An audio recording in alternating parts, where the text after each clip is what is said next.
Alan, Monsignor Alan, thank you for Father being Christopher. here. Thank you to those of us here today to celebrate the life, the legacy of a once beloved franchise, Star Wars. It's impossible to explain what this means to so many people, which is why after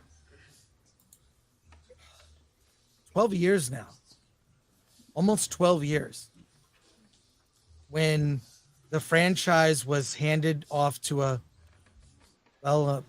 perhaps not the best caretaker, we thought so at the time, and we've seen the decline and, yes, the demise of our beloved Star Wars. May the Force be with you. May the Force be with everyone watching. And because we're inclusive, may the thread be with you. The power of one, the power of two, the power of many. Before we introduce our first guest today, Alan, would you like to say a few words? And please tell your friends. Many are grieving. This is going to be a process that we are here to help with the grieving process and to hopefully provide some solace that Star Wars has gone to a better place. Alan, if you would. Dearly beloved, we are here to pay our respects to the Star Wars franchise. Star Wars was born a long time ago in a galaxy far, far away. A young boy, Luke Skywalker, was destined to languish his life away as a moisture farmer on the desert planet of Tatooine. Aided by an old Jedi Master, a princess, a Wookiee, and a scoundrel, the young man defeated the Empire and redeemed his father's legacy, only to be murdered by a coven of lesbian space witches.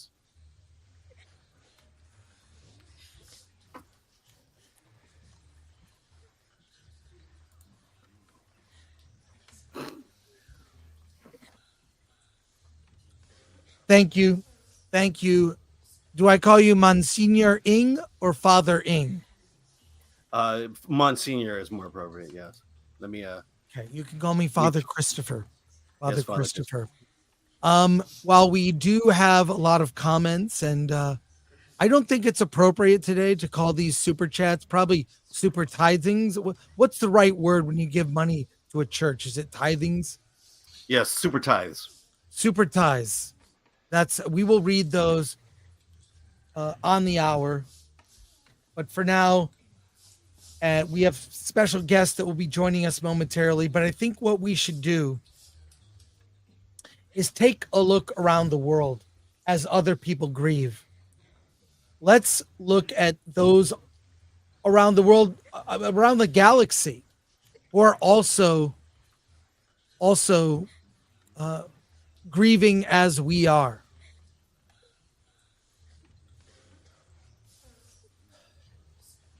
We have footage from, oh my gosh, everywhere. I see. Not just the world, the galaxy is mourning today.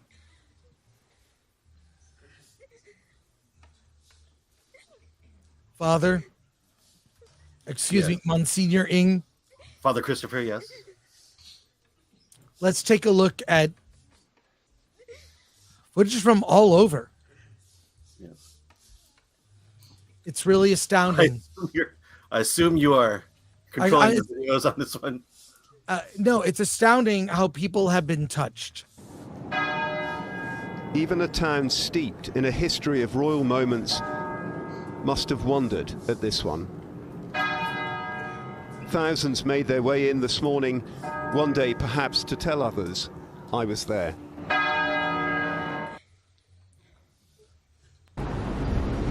Normally one of the most congested parts of the city. Today the roads cleared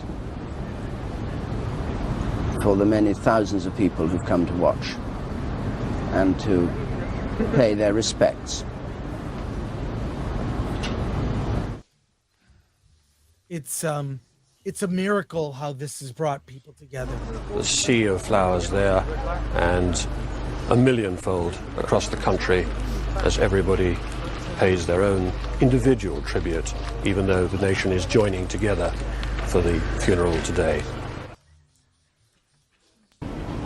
Moments of private grief along the route of the procession as the public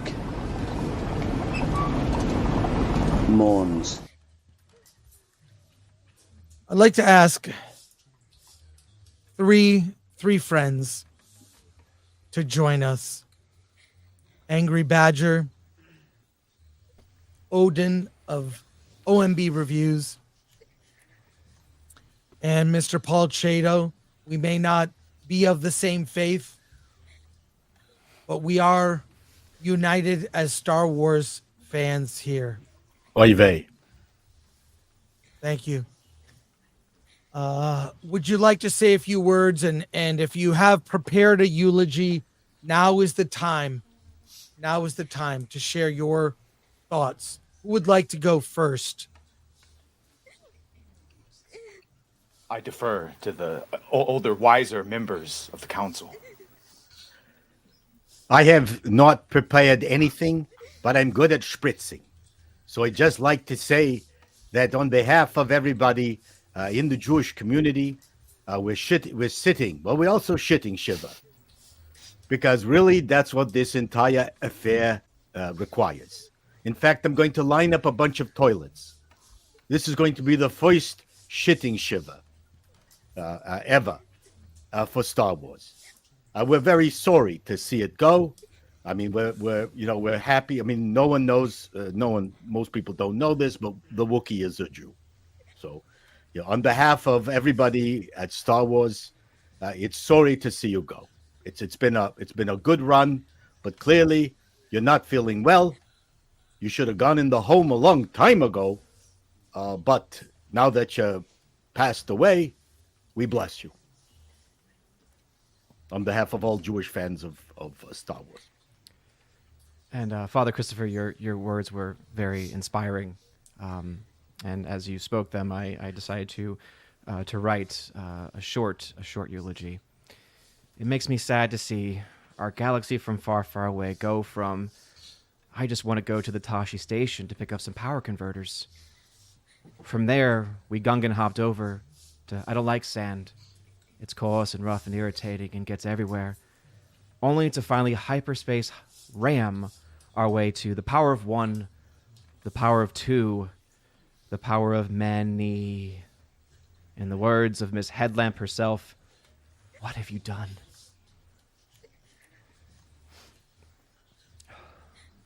I'm going to cry. We have, as a momentous event like this occurs once in a millennia, a franchise like this dies. We do have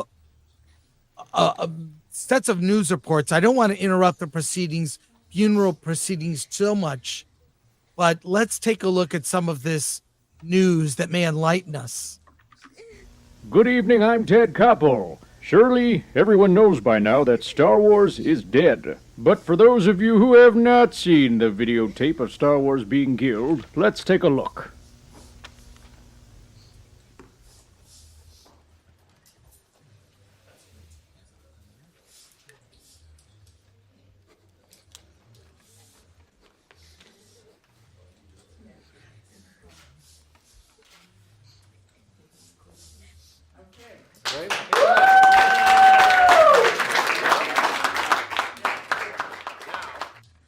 If they know, Father Christopher, I have to warn you that this level of violence that you just showed is not acceptable for our streaming audience. I really wish you had given us a trigger warning before showing that.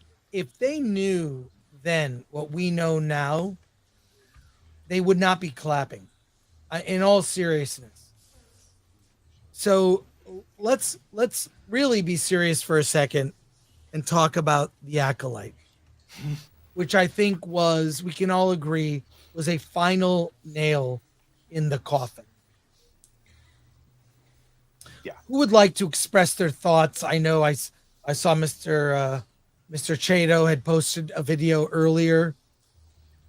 I know this is very recent, you know, it just happened yesterday, so it's hard to collect our thoughts.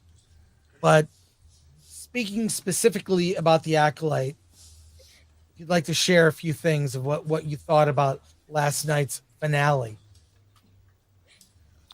Yeah, I'll go. Yeah, I think, hello there. I think Leslie did everything she set out to do from the beginning. She took a bunch of things that had already happened and she made it happen earlier and at the cause of someone else. So now Plagueis, who I guess that's who that was supposed to be, instead of coming up with the idea himself, he got it of creating life through the Force. He got it from the Force witches, and everyone blamed it on the Asian man. It was very racist.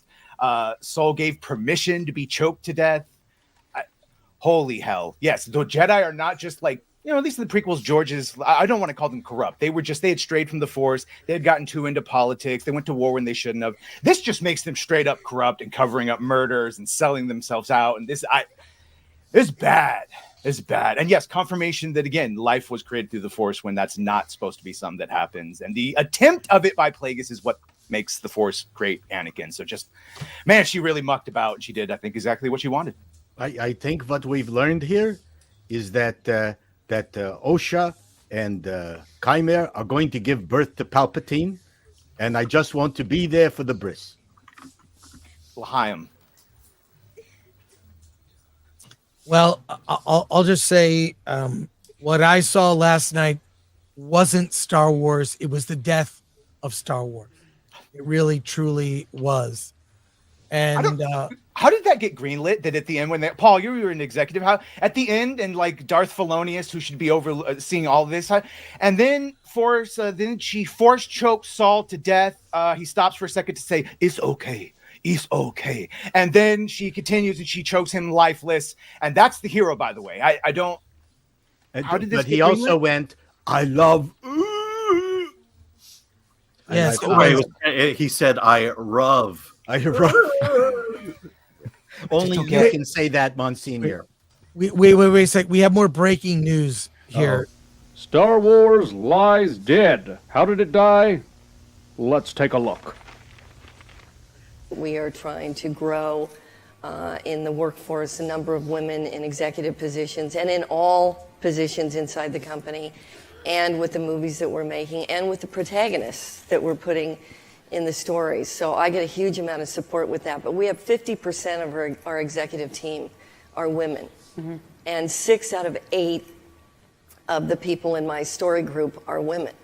And I'm sure there's a lot of people that would be surprised that we're making Star Wars movies and the majority of the people involved in the development of those stories are women. Mm-hmm. And I think that it's making a huge difference in the stories that we're trying to tell. And half those women are not capable of giving birth.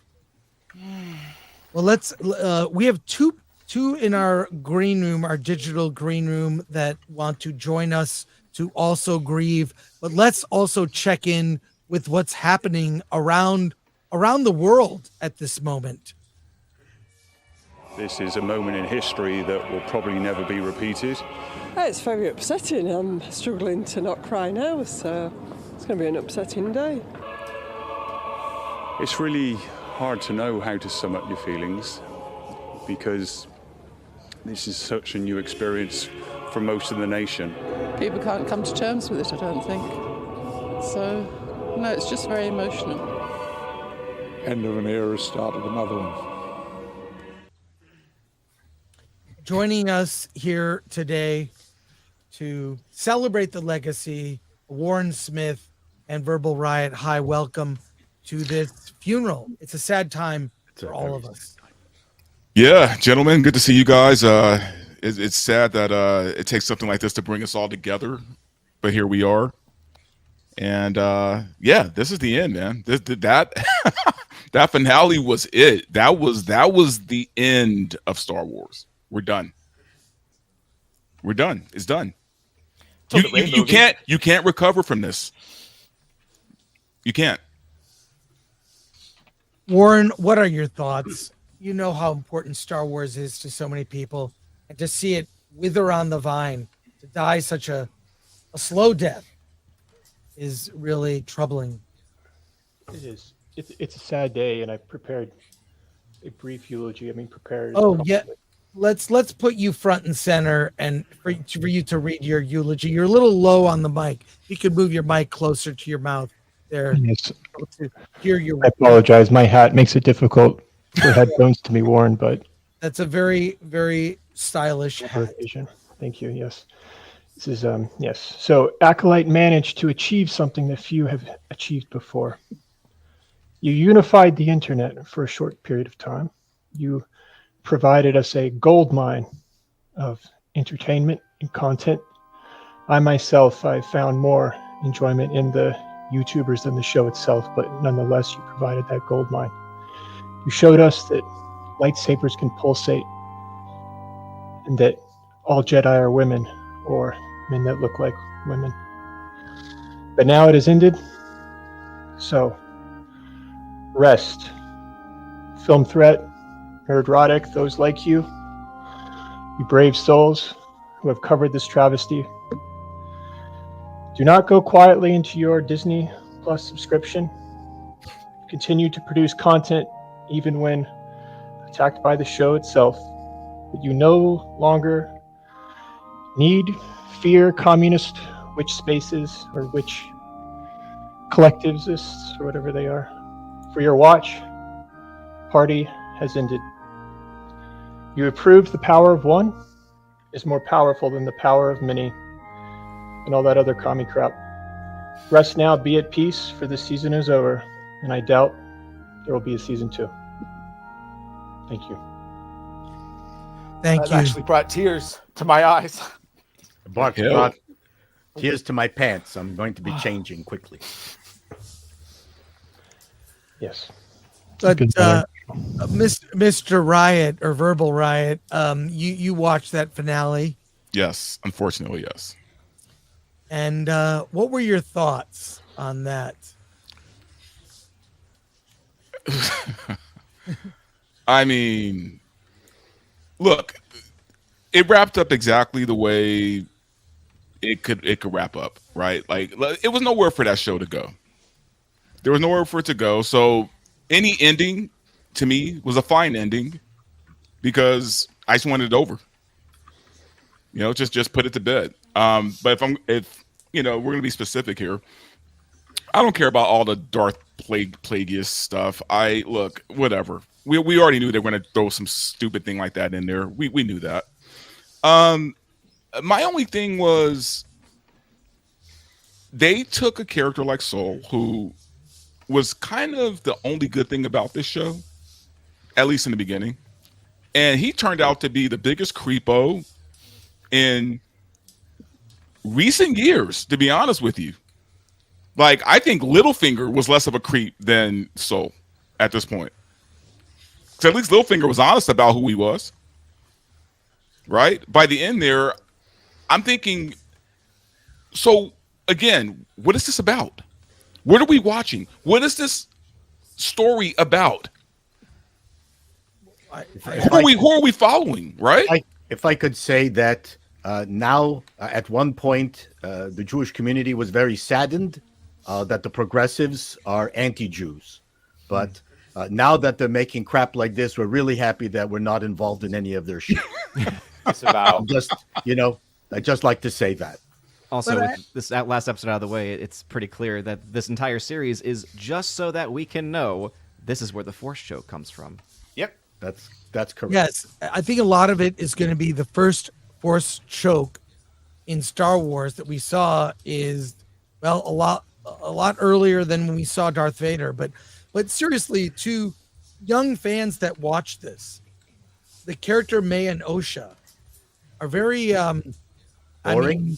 Yes, but what was the message you were supposed to get from that if you were supposed to identify with them? Exactly, that was my point. Yeah. To young fans watching this, you have one character is a murderer. They're both switching allegiances almost, you know, more than Per one episode. in an episode. Mm-hmm. That how do you even? What is the takeaway? I watched Critical Drinker. He's going to be on later. I watched his review. What is the final message? You know, the original Star Wars is actually a very Christian message of redemption, the son redeeming the father. It's inspiring, actually. And it's I don't know what is the takeaway from the ending of The Acolyte, which is why I think so many people, before we even did this, were declaring the death of Star Wars. We have someone else who has just joined us, but let's take a look around the world. It's a shocking how the world has been affected by the events. Just truly shocking. There's like a sense of camaraderie, though. People happy to talk to each other, to strangers, about their stories, their thoughts, their feelings. And more breaking news here. I can't believe it. It just keeps coming in here. Star Wars lies dead. How did it die? Let's take a look. This hyperdrive blows are going to be pieces of us in 3 different systems. What'd you do? I bypassed the compressor. Wow. You bypassed the oppressor. Remember that fun one? Craig, thank you for joining us on this solemn day. Oh, yeah, sorry. I just followed Odin here for the buffet afterwards. Sure. I'm glad to be here, though. This is as somebody who knows, who doesn't know a whole lot about Star Wars and has seen each Star Wars film once. I'll say this: it has been an absolute wonderful experience to watch you guys receive more views than the Star Wars content itself. And while Star Wars may be dead, it will always live and forever in your hearts, which is important. And I'm glad to be a part of this, even if it is just from the sidelines. I'm just glad that this show told us that there are still virgins, because all the girls out there are much too promiscuous, as far as I'm concerned. And Soul was all about virgins. And that's right. Yep. There are lots of virgins apparently in Star Wars now. That is one positive thing we can take away from. Also, virgin detectors have been created as well. Yes, that's correct. Oh, so painful. Sorry, virgins. I think it's called a penis. Yes. You could tell by every deep breath he took when he said virgins that he was all just about. Called it a Force Nexus, but they said virgins because Qui-Gon said it, and that's a key jangle. Well, I'm not, Craig, I think you may be on the wrong mic, but oh no, it was just weird to see Master Soul take such an interest in a young girl. Every time he just said, Osha, I feel a connection to you. No, Chris, you got to breathe in first. You got to, Osha, I feel a connection. I can't do it justice. Alan, radar racist Master Saul voices. Osha. I'm sorry, I can't seem to get my dreadlocks to appear underneath my miter here. I thought you were going to lead us into the prayer chant. Yeah. I hope, is that better? I want to make sure you guys can hear my. There you go. That sounds great. Yeah. Greg, did you prepare for us a type of eulogy, or is there something you'd like to say? Well, it's funny you mentioned that because, I'm sorry, was that for Warren or for me? For you. Okay, thank you. I'm really glad you mentioned that. While I did not prepare a eulogy today, I actually prepared something potentially better. I will be using the power of one, the power of two, the power of many Oreos to decide if I am on the light side or the dark side today. So we'll see what that is. Are you guys okay with that? It's like a gender reveal. Yes. That's just beautiful. Yes, please. We'll put you full center here, right here. Thank you. I have not opened these. My children have, so we'll know if they're good or bad real shortly. I'm actually very excited for this momentous occasion. I'm going to take a little sneak peek. You know what? As a matter of fact, how about you guys take a look first? Sure. I don't even know if I can take this. What am I? Oh no! Oh no! Embrace your passion, boy. Someone ate all the blue ones. Oh I my think it was, God! I think it was Osha. Does it taste like sadness? My heart is broken, and I got to eat them all. Just Actually, want they to were, say they that were all Oreos blue, are not but kosher. someone bled on them. So, Well, is it lesbian blood? No. Is there any other kind? Jesus. You asked the hard questions, and I appreciate that. Let's take a look at others that are grieving around the galaxy. It's shocking how so many are now struggling, as are we.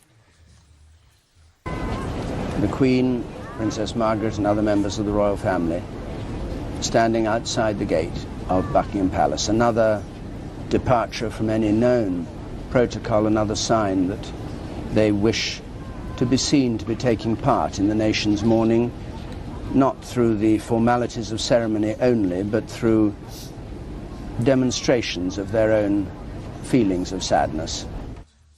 Well, it's nice to see our earthbound royal family also grieving, because Star Wars does have its roots in royalty. With Princess Leia, Queen Amidala, with Prince Anakin. Well, I don't think he was ever a prince, but you know what I mean. But that poor family, man. First they lose Diana, now this. now Star Wars. Like, where does it end? Exactly. But I actually really think that final episode, it landed with a thud. It really did not. Even the fight was sort of, and it was like, oh, look, here's the scene of episode 3 when they're down the hallway. Oh, here's the scene they stole from the fan film SC-38 where they're locked together and making the line. Oh, here's Crouching Tiger, Hidden Jedi. But guys, could it end any other way but a thud? No. Well, I thought could it'd it be more ended upset. any other way? I'm just normal baseline upset for the show. I thought I'd really be upset. Could they have stuck the landing? No. they stuck the landing. Which I was just happy to see the pickle head girl, the woman with the green pickle head. That was a Vanessa kosher Rowe. pickle head. I So just wanted cool. to say. And this show did not end. That was a cliffhanger.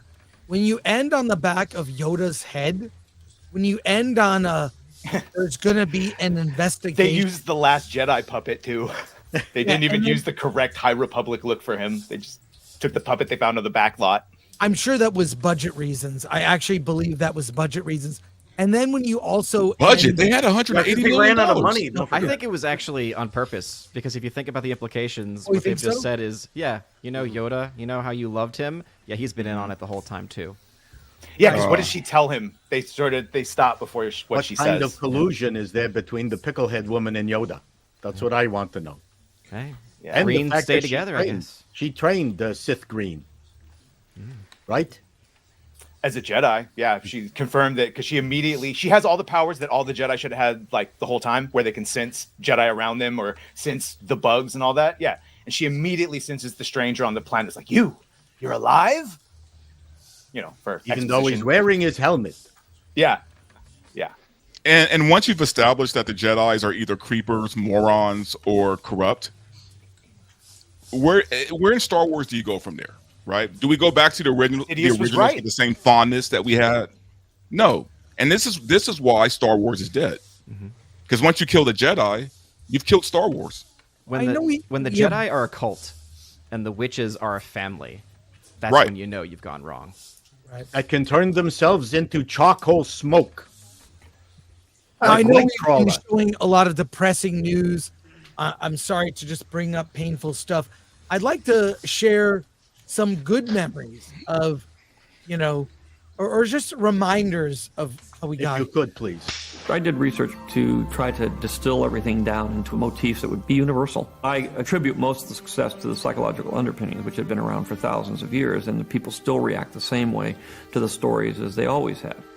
So what lessons do you think they're taking away from watching Star Wars in Italy and Malaysia and South America? The average human being has much more awareness of the other cultures that coexist with them on this planet, and that certain things go across cultures, and entertainment is one of them, and film and the stories that I tell cut across all cultures, is seen all around the world. Boy, was he wrong, huh? Super wrong. Got to make it super specific to modern politics, apparently. Well, we will continue to go to breaking news, reaction around the world, and all that. Mr. Odin, is it time for you to move on or pass on? It is. I just want to thank you for having all of us here together. This very powerful moment, Father. Thank you so much for this. Thank you, Odin. Thank you. Pray, please pray. Absolutely. The power of one, the power of two, the power of many. Baruch atol Hashem Elukanu. May the force be with you. And with your spirit. Take care. Blessings, my son. And on that note. Oh, wait. Are we going to skip past the May the Force be with you from the finale last night? And how condescending it was when he said it? I just want to say real quick, if you go to shop.filmthreat.com, you too can celebrate the legacy. And for a limited time, after these are gone. Funeral for franchise shirts and mugs. I can't think of a funeral other than every single funeral for the royal family that has merch. So other than the royal family funerals, this is another one that has its own merch. So I'll share with you now very quickly this, and you can get 15% off at shop.filmthreat.com with the offer code Star Wars is Dead. If you would like to, this is very unique. I can't think of another funeral that's ever done this.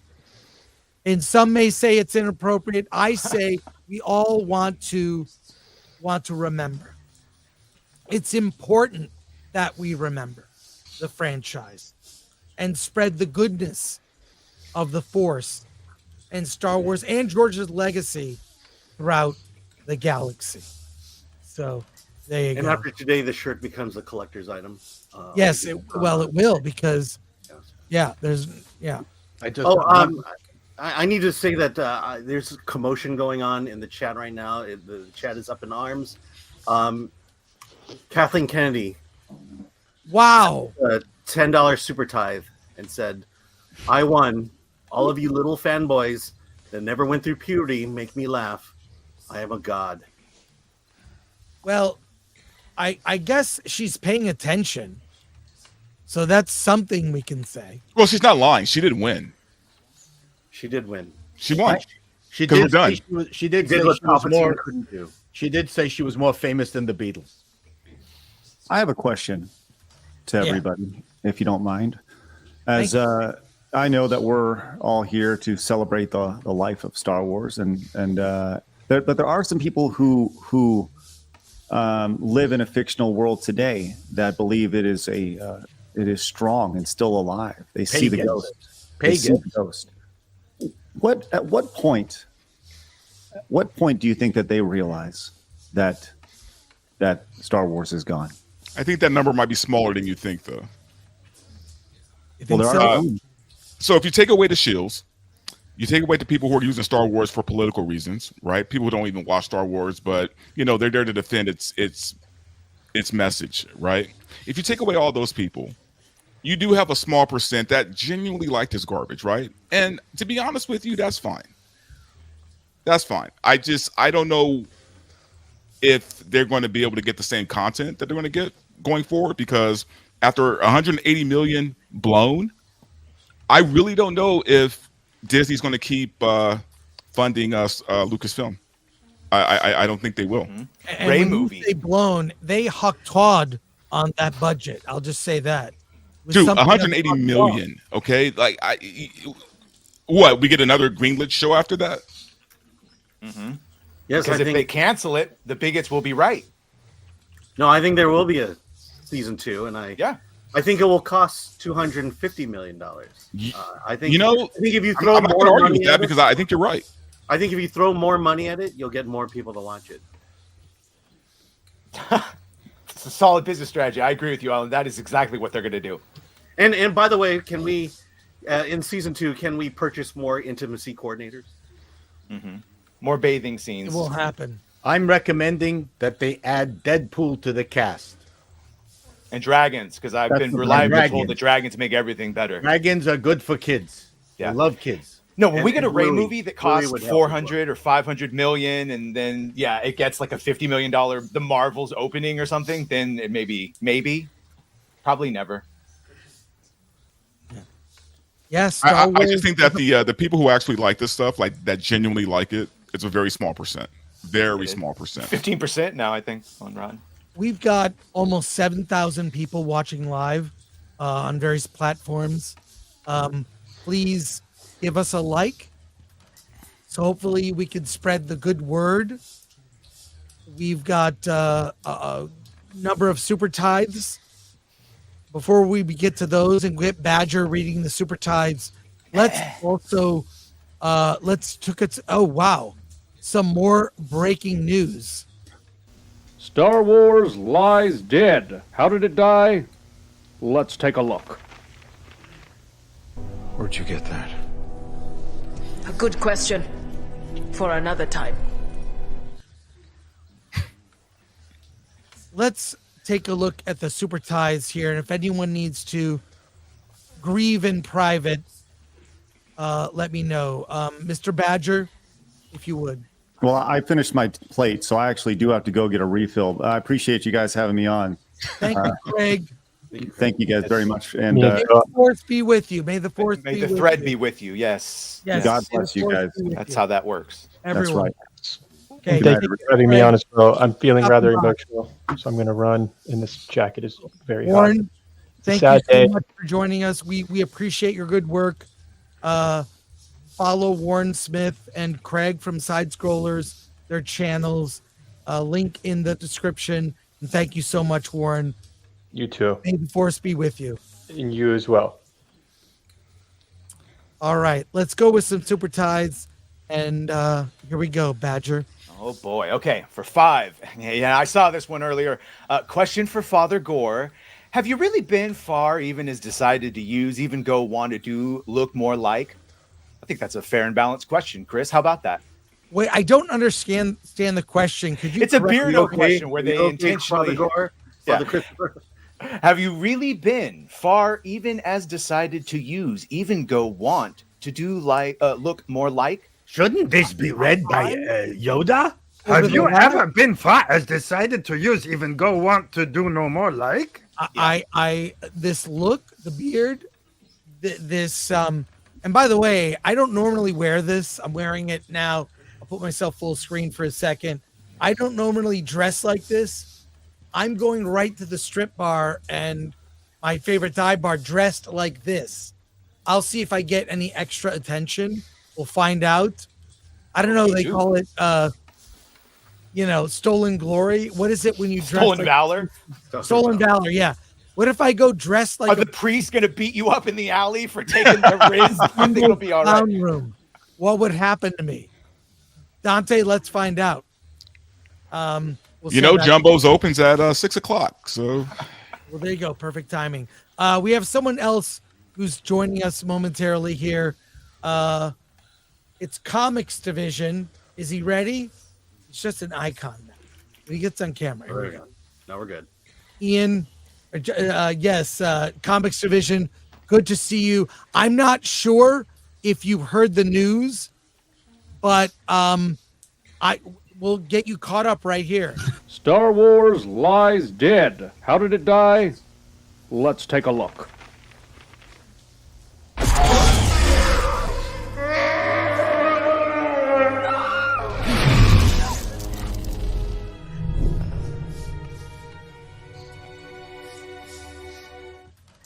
Well, a video is certainly worth 1,000 words. That's for sure. Did you hear what he said? He said, "I love you." It's okay. For sure. You look very priestly today, Ian. Well, you said wear black, which is what I normally wear. I just put on a collared shirt. It's perfect. It's perfect. On that, I have my front 242 shirt on underneath this. So, yeah. Now, if you do have a eulogy you'd like to read or a statement, will put you. I do. I will try not to butcher it. So here we go. Ladies and gentlemen, friends and fellow fans, today we gather to mourn the loss of a beloved franchise, Star Wars. Sadly, it died an untimely death due to neglect and mismanagement. It is with a full heart of gratitude and the spirit touched by the Force that we remember this epic saga, which throughout the decades has ignited our imaginations, inspired our dreams, and united us across generations, at least until Disney came along and fucked all that up. Star Wars is not just a series of films. It is a cultural phenomenon, a shared language that transcends borders and bridges divides. Now it's nothing more than an empty, desiccated husk of its former self, sucked dry by talentless hacks such as Kathleen Kennedy, Dave Filoni, Pablo Hidalgo, and former Harvey Weinstein personal assistant Leslie Headland. As we all bid farewell to this beloved franchise, let us carry on and believe in the spirit of the Force. Let us continue to believe in the power of good and evil, the potential for redemption, and the importance and for standing up for what is right. Let us remember, in the end, the Force is with us all. May the Force be with you, Star Wars, and Disney, you can go fuck yourself. That's my statement. Brilliant, brilliant. By the way, that was mostly generated by ChatGPT. Obviously, I added in some of my own editorialization. Even Skynet knows the truth. Yes. If you'd like some jokes in it, you can hire me. Oh my God. Will do. I am all better than the Paul.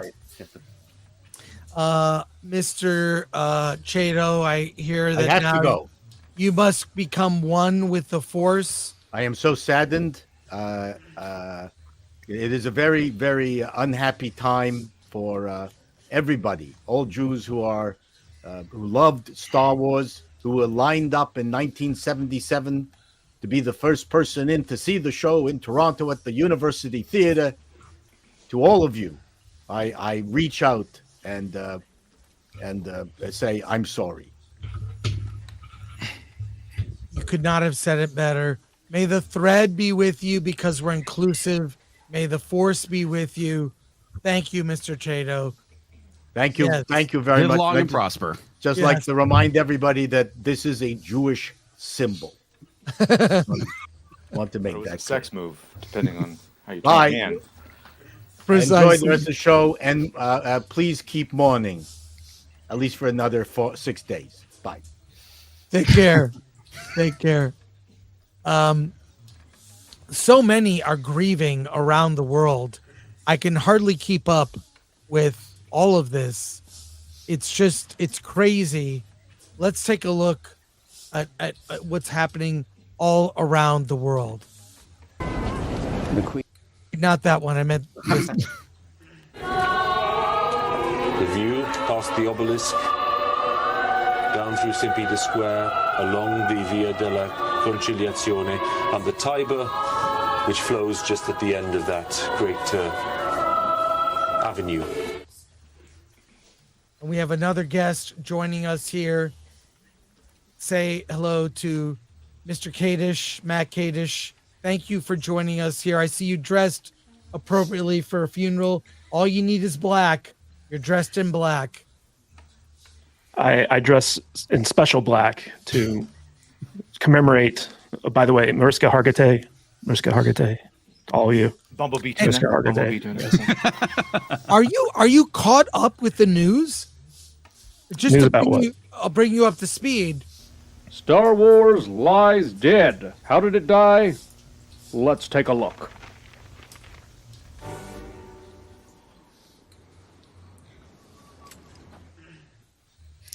I heard Star Wars was on some slanted roofs and it was unsafe. So Yes. it's very, very sad. Very sad. Mr. Kadish, we've to be serious this whole show is serious. This is a Yes. serious fake funeral on YouTube, so it should be treated as such. But we saw the finale of The Acolyte. Mm-hmm. I think we witnessed some say a murder. There was a trial last year where Disney and Lucasfilm were tried, and I stand by the results of that trial. But we really witnessed the end of this franchise with that final episode. of the Acolyte. Do you have something to say to us about what you've witnessed? Well, yes, I have a eulogy I'd like to give, if at all possible. Please, we'd like to hear it. All right. You have to excuse me. I'm a little bit emotional right now, but I'll try my best to get through this. I want to thank you all for being here today. I know Star Wars would appreciate it, seeing everyone who cared enough to show up. You wouldn't know it now, but there was a time when Star Wars loved its fans and cared about what they thought. And if it were still alive, it would probably be very happy to see so many of you actually still cared enough to be here for its funeral. I have a lot of fond memories with Star Wars. We grew up together, had the same love of science fiction and science fantasy. We loved the Force. We loved the Jedi. Star Wars was my only English-speaking friend when my family was stationed in Germany back when I was in kindergarten. I love Star Wars so much that I brought it back to the States with me when my family moved back to the good old US of A. As I got older, I played with more Star Wars' toys. I read Star Wars' books. Yes, I bet a lot of you didn't know Star Wars was a prolific author and even made its own comic books. Star Wars also was a filmmaker, making a variety of TV shows in the form of cartoons. It's because of Star Wars that I wanted to become a filmmaker, and to make something even half as good as Star Wars did was the ultimate goal in my life. As I got older, I realized that there was new stuff Star Wars was making that wasn't quite as good as it had been when I was a kid. But whatever, bad Star Wars is much like bad pizza. Even if it were bad, it was still good enough. But then something happened that changed everything. Star Wars met a girl by the name of Kathleen. At first, I was happy for Star Wars. This girl seemed really cool. She'd been with other big franchises in the past, and those franchises were all classics, so she must have been a real catch, right? Star Wars seemed happy. But then, a few years after being with Kathleen, things started to change. I noticed Star Wars wanted to hang out with new friends. Some guys named JJ, Ryan, Lord, Miller, Howard, Favreau, whatever. I wasn't mad, but I could feel us slowly growing apart. And it was sad, but it happens. Then I noticed that Kathleen was changing Star Wars. It was no longer the cool franchise I met when I was a kid that everyone could enjoy. It had become a staunch feminist. It had become overtly political. It had disowned so many of the books and comics that it had created. It had unfriended so many of the people who cared about it growing up. But thanks to Kathleen's influence, it didn't just unfriend its old family. Star Wars actively began to despise us. It began to fall under the influence of left-wing radicals, lesbians, and worst of all, people with extremely bad taste in movies and TV shows. Yes, Kathleen had successfully yokoed Star Wars. But those of us who still love Star Wars held out hope. Star Wars had always been about redemption. No matter how bad things got, there was always a path back to the light. And we who cared about Star Wars were still willing to accept him should he ever come back around. But then, a former assistant to Harvey Weinstein entered the picture. Another radical feminist lesbian championed by Kathleen. Someone with so little writing talent that I'm convinced she must have had some type of blackmail against Disney executives in order to get her job. This woman's name was Leslie. And like her former boss, she abused and victimized Star Wars. Her lack of understanding about Star Wars is what made it special is heartbreaking. But even worse was her sheer lack of understanding about how fire works. Yes, the element of fire, how it needs oxygen to burn, how rocks and metal aren't flammable. If ever there was someone who needed a man around to mansplain things to her, it was Leslie. And now our beloved Star Wars is gone. Gone forever. Betrayed and murdered by the women it thought loved him. Star Wars died on Tuesday, July 16th, 2024. I wish I could say it passed away peacefully, but it died a turbulent and violent death. And in the end, it died of cringe. And according to Kathleen, it's the fault of all the men who loved it. But I know that I, for one, will miss Star Wars. Though we had a troubled relationship at the end of its life, I still have fond memories of the good times, of how it was before Kathleen lured it to the DEI side, of all the generations of men it inspired, including me. And that is why I am voting for Donald Trump in November. Thank you for coming to my TED Talk, and may the force be with you. Brilliant. Bravo, man. Bravo. Brilliant. Fantastic. See, you say murder. I say it's more like, Kathleen Kennedy, Leslie Helen, they basically threw Star Wars up on that pinball machine like Jodie Foster and The Accused and had their way with it. Yeah, it's possible. Thank you so much. Matt, you have a critic in the audience in the chat. Kathleen Kennedy for 10. Oh, let's go back to that. Yes, thank you. Kathleen Kennedy for 10. Kadish wants me. It's cool. Star Wars will still die. Yeah. Some were saying you want to. It's already dead. So some say that you want to resurrected and then killed again. I don't know. We have so many super tithes. They're super tithes when it's in the church. We should get through some of these. If you need to leave, please let me know. But there's some just very touching comments here. So we'll start from the top. Alan, if you would, I need to take a break. I need to take a break. So I'm gonna just. I'll be right back. Badger. I'll be right back. I mean, bring him up and I'll read them for you. Rudy for 2. Murder so brutal it's a closed casket funeral. Oh. Radioactive member for 14 months. R.I.P. Star Wars. Condolences to Star Wars family and George Lucas. Heinlein for 1977. The Force is what gives a Jedi his power. It's an energy field created by all living things. It surrounds us and penetrates us. It binds the galaxy together. Wrong. It's a thread.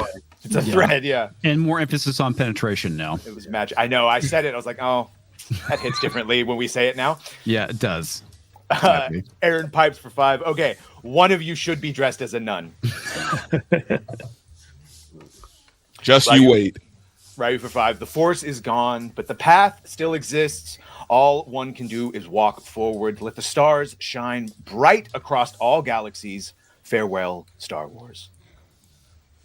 Oops. Olaf, member message for 1 month. R.I.P. Disney. Sand Wars doesn't even deserve any stars. Fearless Wolf for 5. My grieving process just sorted itself out when Cardinal Allen showed up. Please tell me you have gone to the store like that. Yeah, this is my relaxation outfit. The robes are actually very comfortable. Truth Where are the Seeker dreadlocks? American for 20. So sad. Craig Wilson for $4.99. Osha is Riva's grandmother. Search your feelings. You know it to be true. Oh my God. Jay Cooper for 50. R.I.P. my childhood franchise. A love that started when I was 4 years old. Grimnack for 5. R.I.P. Star Wars. 12 bloody years ago, but better late than never. Love y'all. Stroke Gore and X-Ray Girl's dad, Nerdrotic, Longman, and Drunk Scott. Your Barmy for 2. Odin looks like a mafia boss. Oh, missed that one, man. Verret Anuda for 2. Alas, poor Chewbacca. I knew him well. Jester of Roanoke. Like the passing of a clown, we laughed at the end. Day Trippera, I would give anything to see Star Wars once more, but I understand no viewing of the deceased would be possible due to the decomposition. R.I.P. Star Wars. Great U.S. Treasure Hunt for 5. Sing to the Star Wars. I'm going to pull the Biden where I read the directions. Sing to the Star Wars. All right. Shitva, we're sitting. Shitva, we're sitting. Shitva, goodbye, Star Wars. I did that for Chato. Sorry. John Phillips for $4.99. Pastor, may the Force be with you. Chat, and also with you. Film threat. It's a Rumble. $1 Requiem. Asternum doneres domine et tu lux perpetua lucidesas. Snack and Friends for 5. As a puppeteer, I would like to ask for a moment of silence for the puppets affected. R.I.P. Yoda. Jacob Glazer for 2. Would somebody like to recite the mourner's Kadish? Louis C. for 25. Freedom for Pal. Tatooine. Ryu became a member. Actually, I should skip that one. Go ahead. Gay Carpenter 77 for 10. I never want to hear from George again. He owes an apology to the fans. He has no right to correct or criticize anything after backing Bob. Yeah, well, when he's done swimming in money, he'll sure do that. Professor R2 for 10. As we grieve our loss, take heart, dear brothers and sisters. We will always have memories of our time with Star Wars. As long as we remember the original trilogy, Star Wars will never truly be gone. Skids Spitback Esquire for 20. Major condolences to the family, us, the fans. Lod 689, member for 3 months. If Han could tell Chewie to punch it one more time. Do you want to hold here and move on, or do you want to keep going? Keep going, keep going. We have a special guest joining us that's not quite ready. This guest will be shocking that this person, in light of their past, is choosing to attend the funeral. It may upset some of you. So, a fair Is it warning. Grace Randolph? This person is not ready. No, just That would be amazing. just hold, but please continue to read Super Tides. Roger Tirazona for $5.99. Mourning the death of a big part of my childhood and what kept me an eternal child, joining you all the way in Europe. Hashtag RIP Star Wars. Frozen Bill Killer for $19.99. It is truly sad to see something wonderful pass in such a horrible and prolonged way. If there was any doubt at all that Star Wars is gone, throbbing lightsaber, should put those doubts to rest. Yes, he's referencing the audio version, which describes it as it sounds like a sex audio tape, basically, if you put the audio descriptions on for Acolyte. Geek Truth 64 for $199 for $199. Sorry. Monsignor Ng is fresh from the set of Spaceballs 2. Yes, merchandising. Merchandising. Super Satan Son for 2,500 pesos of some sort. Landed. At least the perpetuators will be punished with tons of retirement money. Ryu for 5. Even in death, Star Wars binds us, brings us together. Perhaps that was the true secret of the Force. It was the friends we met along the way. The friends we met along the way. To carry for $199. Star Wars candle burnt out long ago. Candle in the wind. Indeed.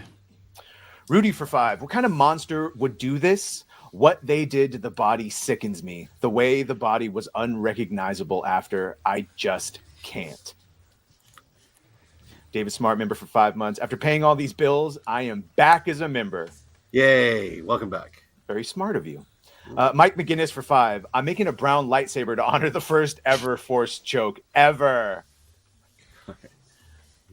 Professor R2, member for 1 month. The message, Jedi bad, moral relativism good. For 10, Pope, CS for 10, Pope Ng equals absolute champion. Oh, yeah. William for 5, my attempt to follow the money with a change petition, demand transparency for the Star Wars Acolytes $180 million budget. Yeah, I'll sign it. CS for 10, Osha. Southeastern Kaiju for 2. Oh, Chris, do you want to do this? Osha, you are my destiny. Deep breath first. Deep breath first. Hold on. Osha, I feel a connection to you. He said, you are my density. My density. That might actually be a sex joke. And I don't like that either. That's bad. I sense a virgin in the Force. It's a big virgin because he's in the basement. A virgin. 72 virgins. He just watches hollow tapes in the basement. Okay. Just a couple more super chats. We have to bring our guest. I must have this child. Attic Hatch Sound, Bob Cowell for 10. A poem. Star Wars was sold off by George. Its fan base was so very large. When KK was through, there was nothing to do but let loose the funeral barge. Amen. I should let it. Yeah, okay, we go. William became a member. Thank you, William. There you go. Okay. You want to Read that one, the last one. James Rick why did I say reticuli? I know, James. Thank you, James. Thank you. I recognize your super tithe. $20, $19.99. I recognize the most heroic Jedi in the history of the Jedi Order, Mog Adana, his masculine visage, menacing voice, fierceness in battle, inspired allies, and struck fear into the hearts of enemies. All hail Jedi Knight Mog Adada. God damn, that's his name. I didn't learn his last name. Mog. That's the Fenestra's Padawan that just seemed like a senatorial aide that was like getting her coffee and like worried about cover-ups and stuff. Yeah. Mog.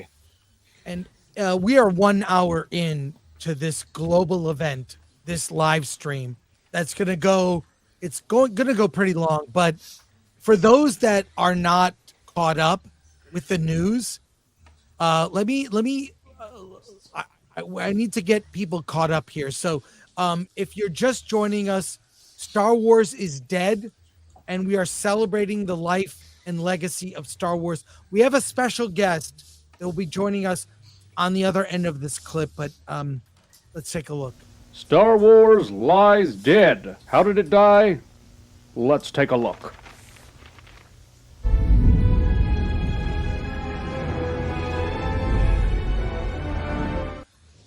Oh, yeah. And the person responsible for that clip, the primary creative, is joining us for the funeral today. Here he is, a Mr. Rian. This guy's fault. Rian Johnson. Hello, Yes. sir. Hello, it is me, Rian Johnson. We come here today to bury my dick in the ass of the fandom one last time, because my dick is dead, everybody. My dick is dead. You've been very outspoken and even taking to arguing with fans online. What do you have to say now that, you know, this franchise has fully been driven into the ground? Well, I mean, if this was a murder mystery that I was writing, you know, who is to blame?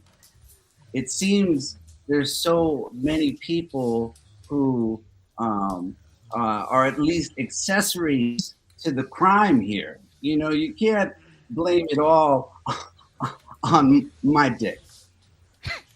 But who is most guilty? I contend it is the man himself, George Lucas, who sold his baby to the beast in the first place, came out recently to defend everything we did. You do have at least one fan here. It's Kathleen Kennedy for 5. Ryan is so awesome.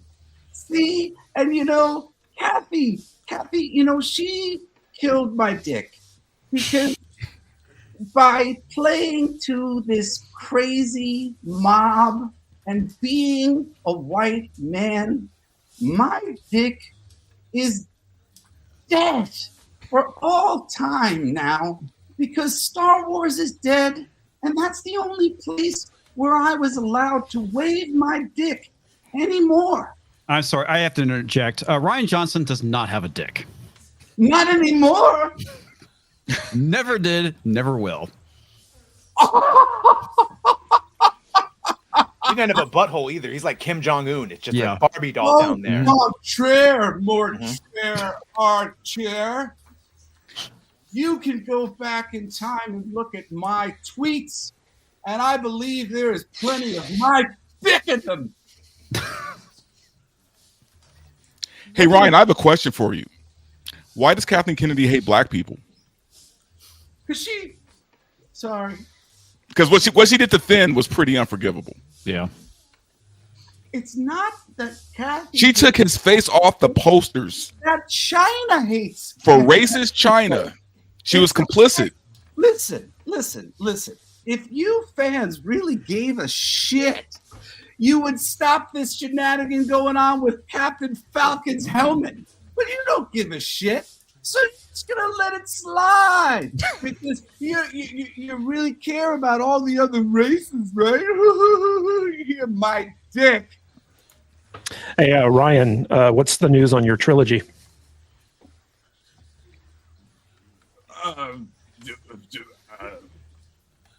Well, see, why do you have to put it to me like that? I mean, I already admitted to you that today my dick dies, okay? I admit it. There's someone here that that I don't even know, but someone that needs no introduction. We'll just go right to it. Welcome, R2D2 here. Is here to you two have worked together, and I mean, I've ordered him around on set a little bit. Well, R2, what was it like to work with Ryan? Can we get a translator here? I am Groot to you too, asshole. Okay, that's a little much. That's a little much here. That's Hey, you're gonna. I can't believe this. I am an auteur filmmaker. You're gonna bring this droid on to insult me? I do speak a bit of droid, and R2 is very upset that he was replaced with BB-8 or whatever it was. He doesn't understand. This is supposed to be a somber moment in our lives. My dick has died, and so has Star Wars with it.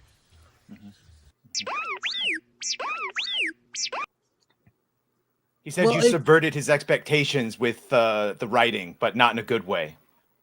Well, how do you, R2, how do you square with the idea that basically Gina Carano said the same thing that you say every day? She gets canceled, and yet you are still working in Hollywood.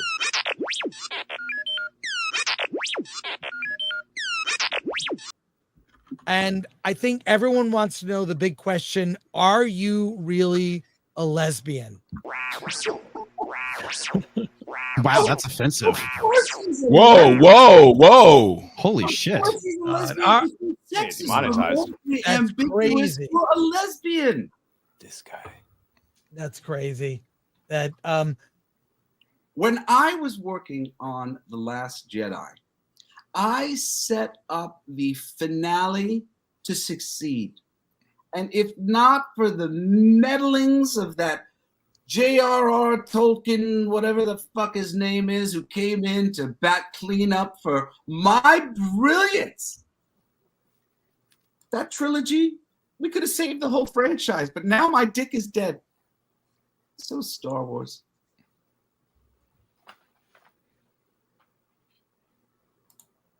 Well, it's sad that your vision will never be realized, Ryan.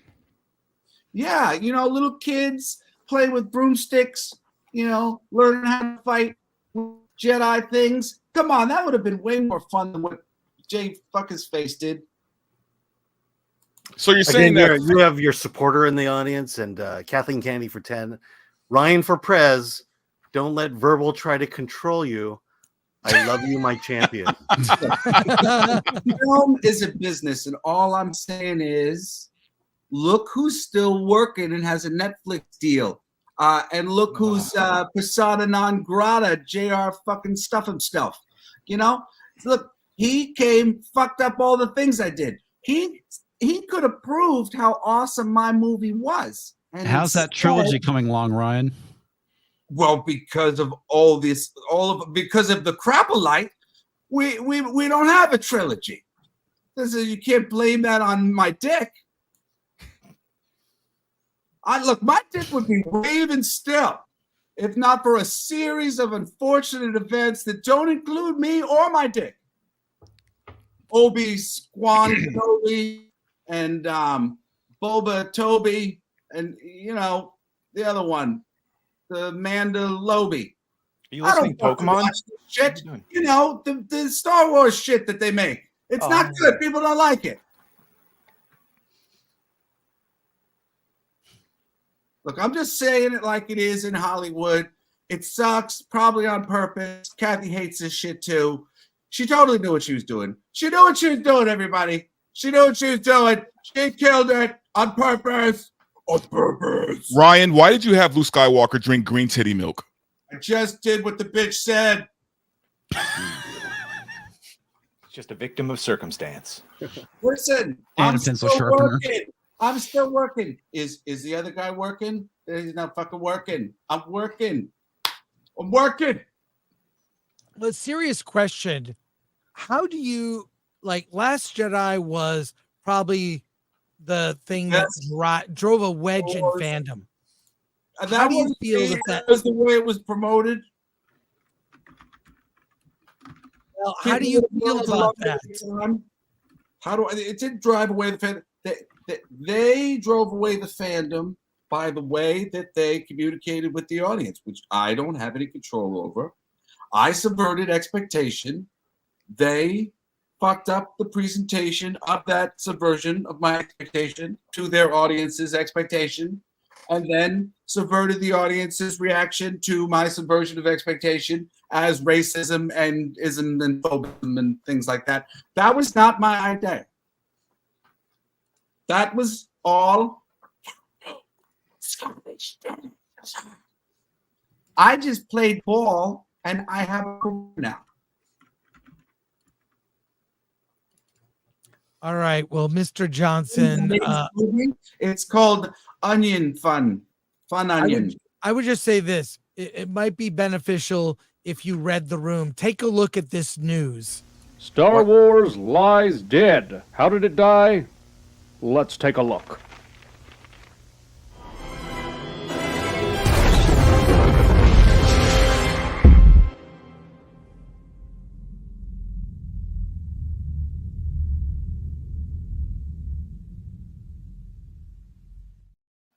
How do you justify that scene? I mean, it was just sitting there waiting for somebody to do it. Well, let's take a look at another moment that might refresh your memory here. Star Wars lies dead. How did it die? Let's take a look.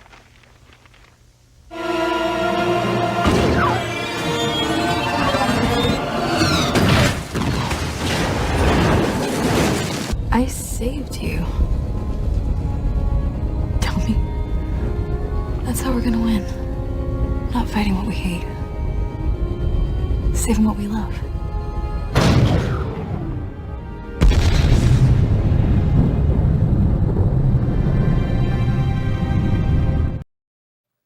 Why didn't you have her ask for consent?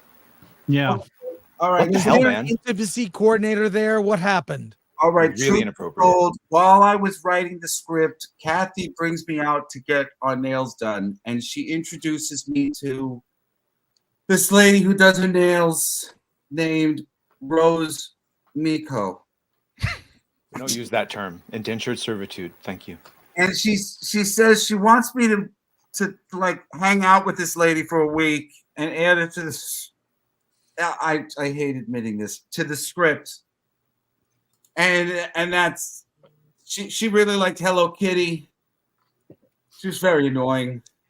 I kind of made her awful as a fuck you to Kathy for making me write her into the script. I'm Well, sorry. I'll say None of this. it's my fault. I'm an auteur. Chat, have we endured this enough? Should we kick Rian Johnson? FC in the Yes. chat if we should kick Ryan. For Give us an shame, F. Ryan. You never put Mark I need a and key. Carrie and Harrison together in a scene, and I just can't stand you any longer. I don't know what to do. Oh, Here we you go. know what to do? You can suck my. my dick. A message here from Kathleen Kennedy for 10. You guys remembered Rose Tico. So cute. Rian tried to play down play Dom against the character. He knows his place. Well, that. Oh, come on. I did what the boss told me to do so that I would have a nice fat Netflix deal a few years later, okay? Kelly Marie Chan is actually quite beautiful, and you ugged her up. It's a common Big trend. time. I don't know why you're threatened by beautiful women. Hey, listen, I don't know if anybody's noticed here, but I'm a white, straight guy in Hollywood right now. Fuck you. Fuck you all. It's hard out here for a pimp. My dick. Did you mean cis het? Oh, sorry, that's a slur. Yeah, you know, I haven't heard that a million times a day every fucking where I go. I'm trying to pretend I'm non-binary. You don't hear it enough, sir. Final words, Rian. Final words before you get. Everyone's saying they'd like you to go. Oh, final words? My vagina. Okay, that was accurate. There you go. If we have another special guest about to join us here, but I want to bring people up to speed. The galaxy is mourning all over, and so let's just. It's not just this planet. All over, people are grieving.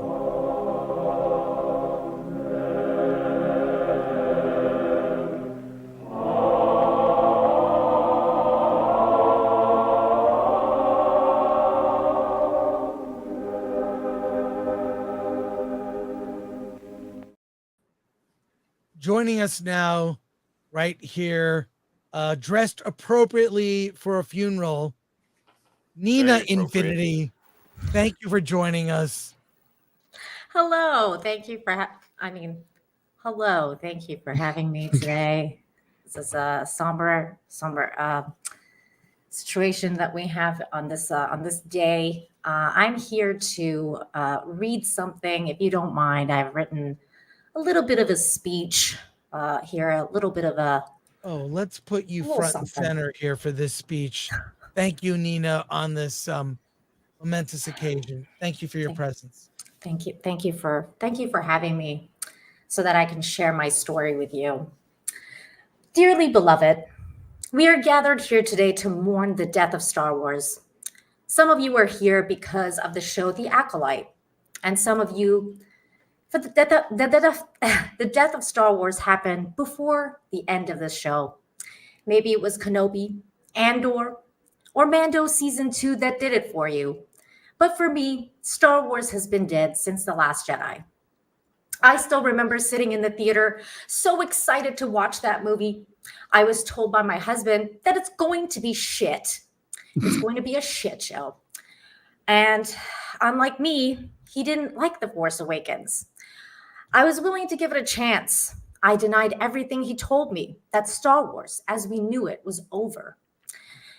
But it dawned on me, not at the scene where Luke famously throws away his lightsaber. No, I was still coping in denial at that moment of the film. I kept thinking, this is going to go somewhere. This is going to get better. It's going to get good at any moment now. And then Force Ghost Yoda destroyed the Jedi Temple in the books with Force lightning. And I felt like a part of me died as well. I left the theater in shock. What had I just watched? It took me a while to fully understand and come to terms with what I had just seen. Because for me, The Last Jedi wasn't just the death of Star Wars. It was also the death of Disney. Some of you may know my story. I was born in Iran in the 80s during the Iran-Iraq War, which occurred right after the Islamic Revolution. Because of my government mandates and policing, we were not able to watch Hollywood movies. My mom went out of her way to score us some bootleg movies. A guy would come over to our house with a suitcase of films, rushing us to pick, as he only had a limited time before things got suspicious and we got reported on. He and my parents would have gotten into a lot of trouble if they had gotten caught. They would have gone to jail, been beat, or worse, all for getting us movies, and me, Disney movies. Disney movies shaped me as a child in Iran. They showed me a glimpse of what the West, which was the world forbidden to me, was at the time. So when Disney bought Star Wars, I was happy at first, thinking Disney's the best. They're gonna make Star Wars great. Oh boy, was I wrong, because the Disney I knew was gone. It was now a company set on putting their propaganda and ideology at full front ahead of telling a story, namely a story about good and evil, and how sometimes we make one choice that could lead us to either path. That was the story of Anakin. The complicated story of how evil didn't necessarily start out that way, and how, to quote another favorite film of mine, Vanilla Sky, every passing minute is a chance to turn it all around. And that's what Darth Vader did at the last moment before he killed the Emperor. A story that resonated with a race, gender, religion, or whatever else. All that has changed now. And so we are here, and once again, I share my story to remind you of why Star Wars has been dead for me for years. I will hang on to George Lucas's story forever, but Disney Star Wars, and yes, there should be a distinction, will never be my Star Wars. And I stand with you, anyone who has finally come to where I am. We can comfort each other in this loss and look to a future in hope of a better time where beautiful stories will be told again. Thank you. Nice. So well put. That was awesome. Thank you so much. That was amazing. Wipe away those tears. There's a super chat for you from, is it Kathleen Kennedy? She's very upset. She's very upset right now. Put that up if you would, Mr. Ing. Kathleen Kennedy for two first. Lesbian. I mean, that's offensive. Oh, and she has another one. Okay. Wow. Whoa. That's low. Well, it's because she's not a woman, so she can say that. Well, let's Mr. Kadish, you have to leave. Is that right? That is correct. Unfortunately, I have a lot of mourning still left to do. So, please say your goodbyes, plug your channel, and thank you for coming by during this sad time for all of us. Well, Chris and His Most Holiness, Mr. Ning, thank you so much for inviting me to be a part of this wake. It's truly a sad day in America. I want to thank you for allowing me to speak my piece, speak my truth, and witness Nina's wonderful eulogy as well. Everyone, good to be here. And I'm very sorry that Star Wars is no longer with us. May the thread be with you. May the thread be with you, yes. Bye, guys. With you. Take care. Take care, Matt. Thanks. And joining us, we have two very special guests joining us here. We have Madam Savvy. Thank you so much for joining us here. And hello. The inimitable Beardo is here as well. Wow. Thank you. So if you have not heard the news, I'm not sure if you're caught up on what's happened. I'm not. It's shocking to everyone here. I'm just going to cut right to it here, and let's look at this. Wait, I have to find this. Let's look at this. Let me get you caught up.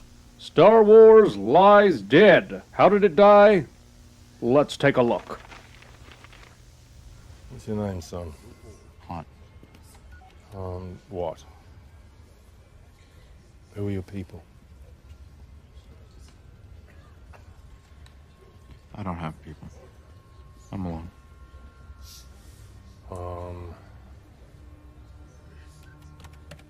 Solo. That was a real scene from a Star Wars movie. Powerful stuff. It's crazy. It's crazy. Thank you for joining us, both of you. You both witnessed the Acolyte last night, Mr. Beardo. Yes. I heard you this morning, and your comments were very astute. Yeah. Well, and you could pronounce all the words. I was really impressed, frankly. I'm getting better. I'm learning. Thanks to Savvy. Savvy, funny seeing you here again. It's wonderful to join you. I'm so proud of you for skipping leg day to be here to mourn with all of us. So leg day was 2 days ago. I'm struggling to sit down to take a shit. It is rough. It is rough. That might be the Chipotle talking. But not as rough. I did get Chipotle 3 days ago after my workout, but that was back day. My leg day soreness is not as bad as me coping with what happened just last night over the past several weeks.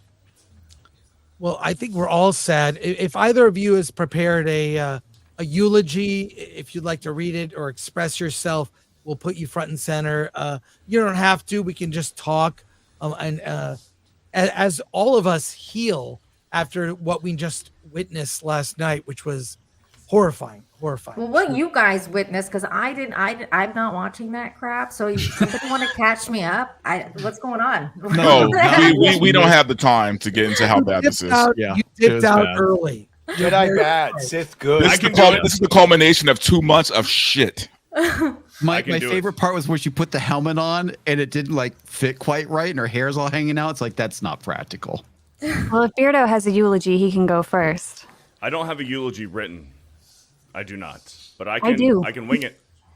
Oh, go for it. Let's hear it. Put Nina back. A long, long time ago, we witnessed George Lucas sign away his soul to Disney, Star Wars, and Kathleen Kennedy. George Lucas had an outline of what was going to be episodes 7, 8, and 9.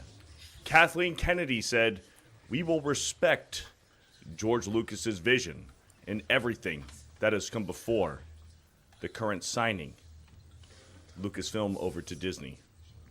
Kathleen Kennedy then proceeded to take that outline, laugh at it amongst her buddies, and throw it in the trash. We then got Rey, Finn, Poe, Kylo Ren, a shell of Luke Skywalker, a shell of Han Solo, and a shell of Leia Organa. We then got The Mandalorian, which a lot of people were hyped about. We got Baby Yoda, Grogu. The Book of Boba Fett, which was an asinine shit show. Then we got Obi-Wan Kenobi, which was supposed to be a 3-part series, a trilogy of films that they decided, nah, fuck it. Let's make it a TV show about Reva, the bestest Inquisitor, evilest ever, bestest Reva of all time. Obi-Wan Kenobi got sidelined in his own TV show by Reva, a character that we do not care about. And then we got Ahsoka, where we have the world between worlds, the land between lands, the time in between time. Star Wars lies dead. How did it die? Let's take a look.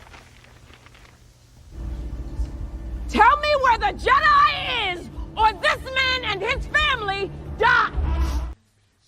Precisely. It's ironic that news came in just as you mentioned her name. Just as I mentioned, yes, we just got it in. Crazy. Breaking news here. Breaking news. Where's anyways.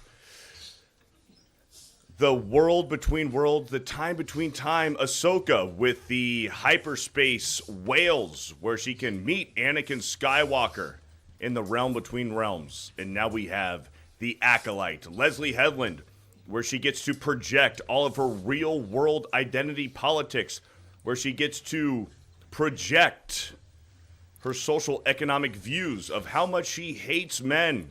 The Jedi are the bad guys. Plagueis the Wise? No, he's just a cave-dwelling hermit, a lot like Gollum. Yoda! Oh, Yoda! Not to mention Ki-Adi-Mundi, who is a liar to the Jedi Council, a liar to Qui-Gon Jinn, Obi-Wan Kenobi, and Anakin Skywalker. But yes, now they have shoehorned in Yoda. Now Yoda knows and is aware of everything that has happened. Yoda as well is a liar to the entire Jedi Council, is a liar to Qui-Gon, Obi-Wan, and Anakin Skywalker. Yoda, who predicted, he prophesized Anakin turning to the dark side in Episode 2, Attack of the Clones, where he visioned Anakin turning to the dark side and becoming Darth Vader. Yoda did not know of the amount of Jedi that were slaughtered at the hand of a Sith Lord. Yoda is now incompetent.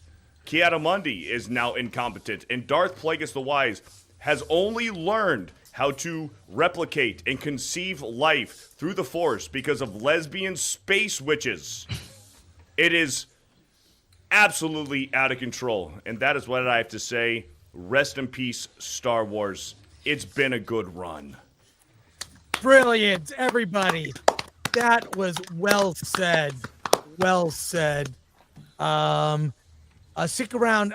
Nina, I know you have to leave, and Ian, you have to leave. So before you leave, breaking news. Star Wars lies dead. How did it die? Let's take a look. Somehow Palpatine returned. These moments are chilling. They fly now, Chris. They fly now. Thank you so much for coming by. There's a super chat for Nina, by the way. Oh, okay. Yeah, let's see it. All right. It's again from Kathleen Kennedy for 10. Nina Infinity, LOL. More like Nina, blah, blah, blah, blah, blah, blah. Kathleen Kennedy is She not. has it in for nice- Nina, man. She has it in for her. That is not what can I say? acceptable, Kathleen. Very rude. Very rude. I thought Kathleen was all about woman power. Yeah, I thought the Force was female. Happy. What happened? What happened? I have a I have no feeling idea. she's That's a man awful. deep down inside. Nina, thank you for joining us. Thank you, Chris. Thank you, Alan, Film Threat, for having me on tonight. And I mourn with all of you, and my thoughts are with all of you here and the chat. Thank you again. And I'll May see the you next thread be with you. May the thread be with you. Bye-bye. Ian? Take off. Yeah, thank you for having me on. I know there's a lot of mourners that are going to be passing through today. It's very sad to see a beloved franchise viciously murdered by a hack of a company. Not going to mince words. It was definitely murder. They need to call the police and get this prosecuted. There needs to be justice for Star Wars. Thank you, Ian. Comics Division is your channel. Subscribe to that. And I've met you in person. You're taller than I thought. Thank you.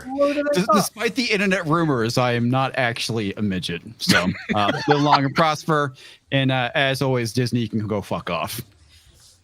See you.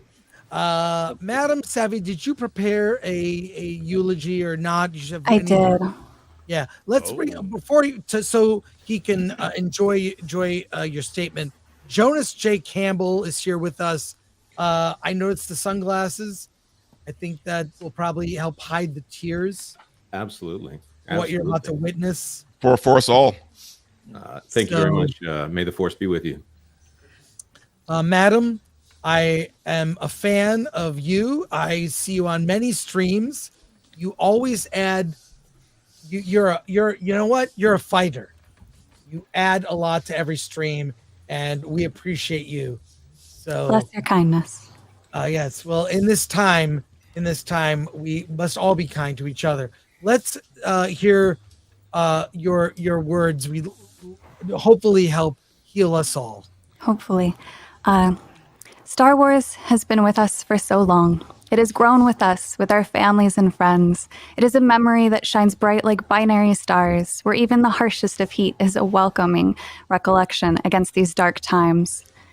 Though the final breath of creativity has faded with the wind, and though individuals that lurked in the shadows watched us with our joy for so long, their greed could not destroy us nor divide us. They didn't understand what Star Wars was. Star Wars isn't coarse sand scenes. It was my best friend on the table in the middle of lunch, challenging someone else to a duel as he pulled out plastic sabers while sandwiches and chips were crushed in the dramatic display. Star Wars isn't just a story of good versus evil. It's about love and hope that inspired prom dances and weekend cosplay groups, hours of writing fan fiction and reading books. Star Wars isn't just diplomatic Jedi councils. It's my mother asking for the 5th time who these people are as she adds more butter to the popcorn, while she sighs at the dogs who won't settle down. Star Wars isn't a desert race. It's my father leaning over and asking what happens when they need to use the bathroom. Star Wars is so much more than the story on the screen. It is our memories, our laughter, and our love of art. It is debates and lore discussions and passionate arguments that end with cheers and hugs. Disney was once the pinnacle of magic, but they lost their way. But we never did. And though the last few years have been a dark time for Star Wars content, I believe that it has brought us all closer together, and that is something they'll never understand. To quote Thrawn, written by Timothy Zahn, "Perhaps true friendship is so exceedingly rare, But I had formulated my own. A friend need not be kept within sight or within reach. A friend must be allowed the freedom to find and follow his own path. If one is fortunate, those paths will for a time join. But if paths separate, it is comforting to know that a friend still graces the universe with his skills and his viewpoint and his presence. For if one is remembered by a friend, one is never truly gone, and that is our Star Wars. Hear, hear. Wow. Wow. Hear, hear. Madam, that was amazing. I mean, a lot of people, to be fair, have come on, written some kind of goofy or funny. That was really sincere. That was really touching. That was very personal. I miss being able to watch Star Wars with my dad. He won't touch it anymore. See, that's why I mean, yes, it's a fake YouTube funeral for a franchise. What? At the heart of it are real feelings of sadness about where we are now with the Acolyte. I assumed you saw it, or maybe you didn't. Maybe you spared yourself. I have suffered through it as best I can. Wow. Do you have any thoughts on last night's finale?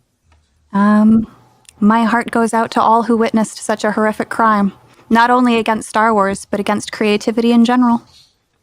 Hear, hear. You know what's weird for me? I realized this last night as I was watching that shit. I feel like some of the best years of Star Wars were the years between Jedi and The Phantom Menace. That gap, and I say that not because I'm laughing because you're right. That's what we've always said. Yeah. And I'm saying that because we were able to take what we had with Jedi and create things in our mind that no movie studio would ever be able to like live up to, right? Because we didn't just watch Star Wars, we lived it. Right, we lived it. We pretended to be these people. We wrote their backstories for some characters that only had 3 seconds of screen time in the original trilogy. Right, we built this up so much in our heads, right, to be this great thing because it was. Right, so by the time Phantom Menace came, we just didn't have. There was no way anyone could live up to what we already built. But I got to say, those years in between, was the best time to be a Star Wars fan. Truly. And they perversed Yoda. They perversed Yoda last night, and they tore down they tried to tear down the most beloved character in all of Star Wars, who has been with us for so long. But they couldn't do that because his memory is alive with all of us, and we know what he truly stands for. Well, they've already tried to do it, and they did do it successfully with Luke Skywalker. And then they did it with Obi-Wan in his own show. And now Yoda's their next target. And somehow they corrupted Mark Hamill himself. Yeah. Wow. That's self-inflicted. And character here who just joined us. That's crazy. You fucking asshole lesbian, shut the fuck up. That's all right. That's it for R2. What a fucking idiot. As much as we joke, that's Madam, you're I don't know if you prefer Madam or Savvy or Savvy's fine. Savvy. That's how we all, even though I share that same feeling. So many memories, like my kids when they were little, I got to not only saw Star Wars again through their eyes as a father, and saw them experience it for the first time. That's an amazing moment. Any parent who's passed on Star Wars to their kids, their love of Star Wars, that's not happening now. It really isn't. That's been lost. A generation now is truly lost. I remember my dad, because I was only 3 years old when the original Star Wars came out. And then, so I don't have a lot of vivid memories of the original Star Wars, but Empire is what won me over to the whole franchise, because I saw that at a later age and I understood a little bit more. Still young, because that scene with Han Solo getting frozen freaked me out so bad when I was a kid. Like, I would have nightmares about being frozen in carbonite. But the memories I have of my dad taking me and my younger brother to the drive-in, hiding us in the back seat so he didn't have to pay for us, and watching Empire is like some of the best memories I have of my life. Dark Hierophant, on your comment, check this out. As a toy seller, Star Wars is unequaled. I have about 20, 25, you know. Which ones? You know, the main characters like Chewbacca, Luke Skywalker, Han Solo, all of those, you know. How many of the Star Wars characters do you have at home? About 10. About 10? How about you? Do you have them too? I have 3. I don't have none, really. You don't have any yet? I'm planning to get some. You are? Which ones do you want? All of them. Star Wars toys have been the top sellers in boys' action toys for 6 years straight. Some of the toys are action toys. If your child gets one, you may have to take it away with force. Don't move. I beg your pardon? Don't move. Don't move. You're going to hit me with the... I cut your hand off. Children are buying the toys, of course, but so are older investors. They're buying Star Wars toys. Right. In a couple of years, they'll be worth a lot of dough. Like a lot of other things. You're buying them strictly as an investment? Yes, definitely. You know what? I think Star Wars might be a boys brand. I could be wrong. Well, maybe primarily that doesn't mean there are a lot of female fans of Star Wars. But you get what I'm saying. Obviously there are, but it is And a we boys loved brand. it because it was that. We loved it because it was a boys brand. It was cool. It meant something to be shared with everyone. And now today, they make it for the people who hide away where a phone call gives them anxiety, where they're little tumblerinas, and all they do is cry over their little 30-second cameos of characters and then move on to the next shiny thing. They don't know what it's like to share joy. They just want it for themselves. Oh, don't forget about their shipping. They love the ship. Oh, goodness. That's all they care about. That's what Acolyte turned into. That's Osha and Queemir, whatever we're calling them. And Once she saw his package, man, she was sold from there. Mm-hmm. Star That's all it chicks takes dig to go to the stars. dark side these days. Yep, just a big dick. The term boy brand. The term boy brand didn't exist back then. It was just Star Wars. It was just merchandise. It was just entertainment, media. Like, boy brand is something that the left, those weirdos, have created and hijacked and then spin it around to say, okay, well, Star Wars is no longer a boy brand. We're going to make it for everyone. Well, it was always for everyone. The term boy brand is something that they coined. It was something that they manifested in their brains, that they convinced themselves of, that it never was to begin with. It was for everyone. And maybe did it appeal to the male genre? Did it appeal to young men, to young boys, like in a majority? Grown men. Probably, yes. But because why? Because we had Luke Skywalker, who fought the Empire. Luke Skywalker, who refused to kill the most second evil man in the galaxy because that was his dad. And he sensed a little bit of hope within there. He said, I will not kill you, Father. I sense the good in you. But what does Disney Star Wars do with Luke Skywalker in Last Jedi? Oh, here is my nephew, the son of my daughter, the son of my best fucking friend.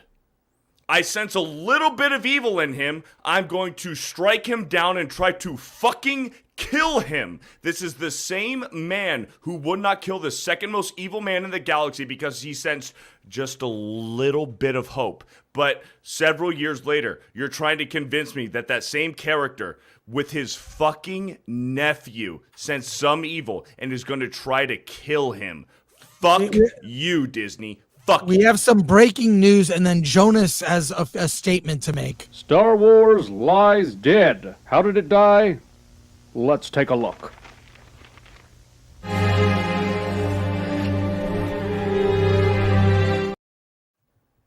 I think we all remember that moment, which was like the whole Acolyte. Jonas, I know you have to leave shortly. You have to say some hopefully soothing words. Well, soothing might not be in the order of the day, but I'll do my best here. Dearly beloved, we are gathered here today not just to celebrate the life of Star Wars, but also to bring attention to the secret battle that Star Wars has been waging behind the scenes. Those of us who are old enough can remember Star Wars as it was, not just a commercially viable film franchise that not only created the concept of product merchandising that we all know and love today. not just the patient zero of modern movie blockbusters, and the progenitor of industrial light and magic. Without Star Wars, we wouldn't have Indiana Jones. Without Star Wars, we wouldn't have Pixar, which started as a division of Lucasfilm. And without Pixar, we probably wouldn't have Disney at the level it was 10 years ago today. And because of that cancer that was introduced into the company in 2012, instead, we will all remember Star Wars as it was at the end, suffering with a long, protracted battle with the diseased, mutated 800-pound gorilla named Kathleen Kennedy. While Star Wars was strong, Kathleen Kennedy was tenacious. In fact, early treatments like The Force Awakens showed promise at first, but as follow-ups continued, we could all see that something was wrong. With Rogue One, it was like a day at the amusement park where you have to wait to tell your family until the end of the day that the cancer is back and it is terminal. What's worse is that the treatments were ridiculously expensive. According to UK tax documents, The Force Awakens was $560 million of spending, but we all showed up and raised funds to save our beautiful Star Wars with hopes that it would continue on and thrive. Rogue One was $300 million. Last Jedi, $385 million. Solo: A Star Wars Story, $348 million to make. And finally, Rise of Skywalker, clocking in at $540 million. The Disney company, through Lucasfilm, has spent more than $3 billion in the UK, and we all question whether or not they've made a dime. But with all of that, the payments dried up and Star Wars turned to an experimental treatment from Hollywood doctors. Jon Favreau made everyone believe in Star Wars again, with the lovely, gracious, and talented Gina Carano assisting in reviving the brand once more.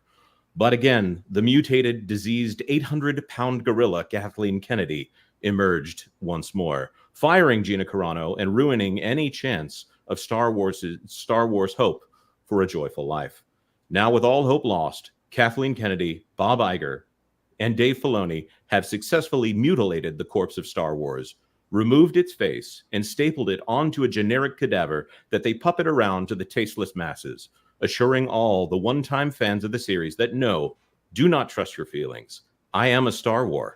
And even though we all know that Star Wars has been dead for some time, last night, we finally had a merciful friend deliver the hurtful truth of what the diseased, mutated 800-pound gorilla Kathleen Kennedy thinks of Star Wars. The actor David Harewood said, as the character Senator Rayencourt in The Acolyte, he called the Jedi a deluded cult that fools themselves into thinking that they are righteous and when they are actually morally corrupt. The cherry on top of this monstrosity, of course, is that before leaving the scene, Senator Rayencourt says with contempt, "Don't you people usually end with, 'May the Force be with you'?"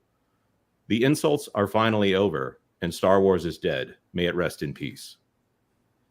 So well said. Bravo. Bravo. And look, you've got the attention of Kathleen Kennedy herself. Jonas J. Campbell, another goofball. Star Wars is dead, bro. Bend the knee, my boy. Lol. That's Kathleen There's Kennedy. another one actually from her as well. Oh, really? Where? Okay. Yeah, put that up. Kathleen Kennedy for 5. Jonas is so cute. He thinks he's so smart. The way he talks, his little accent. He needs to shut up. Am I right, girls? If you strike me down, I will become more powerful than you can ever imagine. All right. That was so well said. Thank you, Jonas. I know you need to leave. Is that right? Yes, sir. Thank you for the invite. I apologize for the Thank you. lateness. There's still more to be done. We should know how much the Acolyte costs in just a few days. Awesome. All right. Take care. Thank you so much. Thank you. May the thread be with you. And also with you. All right. The chat is on fire.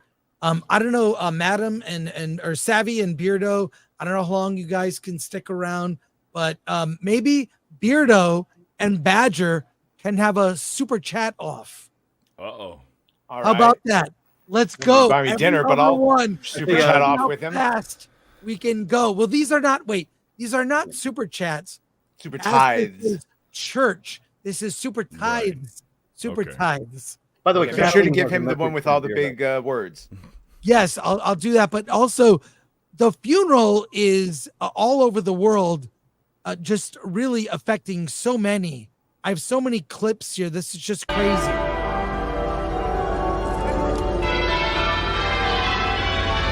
And so the hearse leaves the sanctuary. The hearse reaches the mall. All the way, bunches of flowers being thrown before it. Estimates of between 1 and 2 million people in the capital city today. Unbelievable that what a turnout. It's a global celebration of life, as it were. We'll start with Olaf here. Badger, why don't you go, and then Beardo will just sort of back and forth, and we'll see. And then we'll have the chat decide who is better. If we can get a poll up. Now, Beardo, before they try to turn us on each other, I believe that you have leg day and that they CGI you to have skinny legs. So don't, I'm on your side, brother. High tea. I have a butter dish and everything. Don't let them turn us against each other. You're damn right. All right. proof. I do have Badger, Badger or Beardo, get that chat up. And here we go, Badger. Olaf for 6. The Star Wars I still love is the classic OT with 20 plus years of EU content. I did enjoy most stuff revolving time era prior to prequels and sequel. I did enjoy, Red French Moon with the $10. This morning was my father's funeral, and it's quite so real. And son of a bitch, Chris. This morning was my father's funeral, and it's quite surreal and cathartic. There's You're no right, th in there, but no, just say what they wanted to say. We'll move past it. It might be a mispronunciation or a misspelling, not on me. I've heard it both ways. And sort of a monthly Monty Python's-esque in a way to spend my evening at the Star Wars funeral to heal a bit from my emotions. Is Donald Trump allowed to read that? Sure. Okay, And all right. I mean, it's a kind of a serious super chat, and then it is a bit of, but wait, we'll go to the next one here. Go ahead, Hold Badger, on, on this. Hold on. All right, we'll get on the next one. Norm Owlman for 5. Sticking the landing would require being in the air. The Acolyte couldn't jump in the first place. All right, here's one for you, Beardo. Here we go. An easy one. Real life's fake wizard for $5. Will Monsignor NG offer us a blessing in our future time of mourning? Blessing. Alan, come on, just say yes. Yeah. Yes. All right. Let's Beardo, keep that it was moving. great. Yeah. Badger, let's go. Jim for one for $5. It's a distant relative of King Charles. I knight all of you for your courage in being amongst the first reviewers to speak out on how bad the show was. A lot of knights in the audience. I see you. Thank you so much. Graph Web for 2.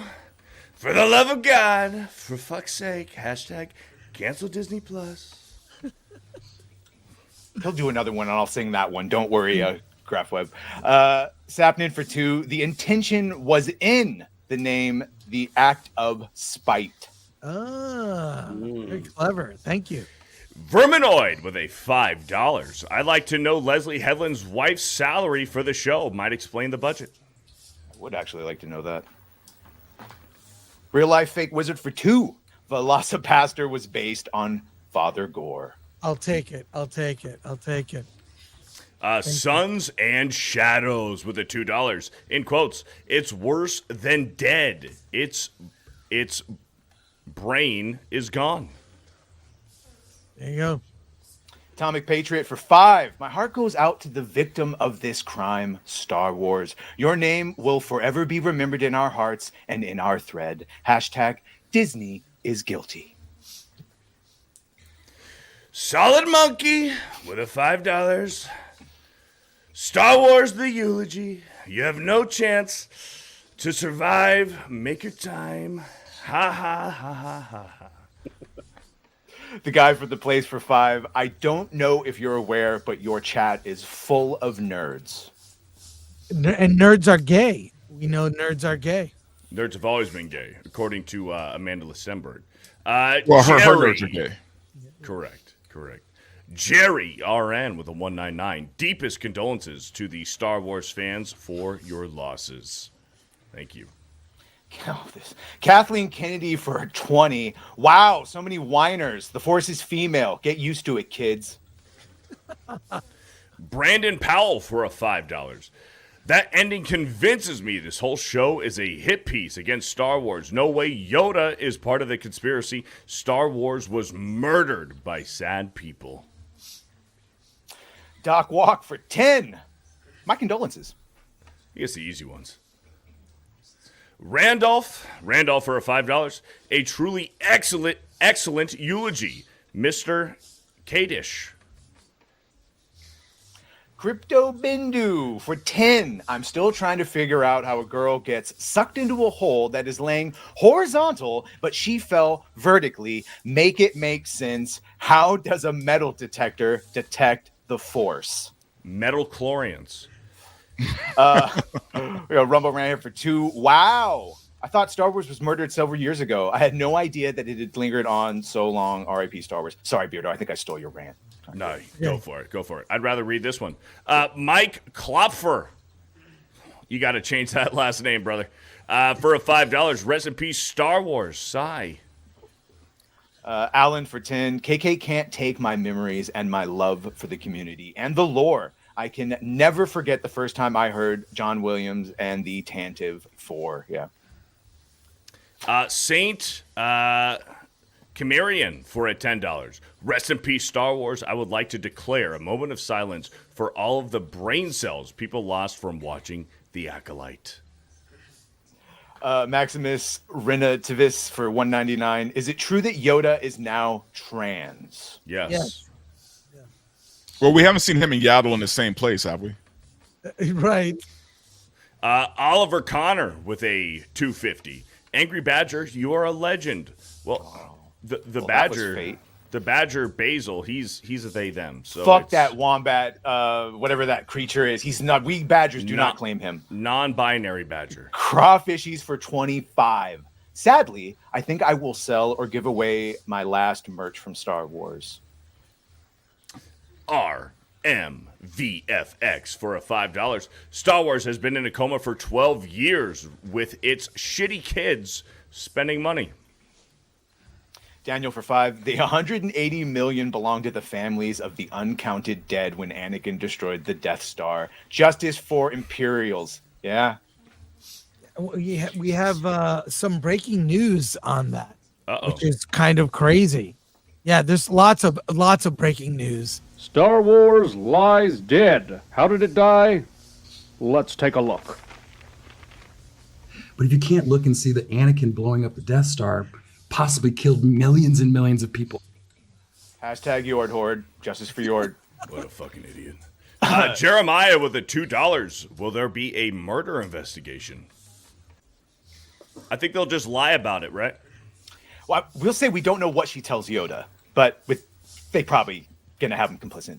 Dark Hierophant for 5. My heart has been sliced in half by a lightsaber. I am man. Therefore, only my gender can be broken by such a device. R.I.P. Star Wars. Jason Webster with a $5. Rest in peace, Star Wars 1977 to 2012. Take heart. We have cherished memories from the original trilogy and the prequels. They will live on every time we watch the Blu-ray and DVDs. Jacob Carbo can remember.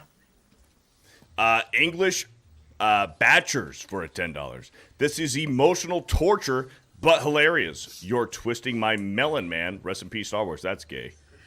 The Everything Paranormal Show for 5. They will swing for the fence. Osha and Zipper is Palpatine's parents. Spoiler alert. Sergeant Sluggo with a $5. Planning one last visit to the galaxy's edge. Where do they live, my followers? Candle and other memorabilia at Grand Avenue, Toy Story Land entrance. There you go.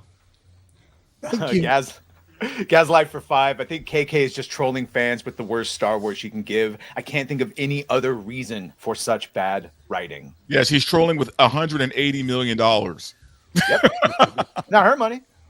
KK. That's true. Queen Kathleen Kennedy with the $10. Wow. Why do you little children care so much about this worthless franchise? Can't you understand that modern feminism is the most important? Thanks, Kathleen. James OP for 5. These people are necrophiliacs. Even after Star Wars stopped breathing, they just kept going. Dragonwise with a 199. Darth Osha. The violations are strong with this one. Jason Webster for 5. Bob Iger, Dave Filoni, Pablo Hidalgo, and J.J. Abrams are the 4 horsemen of the Disney-ocalypse. Dark. Let's just go with Dark for a Hero $2. Fan? Sound it out. Dark with the $2. The only dick Ryan has is his last name. Grand Potato for $4.99. Canto adiagi tempra la centra canta il hino di muerte. Sing slowly, temper the lyre, and sing the death hymn. Canta pri mi noir. I can sing in Spanish. Jacksman with the $5. I can. Darth Vader in Kenobi series. Have you come here to kill? No, Padawan. You died in 1983. Ryu for 5. Forgive R2D2's language. He's been this way ever since C3PO left. Ministry of Wrong Thing for a 199. Somehow, Ryan didn't subvert my expectations. Movation for 5. Loving this. I want to say goodbye to an old friend. Ended by activist wankers. Ministry of Wrong Thing for another 5. Ryan, how many times did KK attempt CPR on your dick before it died? It was Latin, you troglodytes. They're trying to correct you, saying it was Italian. Here is $10, 10 for 10, Norm Alman. Here is $10 to get Ryan off this program. He needs it, seeing the success of Glass Onion. Let us mourn in peace. J.R. Cardenas for a $5. I'm disappointed in R2. You can't call people tauntaun jockeys. That's racist. Do better, R2. OB Pixel for $4.99. As Gen X, I think back and mourn. We were fortunate with OG Star Wars. A sad day today. Younglings will never witness the awesome phenomena like we did. Dr. Joy with a $5. Wasn't the rumor last year that they were using Acolyte to dump a ton of debt from Indiana Jones and another show? That's where the $180 million went. Daniel for 2. Star Wars is dead, and all I got is this lousy shirt. I mean, I did get a rather nice funeral shirt, though. It's pretty comfortable. I'll just say, shut up. Drake Timbershaft with a $10. Tython. Okay, thank you. Appreciate it. This is my turn to talk. Tython is the first Jedi temple, not planet Hoktui. Read your EU, people. Wild Stallions 88 for $9.99. Will Lucasfilm be condemning one of their actors, Jack Black, wishing the sniper had better aim? Didn't think so. Justice for Gina and R.I.P. Star Wars.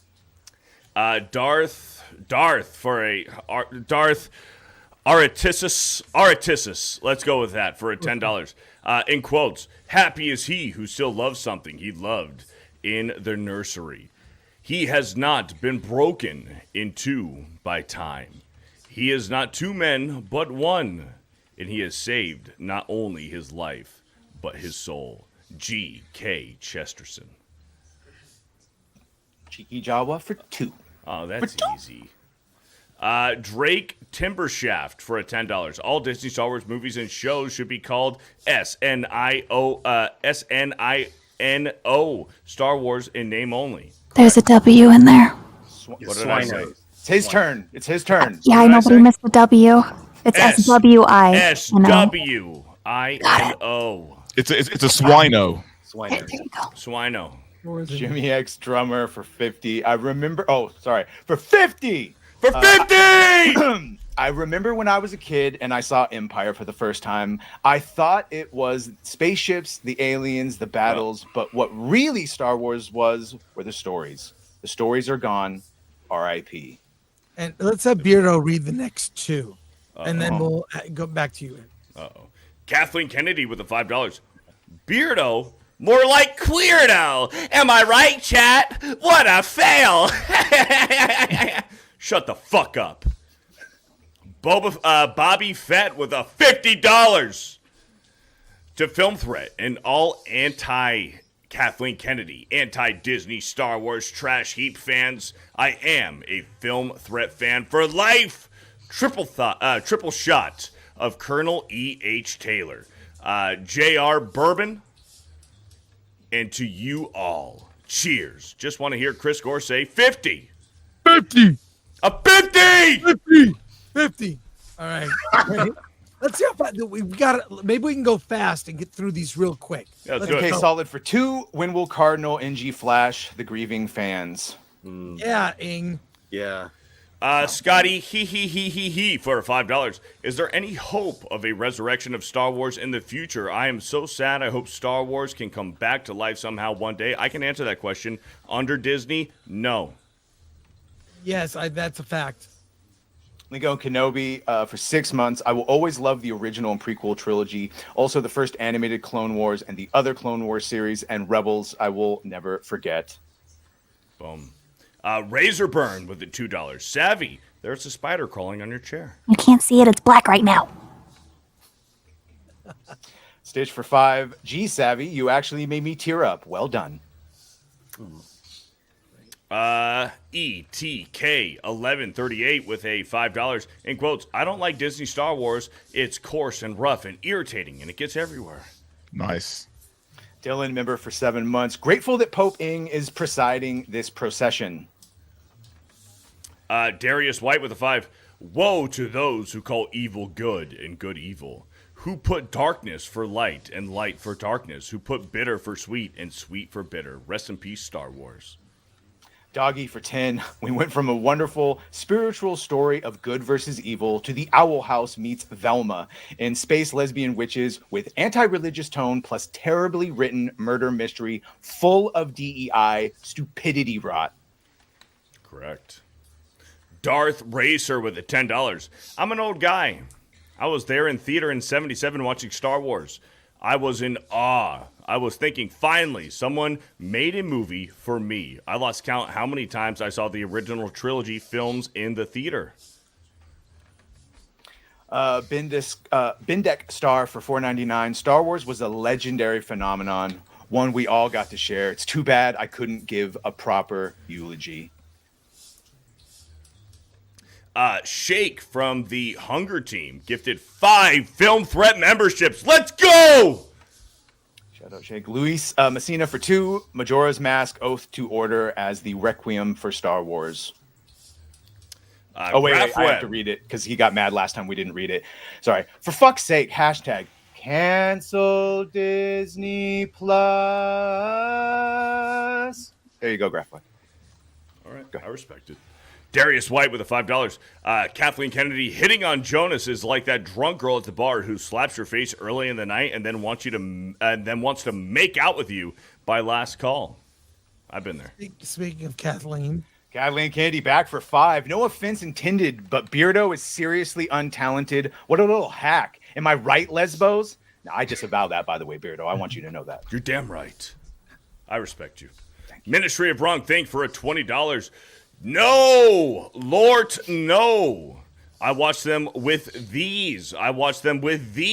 They wasn't a bad franchise. They just made a lot of bad decisions. Now theys and the great big ollies in the sky, they die now. Jedi Master Lawrence for 10. Brought Grandmaster Yoda into your desecration of a beloved franchise by making him completely inept and complacent and sensing the fact that 10 plus Jedi were killed by a Sith. Hashtag Star Wars funeral. Must have a rod up your pooper for a $2. Star Wars, rest in peace. We hardly knew you. Fuck you, Tardo. Huh. Shots fired. David Francis for 10. Hollywood is dead. Disney is dead. And Star Wars is dead. And feminism and politics killed it all. Long live books, graphic novels, and independent films. John Platt with the $2. Rest in peace, Star Wars. Kathleen Kennedy lied to George and Disney. Star Wars died. Red French Moon for 5. Trump could have read my super chat. My dad actually liked him and would have preferred him as president instead of Macron if Trump was French. I understand what he means. War Wizard with a 199. Beardo, a little help. Hair Row Fant. I got you, bud. I got it. Thank you. Saint Sumerian for $4.99. We should have known Star Wars was dead the moment we noticed the original heroes, Luke, Han, and Leia, would never be seen together again when Han died. Facts. Will Yum with a $20. Headland, Kennedy, Filoni, fuck, marry, kill. Ooh, answer this. Okay, well, I'm killing Darth Felonius. I guess I'm effing Kennedy and I'm marrying Headland because then at least maybe I'd get some power Riz and get some decent Star Wars made. I think everyone should answer this question. Oh, Jesus Christ. It's easy. Kill Filoni. In Minecraft. Sorry, I know Jeremy. We all know what we mean. Hate fuck Headland. And then marry Kathleen Kennedy, get divorced, and get all the money. Or half of it. Because I don't have I'm with that. Answer this? You had mine. I go end Filoni, and then I would do Headland, and then I would marry Kathleen Kennedy. That does sound smarter. Same answer then as mine. Yes, correct. That's the most logical choice. But honestly, I'd rather just off myself in Minecraft at that point. That's the right answer. That is the right answer. Yeah, I think my answer is going to fall right in the same place. Unless Headland comes with her wife, and then, we could have a throuple. So, I'll marry Headland just because it'd be kind of fun, maybe. But then you're just sitting there watching each other, watching them just jerk each other off, and then you're just sitting there with like an awkward boner. Yeah, that's kind of true. All right, Alan, what does Alan think? Yeah, I'm with you. Kill Filoni, marry, or F Headland, marry Kennedy for the money. For all that money. That's a lot of money. Okay. Right here. Chris Pierce with a $5. Let's all bum rush Leslie Headland's play when it comes to Broadway. I'll bring the Rotten Tomatoes. And this last one, here we go. Film threat, Eric. Oh, well, who did it better? Beardo. Well, he's the expert here. 58% Badger, 41. There you go, out of 850. Long may he reign. There you go. Beardo the winner. All right. But Badger. What can I say? What can I say? I've been doing this a long time. It was very, very close. Not but really. Being serious for a minute, where does this go now? We have seen it's not an exaggeration. The most talked about Star Wars has been this series. It was great when it was talked about, but it's also objectively bad. It's bad. And when will people, even Grace Randolph finally said, the show is awful. It took her till episode 7, but she finally admitted it. What did she say about last night? I haven't checked. She is seriously quiet about the Yeah, I haven't seen anything. Interesting. It is the least watched. I'm guessing her last Disney check didn't clear, so that's why she's now being honest about it. She's got direct deposit. So I can't answer Chris's question. My prediction of what's coming next with Star Wars and as far as the Acolyte, because it's relevant, is Leslie Headland has said that she is very interested in doing a Plagueis Palpatine prequel story. And we saw that last night when she put Plagueis in there. And she also involves Yoda as well. Disney, Star Wars, Lucasfilm, they cannot fucking help themselves. When you think that they might feel the temperature in the room, you can expect a complete 180 turnaround of what you think that they're thinking. They cannot help themselves but be gay. They can't. What's going to happen in Acolyte Season 2, whether it's Acolyte Season 2 or if it is its own show, what's going to happen is Palpatine, Plagueis, because Plagueis, Plagueis now, as of last night, the only reason why Plagueis knows that he is capable of conceiving life through the Force is now because of these lesbian demon space witches. Plagueis knows that, and that is the rhetoric and the lore that current Disney Star Wars lore has showed us. If Leslie Headland gets Acolyte Season 2 or her own other show, separate show, they are going to do Palpatine and Plagueis. They are going to make the two gay lovers. There is no fucking doubt about that. They will do it because they cannot help themselves. Palpatine and Plagueis will be gay lovers, and that is how they're going to try to conceive life through the Force. The tragedy of Darth Plagueis the Wise. Have you ever heard of Darth Plagueis the Wise? Okay. The tragedy will be that Palpatine and Plagueis, chat summary, viewers in the chat are reacting with shock, sadness, and humor to the news that Star Wars is ending after a 45-year run. Many are reminiscing about their favorite moments from the franchise, while others are discussing the impact of the news on the future of science. Well, I looked on Twitter. There are a lot of posts about the Star Wars funeral. So I was just scrolling through. It's pretty amazing. Pretty amazing. Okay, yeah. So sorry, just to finish off what I was going to say. Whatever's going to happen in the future, whether it's Acolyte Season 2 or its own show, Palpatine, Plagueis, they're going to be gay together. They're going to be gay together. The tragedy will be that Plagueis finds another gay lover. Palpatine is going to be so upset that he kills Plagueis in his sleep because Plagueis had another gay man that he was in love with other than Palpatine. They will be gay. Plagueis and Palpatine will be gay together. Plagueis is going to branch off. He's going to explore other options. Palpatine is going to be so upset he's going to kill Plagueis in his sleep. That's what's going to happen. But babies. Yeah. But vagina Anakin Skywalker. On that note, Star Wars lies dead. How did it die? Let's take a look. I want to ask you both because this is, I would say, arguably the gayest Star Wars, I think, by a considerable margin. And are you excited about that? Are you Not bracing the gayest yourself? Star Wars. Not the. It's pretty gay. Let's be honest. Leslie, how do you feel? Am I gay? Yes. Well, no, I know Yeah. you are gay, but I'm asking, are you excited about putting this, this is going to be a talking point? Is it going to be a talking point? I'm sure some. Because nerds are gay. Well, some nerds are very not gay and are very threatened by gay Well, that's stuff. true. But Yeah. in my world, nerds are gay. Was this the fun element of? No, I don't think so. And yet people have told me that it's the gayest Star Wars, and I frankly. You're offended? Into it. No. I think that Star Wars is so gay already. Okay. I mean, have you seen the fits? We'd be like, look how gay this is, and then send each other a reference photo. And are you telling me, with a straight face, that C-3PO is straight? They're a couple. That's what I think. But this is more outward. I think it's canon that R2-D2 is a lesbian. Oh, Ooh. interesting. Yeah. Huh. Ask Filoni. Okay. Ask Filoni. Can you imagine? You know, Amanda is annoying, but she's kind of hot. She pushed right past that. So I'm just saying, I can save her. I feel those screams. Does anybody that's disagree with crazy. me with That's what the crazy. future of the Palpatine Plagueis story would be? Oh, I think they'll be a gay couple for sure. Yeah.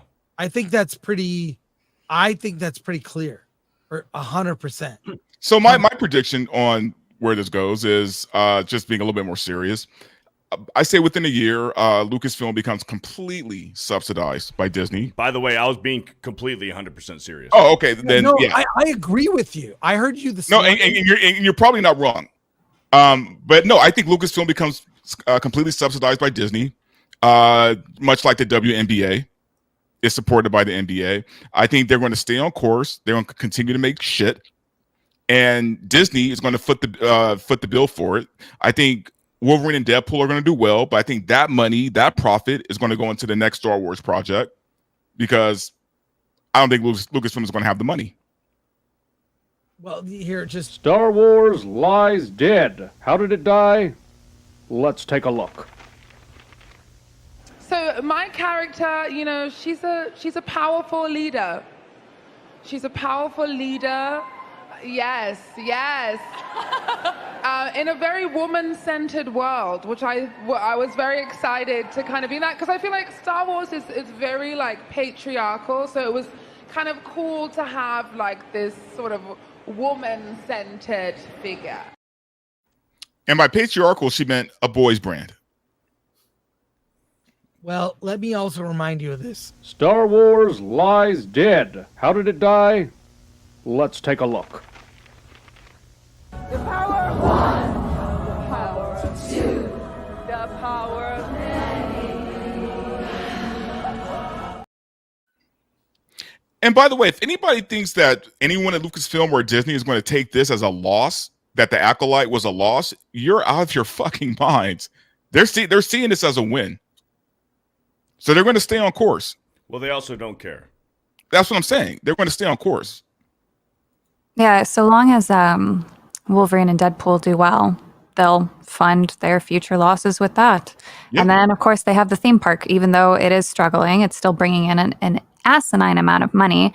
And then they're also in talks with Blackstone, my favorite asset manager, because they want to get in on the ground up with their studios that they want to launch in India.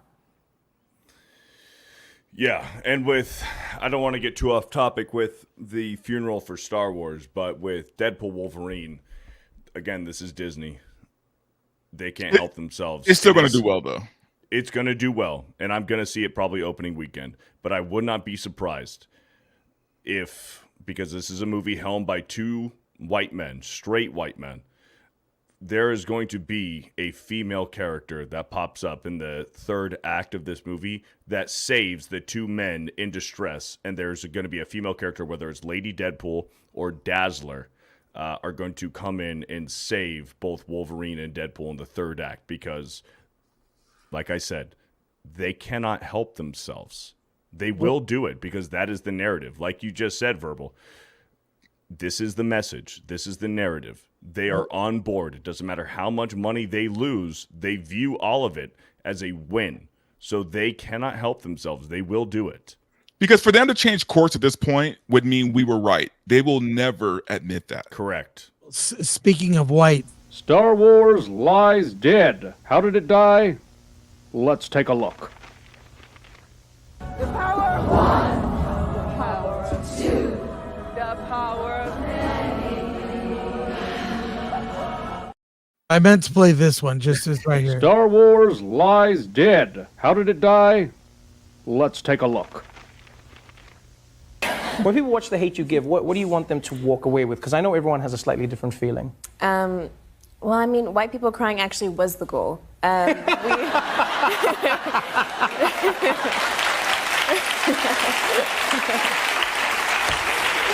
was the goal.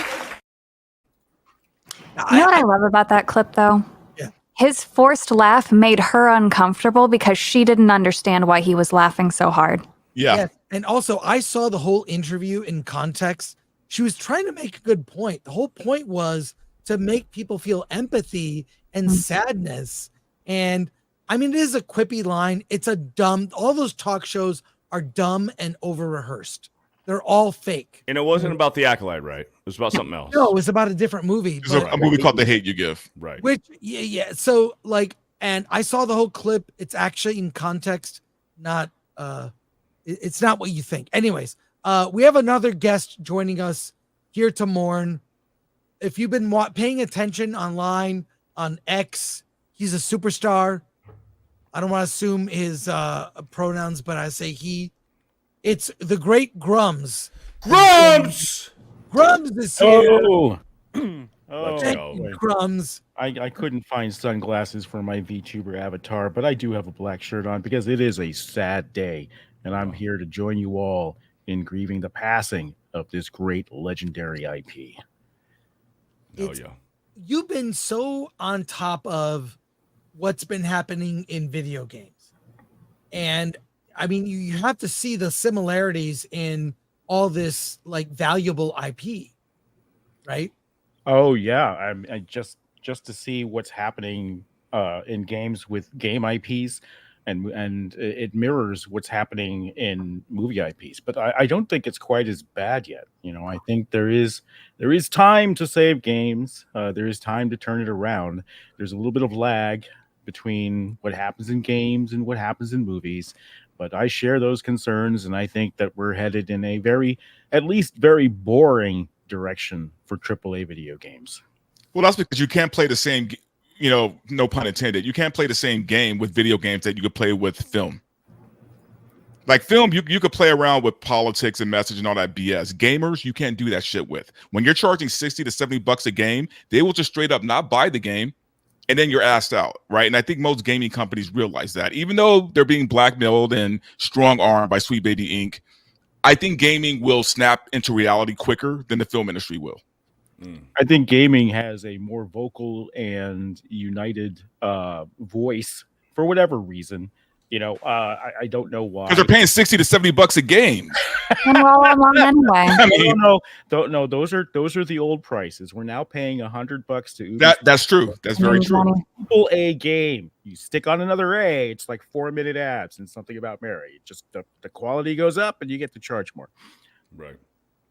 And with AAA games now, it might be a $70 price tag, but if you want to get the special skins that you want to wear the special cosmetics, you want to get that cool weapon to start off the game, well, now you're paying $100, $110, $120 just to get the deluxe edition or the DLCs. And they call it DLCs, but you can still buy it off rip when they sell the game, and now you're paying $120 for it. But when you buy the $70 base game, and we're going to see it with Star Wars Outlaws, keeping within the Star Wars tone here, Star Wars Outlaws, they are selling you the Jabba the Hutt mission. You go to Jabba's palace, that's an extra $30 off rip. And guess what? If you don't pay that money for it, you will never get to be able to play it. And it's not like later on, 6 months, a year later, you'll actually be able to unlock it and play it. You can't unlock it during playthrough with actually achieving certain stuff in the game. No, you will only be able to play that mission if you pay the $30 to $40 at the front gate. On top of the $70 you're already paying. Correct. I'm really worried about Star Wars Outlaws. It's going to be a game without lightsabers, and it's got the strong female protagonist with the AAA jaw, as I like to call it, the little the man jaw. The AAA man jaw there, and we don't know where it's going. But with Ubisoft mishandling Assassin's Creed Shadows so much so far that it's basically pissed off all of Japan and gotten legislators looking into taking action against the game for its historical inaccuracies, all the way down to using historical props that have a sign that says you do not have permission to use this lantern in any commercial work, and they used it anyways. So many instances of that. What's gonna happen to the IP? Is anyone going to want to play a Star Wars game after The Acolyte? What's going to happen to Ubisoft? And they only have that and Assassin's Creed as their tentpole games for this year. And so I tell everyone, hey, if you want to make a statement, if you want to strike back against what's happening to your beloved IPs and the AAA gaming space, don't buy these two games. And Ubisoft would be really hurting because that's all they got this year. Well, my hope is... Sorry, Verbal. I was going to say, my hope is this, going along with what Grummz said. I personally just wish that we stop supporting these shows, man. Like I know, we do it for content, us creators. Although I quit talking about Star Wars on my show just because I can't give them that kind of light anymore. But the problem is they care about who's watching. They don't care about bad reviews. They don't care about YouTube videos. They don't care about us making fun of them. They just care about, the fact that there's numbers there, right? But I feel like if enough numbers drop, who knows? Maybe they'll think about changing their format. But until then, if people are still watching, why should they change? They're not watching. They do care a little bit because they go directly to Rotten Tomatoes and they take away that viewer score. And we've seen it with a few of these Disney movies where they take away the viewer audience score off of Rotten Tomatoes. So they do care. But the one point I had to follow up with Grummz, just to piggyback off of him, is with who's playing Star Wars games right now, as far as the popularity of the IP. Just last year in 2023, Jedi Survivor, the sequel to Jedi Fallen Order, which Jedi Fallen Order did well. I played it. I played both games. They're decent games. They're fun games. They're Souls-like, Star Wars-like games, and they're fun. They're good. I think the first one was a little bit better than the second one, but that's besides the point. What happened is last year, Star Wars Survivor was scheduled to come out the same weekend as Resident Evil 4 Remake. EA postponed and moved the release date back from Star Wars Survivor so that they were not competing with Resident Evil 4 on the same weekend, and pushed it back like a month. For Star Wars to be in the state where they feel competition, where Star Wars needs to bend the knee to move their release date back because they are too intimidated to release their game against Resident Evil. You have Star Wars and Resident Evil, and Star Wars is the one that pushes their release date back because they're worried about sales to compete against Resident Evil 4. You know you're in a bad spot. Yeah, well, because they filled it with High Republic stuff also, and it was the weakest part of the game. Yeah. But I mean, and Resident Evil is a fan favorite video game nerd. Like, the nerd video game player loves Resident Evil. So, but for fucking Star Wars to feel intimidated by Resident Evil, where they feel the need to not release the game on the same weekend, and they postponed the release date because they don't want to release the game the same weekend as Resident Evil, that speaks volumes, man. And not only that, it was a remake. It was a Resident Evil remake. Correct. Not even a brand new game. Yes. They were afraid to go against a remake. Yep.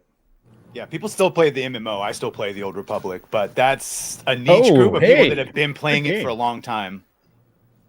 Yep. Good game. I've been playing it since beta, so I can't leave. Like, I'm in it for the long haul on that one. And it's still mostly, it's a little infected, but it's still mostly pretty good. You know, that was that we were in the same data center as them, World of Warcraft and Star Wars, the MMO. And the Old Republic. I knew Rich Vogel, the executive producer on that, and there was I guess a huge typhoon or hurricane that had ripped through the data center, ripped the roof off the AT&T data center, and I got a call from Rich, and he said, "Hey man, your servers are across from ours, and it's literally raining on your equipment right now." And so we got an emergency call, and they were installing the expansion to the game, I think. And then so we had to go over, and AT&T had to deploy what they called, it was hilarious. They were very apologetic. They said, "We're on top of the situation. We have tarping engineers installing tarps now," and we just ripped them to shreds. Like, tarping engineers, do you go to school for that? Is that like a 4-year program or a 2-year degree? And but yeah, that was a great game. But you know, games sometimes save franchises, right? Or can really restore the fan base. A long time ago, there was an adventure game by LucasArts called Indiana Jones and the Lost Temple of Atlantis. And if you ever played that, it would have been an amazing sequel to the movies, right? This is an indie that we should have gotten as a movie. It was just so well done and so intriguing. And so, you know, when we talk about Star Wars, there was a game that was going to come out that was canceled, and it was going to be made by Quantic Dreams, and it looked so epic. And I posted the clip here in chat because I just wanted to take a look at this. And if we had this Star Wars back, everyone would come back, and we could necro Star Wars. So yeah, I don't know if can we play this? Is that allowed? Chris, you're muted. Yeah. Chris, you're muted. Chris, you're muted.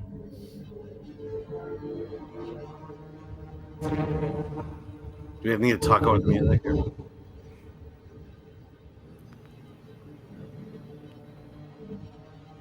I mean, just the initial shot.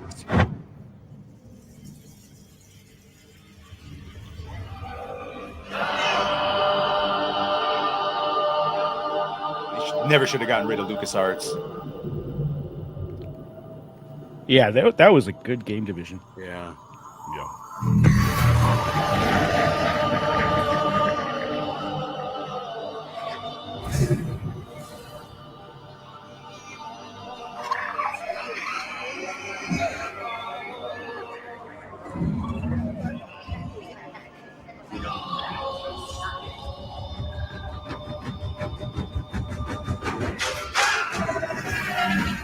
Oh, I remember this.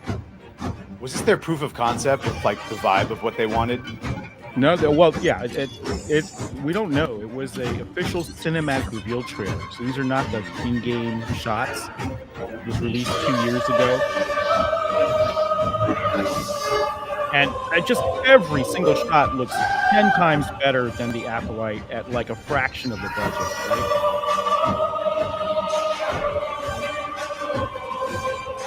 To me, this just screams Star Wars.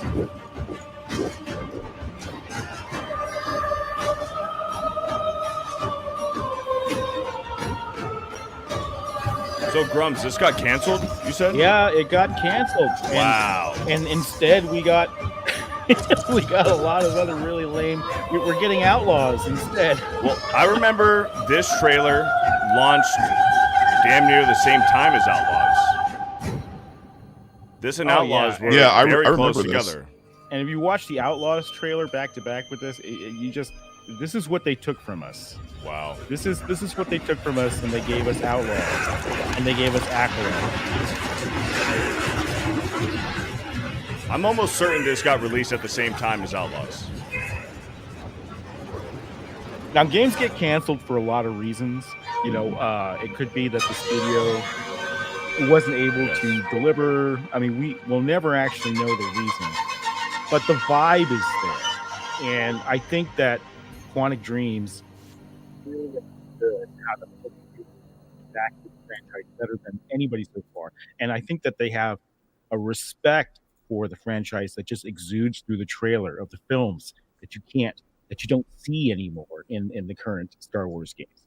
It just feels hollow. Every current Star Wars games just feels like it's like a facade. It's like you could see the paper mache walls and sets everywhere. So like the shows and the movies, basically. It's just, oh man, I want this game so bad.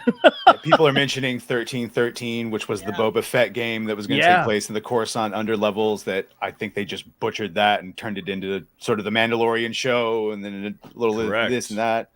We were supposed to get a Boba Fett movie or a complete series that turned into Mandalorian, and then we were supposed to get Obi-Wan was supposed to be a trilogy that they turned into a Disney Plus show. Yeah.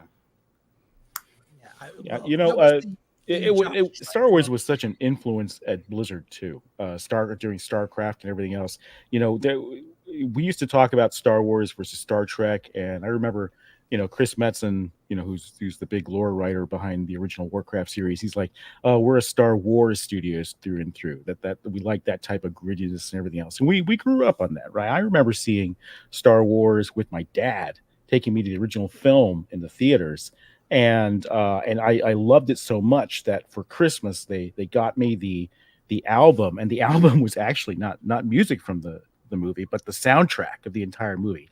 And I played that over and over again till I'd memorized every line from the original trilogy, the original movie. And that was it has such an impact on me. And you know, and to go from that and to slog through the Acolyte, which I did finish the last episode this morning. I was telling Chris the wounds are still fresh. It was just the franchise has fallen into the hands of people who are disrespectful, who don't understand what they're doing, and aren't even good at the basic craft of writing. And how do we spend so much to get so little? Activism. We have a special guest about to join us. Just give us a moment. We'll bring this special guest on.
Joining us now. Was that Bohemian Grove for the Acolyte?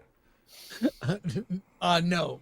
Okay. Joining us here, he has some words to say. My friend, as heel versus Babyface, is joining us now on the show. Yes. Welcome. Thank you. Good evening, everybody. I'm wearing black. Perfect as just like my favorite men. We are all Disney Star Wars fans after all, and that is the way to go. I have created a little piece here, a little 4-verse eulogy for Star Wars. Front and center here. Okay. No. There we go. Don't cry for me, Disney Star Wars. The truth is, I never liked you. All through the wild plot holes, your maddening existence, I kept my monetization. Please keep your distance. Don't cry for me, Disney Star Wars. The truth is, you had a bunch of retards that have no passion and have no vision. They tanked your franchise with your permission. Don't cry for me, Disney Star Wars. The truth is, you're completely mismanaged. Incompetent heads of studio to activist writers. You're hard for fake diversity. No need for whiteys. Don't cry for me, Disney Star Wars. The truth is, I really couldn't give a shit. You turned your back on us, and in your face you spit. You have no passion left. Your legacy will be nothing but shit. Thank you. Bravo! So well said. Thank you. I know you can only pop on for a short time, and I thank you for that. Yeah, it's been a hectic day. I had to deal with a bunch of Jedi pedophiles. Yeah, so okay, you saw the last episode. Yeah. Was it weird when to be a pedophile? Yes, it was. It was really weird. I feel a connection to you, Osha. I feel Osha. Osha. I feel It's okay for you to force stroke me. Yeah. He's like slower. It is okay for you to kill me right now. Stop talking. Talks. He said, I read my line phonetically and do not know what mean. She choked him out for exactly 38 seconds. Well, the person. That's good enough number. It's good enough number for me. Yeah. It's good enough number for anyone. Yeah. Well, the person who does the best imitation is, of course, Alan.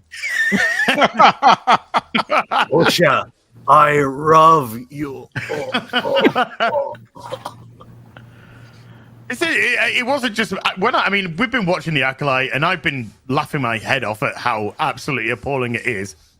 But as soon as it was revealed that Master Soul was a raving pedo, it was just like I've been kicked in the gut, and all the fun was just immediately wiped from me. And I realized I was dealing with a bunch of degenerate Lucasfilm vermin, is the only way to describe them. That was head by a woman that fed women to Harvey Weinstein. She wrote what she knew. Exactly. So I was going to say, so she was writing what she knew. Abusing other people in a power abusing others, and feeding people to predators. Leslie, congratulations. You showed us exactly who you are. Vermin. Yeah, I clicked on your thumbnail. I was like, he can't be serious. And then I watched to the end of the video. I'm like, what? And I started putting pieces together from the earlier episodes. So I'm like, where he's like creeping up on them and the trees and spying on them. And it has such a creepy, predatory vibe. And then when it ends with the "I love you," I'm like, that can't be like, father-daughter love. That's just weird. That's yeah. So it's definitely not a clickbait title. You kind of drove that point home. The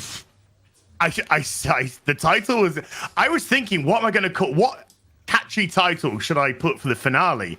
And I was kind of thinking about it before I watched the episode, because you're like, yeah, there's Star Wars is dead. Nah, da-da. And then you watch the episode. I was just like, oh, the Jedi are pedos.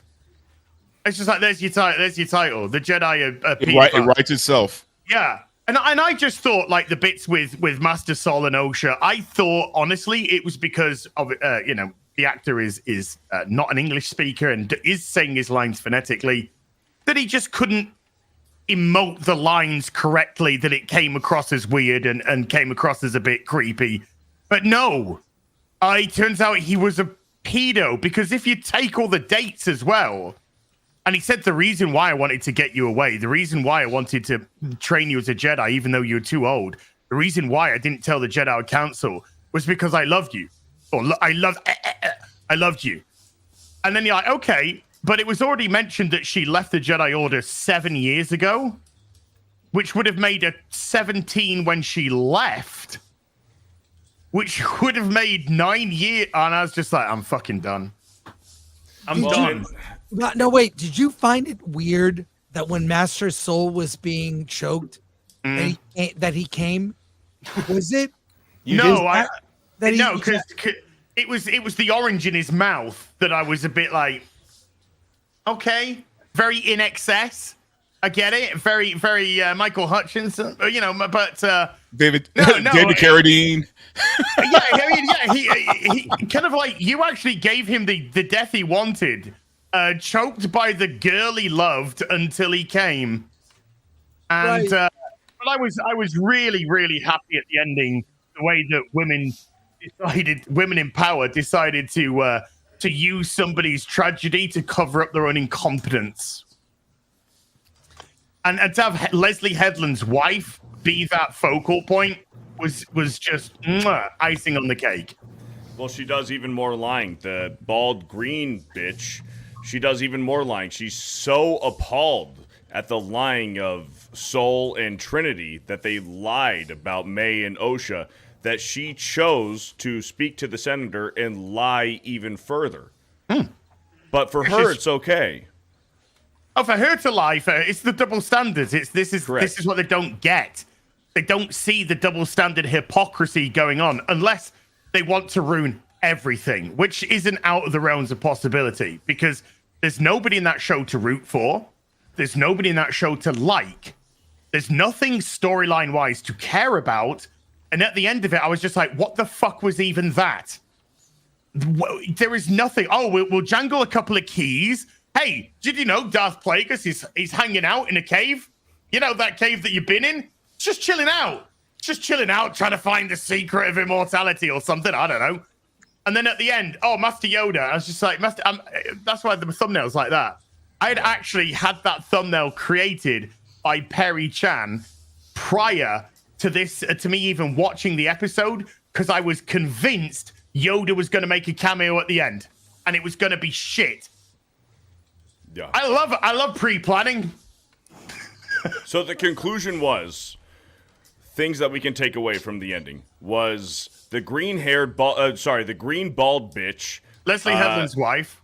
Leslie Headland's wife. Nepotism hire. Her apprentice was Smilo Ren. We all knew that. Her apprentice. No. Her apprentice is iDubbbz. iDubbbz. Never mind. I don't know what you're saying, who by the way killed a bunch of Jedis, right? Yeah. And somehow he's the hero in the end. No, he's the cuck. Well, he's cucked in the end. He is cucked. He is cucked. That is Sith are good, Jedi are bad. So Smilo Ren is the bald green bitch's former apprentice, correct? Yeah. Okay. Yoda is now a liar, and Kiadamundi is also a liar because to they be fair, lied we don't know what they tell Yoda. She just says, I have something to tell you. We don't know what she says. Oh, I know what she said. What did she say? She said, can we get a season 2 by jangling you as a king? And we'll get it. That's what she said. And we'll get it. Yep. Every character. Off you, fuck you must. Every single character, though, was written for Tumblr, not for anybody else. They're all self-inserts for Tumblr. And this continuation of the Yord stuff, because he's still in promo shit. Like, he was in something last night, and I'm like, here's a dude who had less than 20 minutes of screen time. He's dead, and they're using him for a promo video for their account? Well, same thing with Jackie. Because he's gay. Jackie. He's gay, and it's all diversity fucking hire bullshit. Put them in front of the camera, stunning and brave. Aren't we amazing? By the way, Master Sol from Squid Game and amazing TV shows a raving pedophile. Yep. And also, you remember this actress from Logan, X-23? Well, she's in the show too. You remember. The only thing that I can't get over is, so if you're going to nepo a role and put your wife in it, why would you write them a character that's so unappealing, that's so unattractive in every single way, that is so incompetent? And not to mention a bad actress. And that's I'll bet why. money Bingo. They fucked with, and she made her keep the makeup on. Keep on the alien makeup. Let's bang. Let's scissor. I Scissor guarantee me. that. And then they made twins by force scissoring together using magic. Yeah. But bingo. Which made no sense. So her character is so unappealing because she is such a bad actress. Leslie Headland purposely put her as one of the most important Jedi Masters in the show, but yet it's so unappealing because she is such a horrible fucking actress and she doesn't belong to be there. Why did she even have to lie? I mean, the Jedi did nothing wrong. Correct. Well, that was just it, though. The Jedi didn't do anything wrong, but the narrative of the show was they did. And so the actors are acting from the perspective that they did, even though we've just watched the whole thing, and as a viewer go, they did nothing wrong. So the thing they seem to cover up is the fact that Master Sol is a raving pedo. And was I the only one who thought that towards the end, Ocean and May were going to merge into one? Yeah, me. Yeah. I thought that's what we were building up to. Like a reverse the one person that they were meant to be, and Well, we it can't made take no you in a sense. spaceship because there's only 2 seats, so we have to leave somebody behind. Well, I'm and that's just what thinking- Soul had said that twice in this past episode. But was, I'm just saying, Nick his ship, you fucking retards! But Soul had said that twice in this episode. He was trying to say it to May the first time. He got interrupted when she fucking electrocuted him, and then said it again. You are not a sisters. You are a person. You are the same. You are one person that got split in two because of lesbian sex.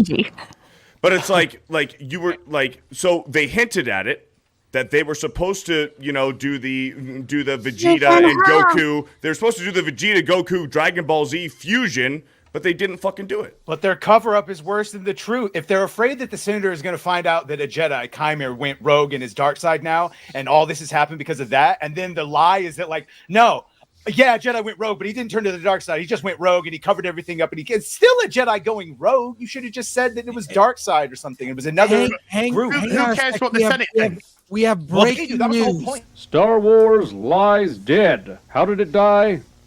Let's take a look. We fell in love. We fell in love. We did fall in love. I just want to say that was the actual point, is that the Senate didn't have any oversight over the Jedi. That was Leslie's whole point of this episode. And at the end, they do get oversight over the Jedi. Yeah. That's the point of the show. So that now they can, because unchecked power, we know what they wanted with You that. found a point in the show? Holy shit, you're I a know. detective. Well, to ruin the Jedi further along. And instead of making them disconnected to the Force, make them straight up corrupt.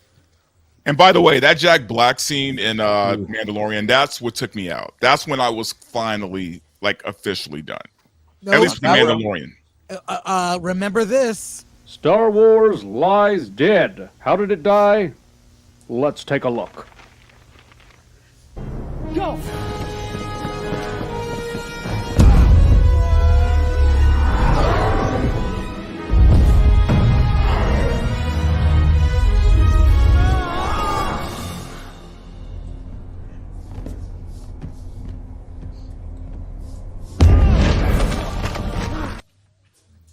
But we kind of expected that dumb shit from Ahsoka. With the Mandalorian, I didn't expect them to go that dumb. As soon as they fired Gina Carano, I knew it was going to be dumb. I didn't even bother watching season 3 after they fired Gina. Well, no, let's be honest, man. The second season, even with its flaws, wasn't a terrible show. The second season wasn't bad. It wasn't great, but it wasn't bad. It should have ended with Luke Skywalker going in, fucking shit up. And then Grogu, Baby Yoda, goes with Luke. That should have been the end. That should have been the last. Fucking series. Never to be seen again. Should have ended Finished. on Pedro Pascal sucking the end of a phaser and blowing his fucking head off. I And then I'll be like, after Star Wars Endgame. is now for kids. No, I agree. It should have ended there.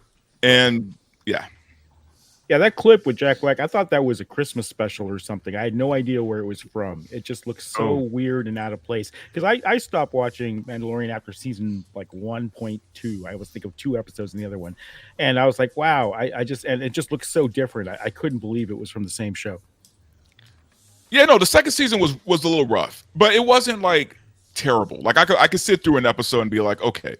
It wasn't until season 3 where I'm like, okay, I'm out.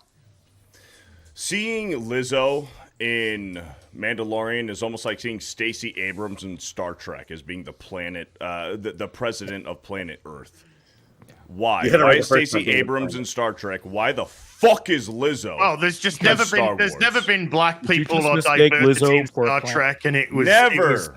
very necessary that here in current day we finally got to see some proper representation in Star Trek. And you're not Uhura. Well, Charlie Cuckboy said the same thing about the Acolyte, right? That finally there was black representation in Star Wars. I'm like Sam Jackson might want to talk to you, homie, because there's been other black folks in Star Wars. Lando. He thought Anakin blew up the Death Star. The guy's never seen Star Wars. Just like yes, Queen, women in Star Wars. Finally, yes, Queen. Never seen a fucking thing. Star Wars lies dead. How did it die? Let's take a look.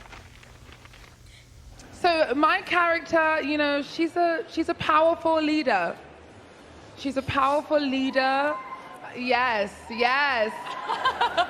In a very woman-centered world, which I was very excited to kind of be that, because I feel like Star Wars is very like patriarchal, so it was kind of cool to have like this sort of woman-centered figure. Who wants to bet she's never seen one movie? Saying. She's just like, yes, I need so much filler because I'm rambling out my ass. Can't even explain her own character. And she was told right before she went out on stage what to talk about. That Star Wars is patriarchal. That Star Wars is a boy brand. Go out there and preach to the woman out there for the future Star Wars fans. Preach to the gays about yes. Reach to Tumblr. Joining us now, we have more people in mourning. I think we're all in mourning. And I'll have to jump then. Yeah, gotta jump. Okay, thank you so much. Short, sweet. Thank you, Mark. Great to see you, man. Yeah, great to see you. The great and powerful Az. Follow me on Twitter. Thank you, brother. No, love you, man. See ya. When he gets some talent, I will. How about that? I tried. Next time, can you sing the eulogy? But joining us here now, we have Epic Mike and the Chrissy Mayr. Wait, Chrissy, are you okay, Chrissy? Oh, not me. What's Chrissy? No. Oh, God. I'm not okay. Should I give my eulogy? Yes. This is very serious YouTube funeral. Okay. So everyone is taking this very seriously. We'd love to share your truth. As am I. What's in there? Nothing. Like my soul right now. Hello, I am Chrissy Mayr. I am kind of new to the Star Wars world. I rewatched everything a couple of years ago after joining Friday Night Titans and gained a real appreciation for the original trilogy. I was moved to tears during The Empire Strikes Back when Luke, even after learning his father was the evil Darth Vader, thought he could save him, that there was still a little bit of good left inside him. Well, I had no such feelings watching The Acolyte. Instead of moving me to tears, it gave me diarrhea. When I wasn't falling asleep, I spent each moment of all 7 episodes confused and disappointed. Is this what Star Wars has come to? Diversity for diversity's sake with no meaning to anything. Like a United Colors of Benetton ad come to life. Actually, I was a little upset when Master Soul was finally killed. I thought for sure he would have opened up a dry cleaning business or a nail salon on Brendock. Well, that's neither here nor there. Cheers to the Acolyte and the fake twins. And my empty mouth. Yeah. Yeah. Oh my God. That was awesome. I've never even written a eulogy. I had to Google, how do I write a eulogy? Well, everybody's been using Chat GPT, so that's Oh, fine. that's really smart. I went off rip. Should have used Grok. GPT for me. I'm so happy to see the new guys here. Thank you. New guy here. Thank you, Chrissy. First ever stream on with Chrissy. I didn't write nothing down. I didn't use AI. I just improvised. It was from the heart. It was from the heart. But upon further reflection, I think I'm going to cancel all of my upcoming tours. All future Fear the Beardo programs, I'm just going to step away from, and they're all going to be on halt. Congratulations. Thank you. There's God, we have so many chat. Epic Mike, before we do you have a eulogy you'd like to read or a statement? I would like to make a statement. Yeah, I'm pulling a Beardo. I didn't prepare ahead of time. Just doing it right off cuff. You know, yeah. Star Wars was a good friend of mine. We grew up together. Being a young half black boy in the middle of BFE, I didn't have a lot of friends. Didn't know a lot of people. But one thing I did have, I remember to this day, my mom coming home with the 20th anniversary edition of Star Wars on VHS, and I watched them over and over and over again. I remember being legitimately shocked finding out that Vader was Luke's father. They were they were something that carried me as a child, made me really want to invest in learning how to make movies, made me want to learn how to be a better writer. And then growing up, you know, I got into the video games and watched Kyle Katarn go from a rebel who defeated the Dark Troopers to a Jedi, defeated Sith. It was a beautiful thing. I thought we had something really wonderful going, and then to become an adult and want to share that with my children, and then to watch my friend brutally humiliated and then murdered in front of me was unspeakably sad. It was a very difficult time. We're still trying to process everything, but I do hope that one day I can enact revenge upon those that hurt my friend. That's, you know, I'll do everything in my power to make sure that Star Wars is avenged one day. Yeah, that's my statement. Thank you. The Kyle Katarn means that Mike is a real one. If you know about Kyle and his journey, then you're a real OG Star Wars fan. Kyle Katarn, yeah. Man, rest in peace. Rest in Jan peace, Orris. Star Wars. Yeah. No. And Spectacles, testicles, wallet, and watch. Yeah. We have another guest joining us in a second here, but I do want, there's so much breaking news. I have to get to all the breaking news here. Star Wars lies dead. How did it die? Let's take a look.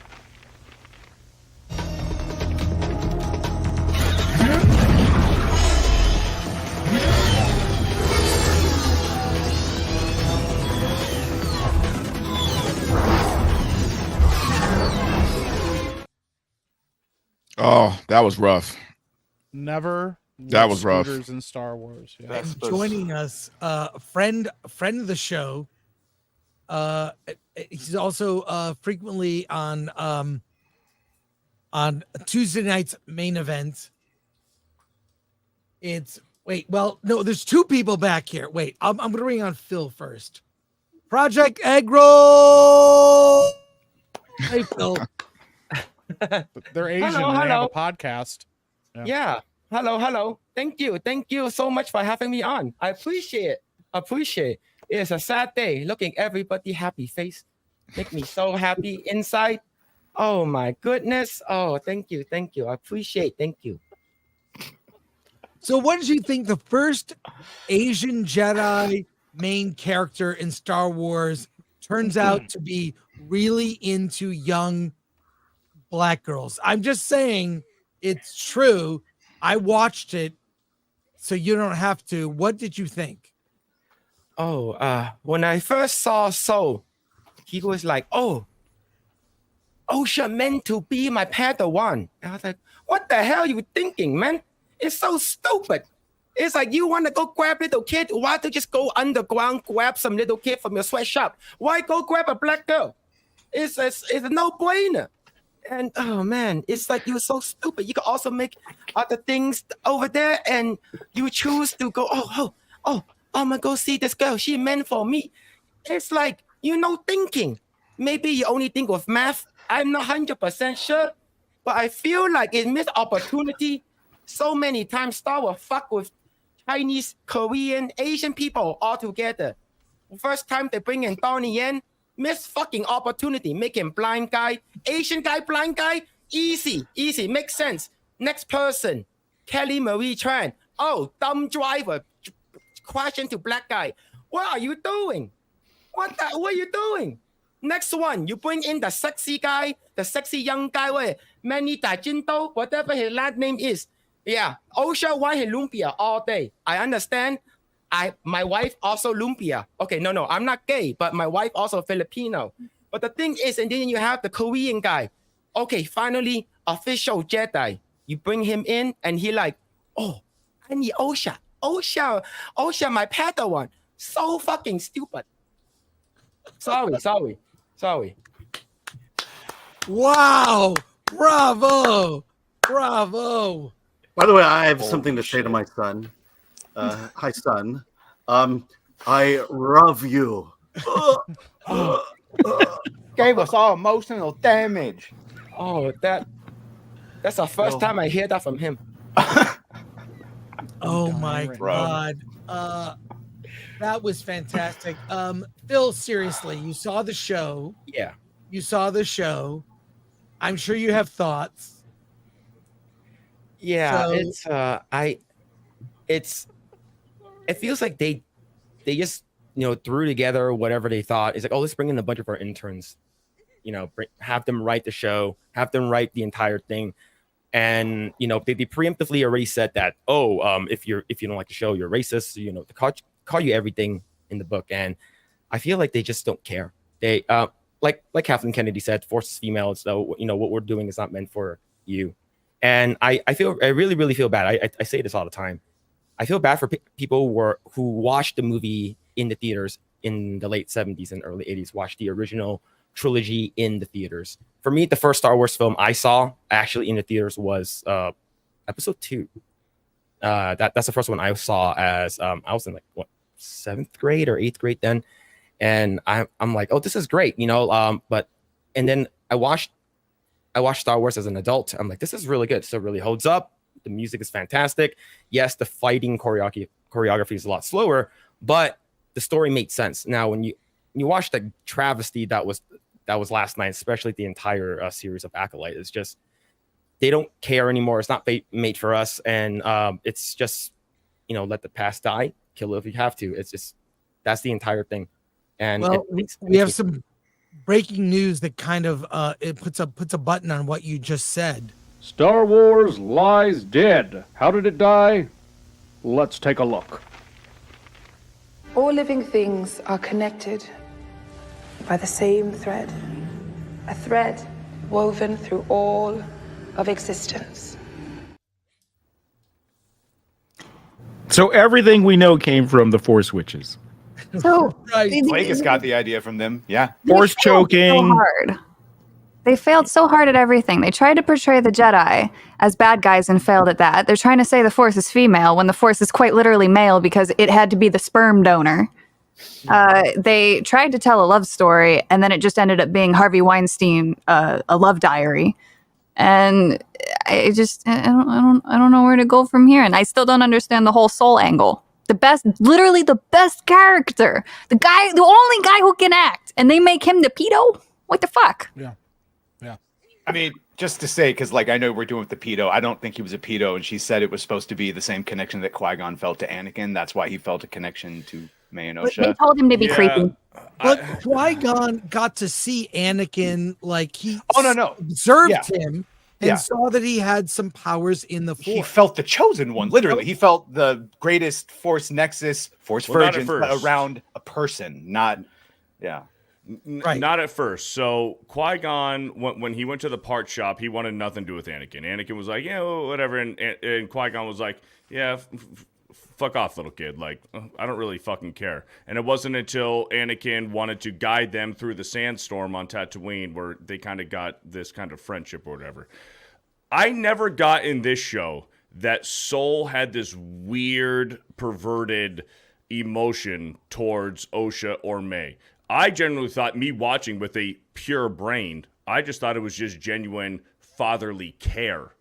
I just thought he was being careful and for these young girls. I didn't get the weird pervertedness about it. Maybe I'm looking through a different lens. I don't know, but I didn't see it with Soul. I didn't see the weird perverted feeling or emotion that a lot of people are picking up on with this pervertedness about it. He's definitely horrible Jedi. He's way too emotional. Yeah. Dude, I mean, the way he was acting was very creepo, man. I mean, it wasn't, like you said, it wasn't like Qui-Gon where he just happened to run into this kid. It's almost like he was stalking these kids, man. Like it was just weird to me. You could, if you take everything from every episode, you could supercut it and it would look really bad altogether. But they didn't have to do that with this show. Everything they showed us with Saul was creepy. Well, that's the thing. Here, I didn't see that though. I didn't get that part of it. But there's multiple times in the show where they tell him, like, dude, you need to drop this. You need to move on. Let it go. Leave these girls alone. You're going to cause problems. And he's like, no, this is important. This has to happen. And I know that they were thinking, because they keep doing it, that they were drawing a parallel to Qui-Gon. But the thing with Qui-Gon was the Jedi didn't tell him to leave Anakin alone. They told him, hey, he's a little too old to train. I don't think we should do that. And he goes, I'm going to train him regardless. By that time, he had already taken him on as a Padawan. Like, it wasn't, he had been having discussions with the Jedi Council about, there's something about this kid. I think this may be, the prophecy may be at play here. Qui-Gon and Soul aren't the same. Yeah. No, they're not. But Qui-Gon didn't kill Anakin's mother. But the thing is, they're absolutely trying to draw a parallel between the two, because if it's like poetry, it's supposed to rhyme. It's poetry, but this isn't George Lucas anymore. Parallel. No, every single beat. There wasn't a single original thought. When she puts on the helmet, it mirrors Vader. When they have the that shit, it's Soul having his little destined to be his. It's asinine. Padawan, it's it's everything's literally stolen and perverted.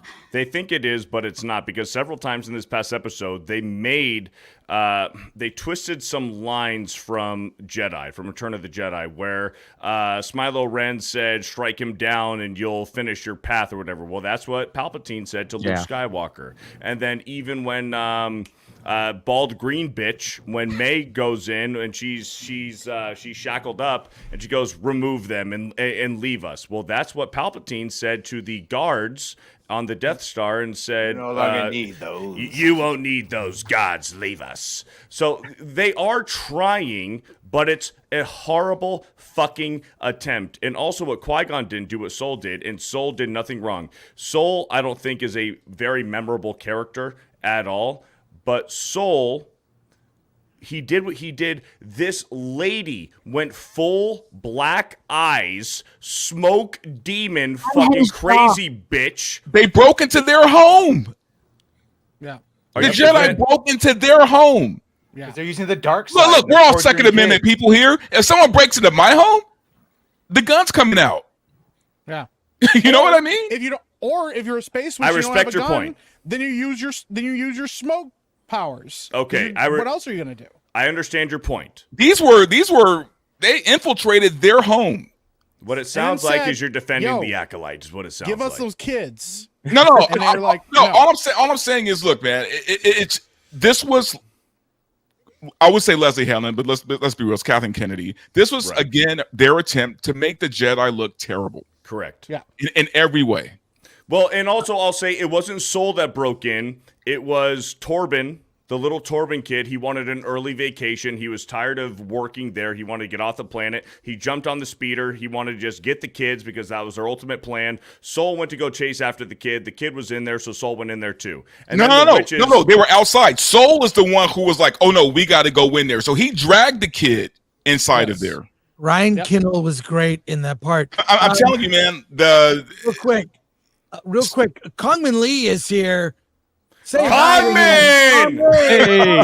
Hello. Hello. Hello. How's everyone going? How's everyone going? How's We have everyone Master Soul. Actually, in the flesh. Breaking news here.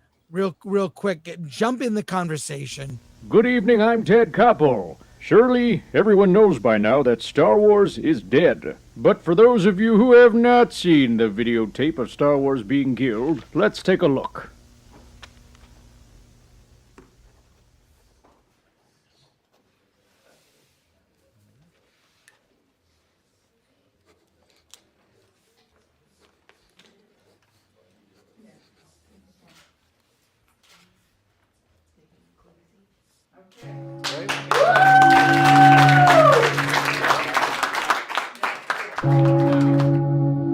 I like how there's a delay. Should we clap? Is this a clap? Yeah, you can see on George's face.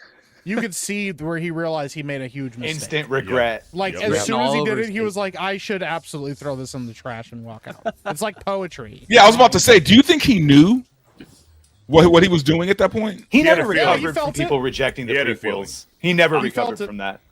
So I'd rather not I think have he Star secretly- Wars. I'd rather not have Star Wars for the past 20 years than have gotten what we got. Right. Yeah, but I think Yep. he secretly likes it because it's like everyone hates Disney Star Wars, but now they're seeing the prequels are great, and he's like, yes. Yeah, he's like, I'm a He really billionaire. got and Vindicated. This got a massive Schadenfreude check feels out of real it. good, man. Yeah. Yeah. Poor guy.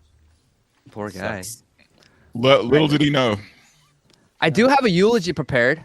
Oh yes, Oh. let's hear it. And real Okay. quick, Dante, your mic is hot.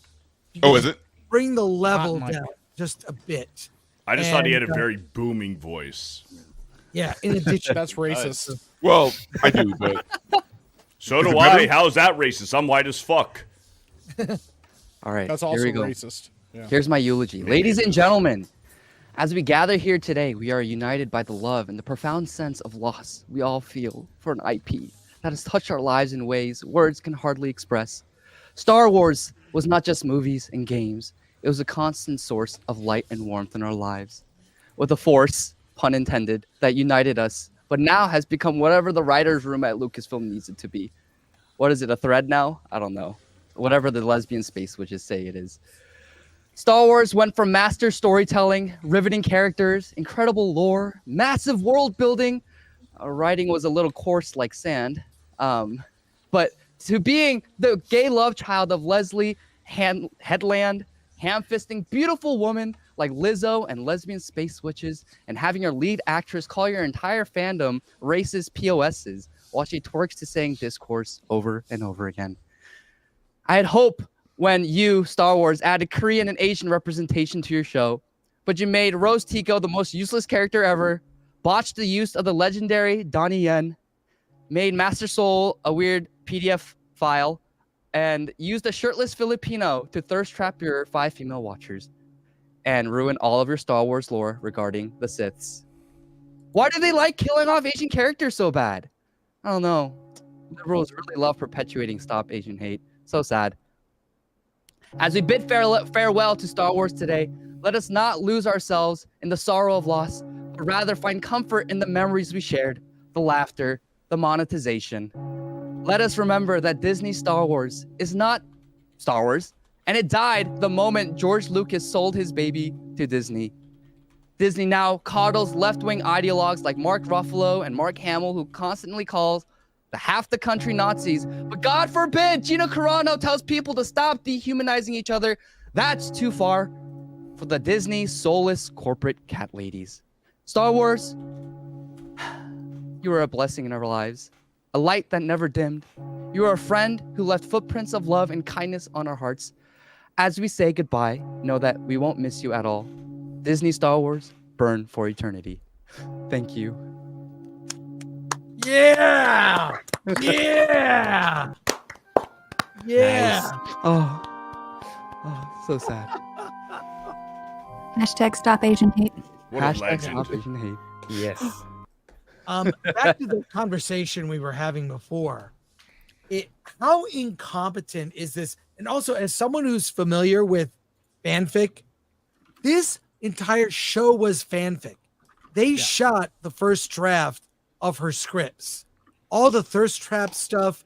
I used to do a panel at WonderCon and DragonCon called Fanfic Theater, where we would read bad fanfic that I wrote along with other people. It's all based on fanfic I saw on Tumblr, which Savvy, you know a lot about. All that fanfic is the same. It's Ron and Hermione and Harry in a throuple. You know, it's Kirk and Spock homoerotic. It's all, and it's so ridiculous. So we would write it. It's not really graphic.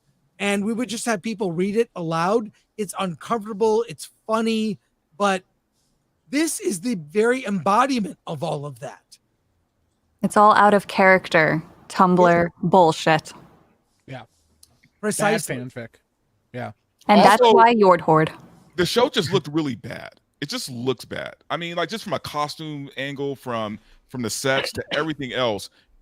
If you told me this costed 180 million, I would have, like back in the day, I would have said you have to prove this to me. There's no way that show cost 180 million dollars. And the VFX, they were outsourced outside of the US, so I know they saved some money there. There was someone on Twitter saying, I don't know if it was a Singapore studio or something, saying, "Oh yes, we did these effects. Our team is so proud." I'm like, who is there? Is there an effects team left at Lucas at all, or Disney, or this movie? I mean, this show was 10 million less than Dune 2. Yeah. That's insane. 10 million less. And there's several times where the green screen work looks horrible. Oh, the speeder bike. That whole sequence was awful. Well, then even last night with Smilo Ren and May, Osha, when they're leaving to go to the planet to go find May and Soul, when they're walking on the rocks near the ocean, the spaceship in the back on the left, obvious green screen. Horrible. And what happened? Well, and I said this last night, and I know, Alan and Chris and those guys, they have sources at Disney and stuff. A buddy of mine who works in like the tech side of things got reached out to by a couple of his friends, and they said that the rumor is right now Disney actually borrowed money from other projects to make the Acolyte work. Oh, so they didn't even actually have the money to make it work, and that they were borrowing money and resources from other projects to get the Acolyte off the ground. That's what I said. Disney's going to subsidize Lucasfilm going forward because they're not going to make any money on their own. Yeah. But once again, does ILM still exist? Yeah, Industrial Light and Magic is still out there. You just don't work for Disney. Yeah. They didn't hire ILM to do it. No, I have two great friends who worked on Star Wars. One did the pod racer graphics scene, all the instrumentation, which I thought was brilliant because it tells the story through the UI of the pod racer. And another friend, he's a compositor. He actually to his chagrin, he's the one who made in the later edit. He made it so that Han didn't shoot first, right? So, but he was telling me that the morale in VFX in the US is very, very low as stuff goes out overseas, and it's just sad to see. Yeah, it is. I mean, and the thing is, like, any one of us on this panel right now can think of a storyline from the EU, from video games, things like that we could have seen adapted by Lucasfilm that would have been an easy moneymaker, easy layup, and they refused to do any of that in favor of making things like the Acolyte and having the scooter gang in Boba Fett. There's no way that anybody thought that was cool. Nobody in their right mind thinks, man, you know what Star Wars really needs? Color coordinated scooter gangs. We really got to have those. On we Tatooine. Need that. Of all places, Tatooine. We really need like the cool like cyberpunk kids with the trench coats doing cool spins and stuff and shooting people. It's like Power that Rangers. will make that'll bring back people to Star Wars for sure. Dude, I felt like I was watching a completely different show when they showed up. I was like, Yeah. what just happened? Yeah. You know the best thing we could do for Boba Fett? Have a Mandalorian episode right in the middle of his show. That And, would and be he really wants good that. about that. He wants still that. complains. Tamar Morrison wants a full Boba Fett episode in the next season. I'm talking about They what should they give did it to him. to Boba Fett. But yeah. Yeah, no, they screwed him. They gave him the You best have, episode was you have Mandalorian. a guy that is like Tamara Morrison who's saying, "Hey, Boba Fett doesn't really seem like the talkative type, and I have way too much dialogue on this script." For him to even openly admit, "Yeah, I tried to pass this off to other actors. I tried to not read the lines. Jon Favreau had to call me on the phone and say, "Man, just read the lines, please, okay?" Yeah.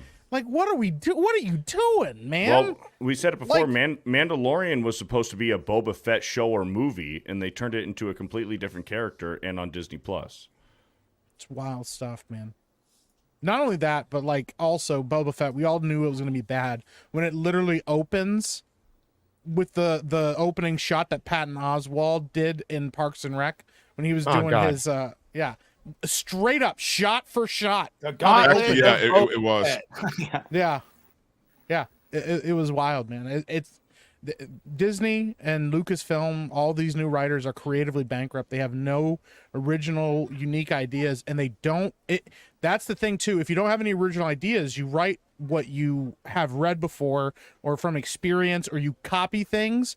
But they're not even copying anything good from Star Wars because they don't know anything about Star Wars. Yep.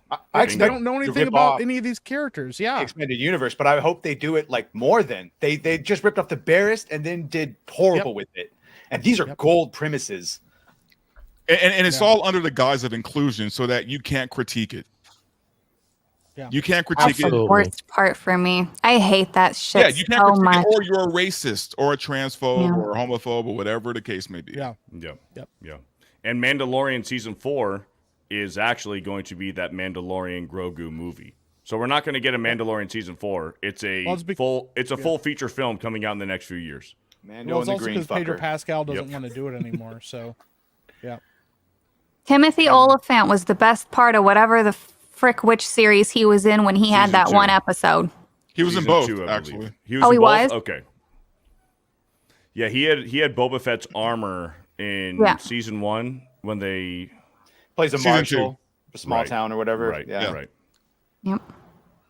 Yeah. If Mandalorian comes back as an actual series in season 4, it'll be Bo-Katan as the Mandalorian. Yeah. Correct. With Katie Correct. Sackhoff. Yeah. Yes. 'Cause Yeah. Pedro's gonna go be Mr. Fantastic. Yeah.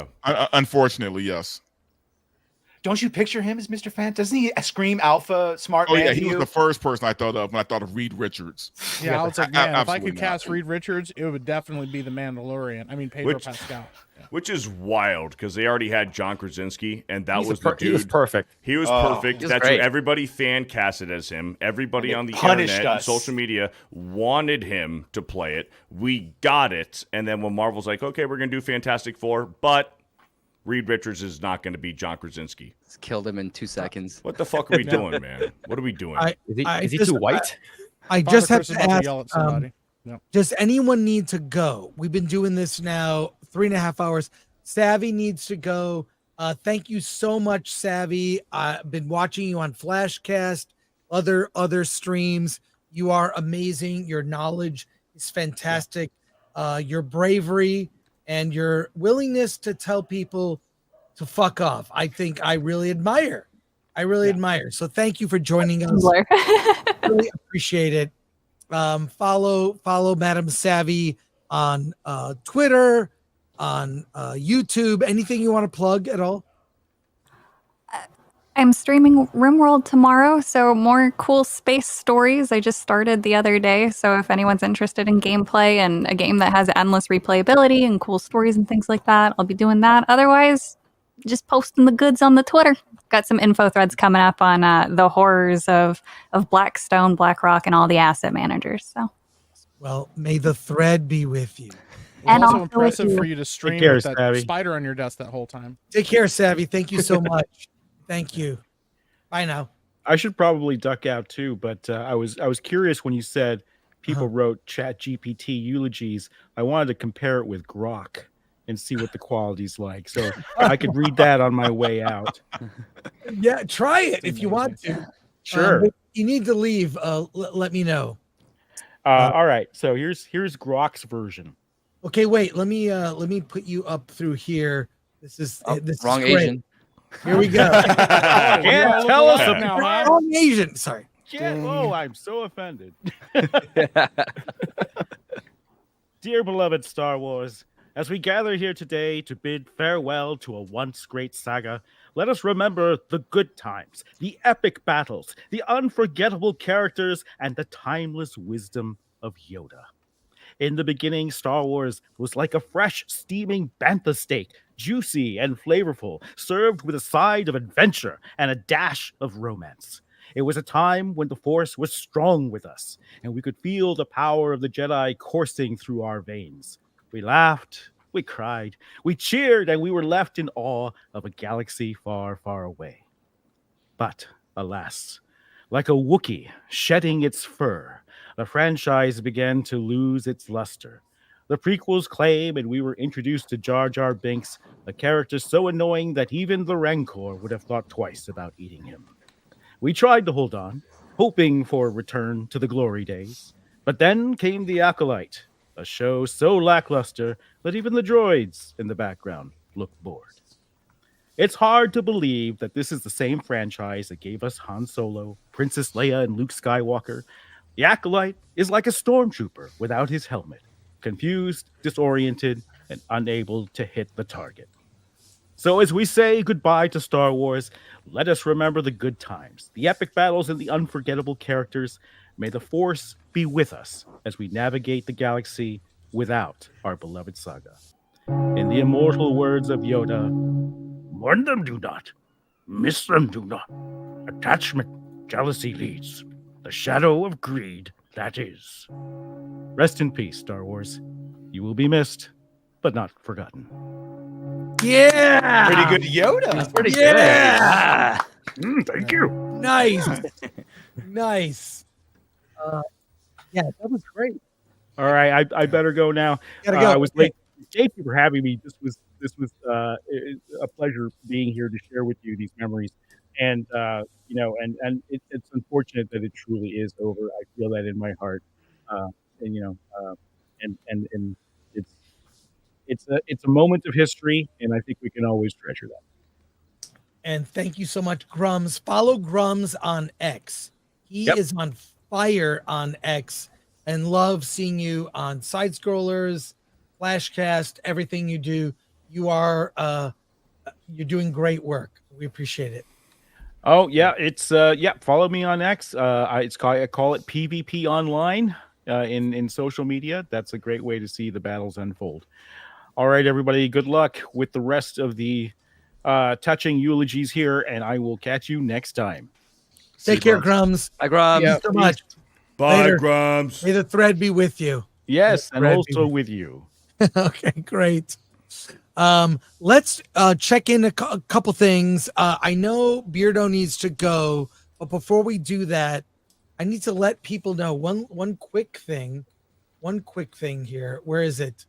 I have it. You can celebrate the legacy. This is a one-time thing we are doing. It's not often you have a funeral that has its own merch. And for a limited time, go to shop.filmthreat.com. Use the offer code Star Wars is Dead for 15% off anything in the store. This shirt is only good through this week. Then it's gone. I got a shirt. I did get a mug. It's I like my mug. Here you go. Funeral for a franchise to commemorate the event. So we're plugging that. So Star Wars is Dead is the offer code. Shop.filmthreat.com is the place to go. Now, let's see. We got a bunch of supers, so maybe we get to those, but I wanted to show another video. These videos put together by our intrepid producer, Glenn. a lot of these are memories of Star Wars. They will take you back and give you perspective. Lucas was, I don't think it's an understatement to say he was a genius, but at such a young age, listen to some of these statements. The problem is that making film is an art. Selling film is a business. Right. The trouble is that they don't know how to sell films.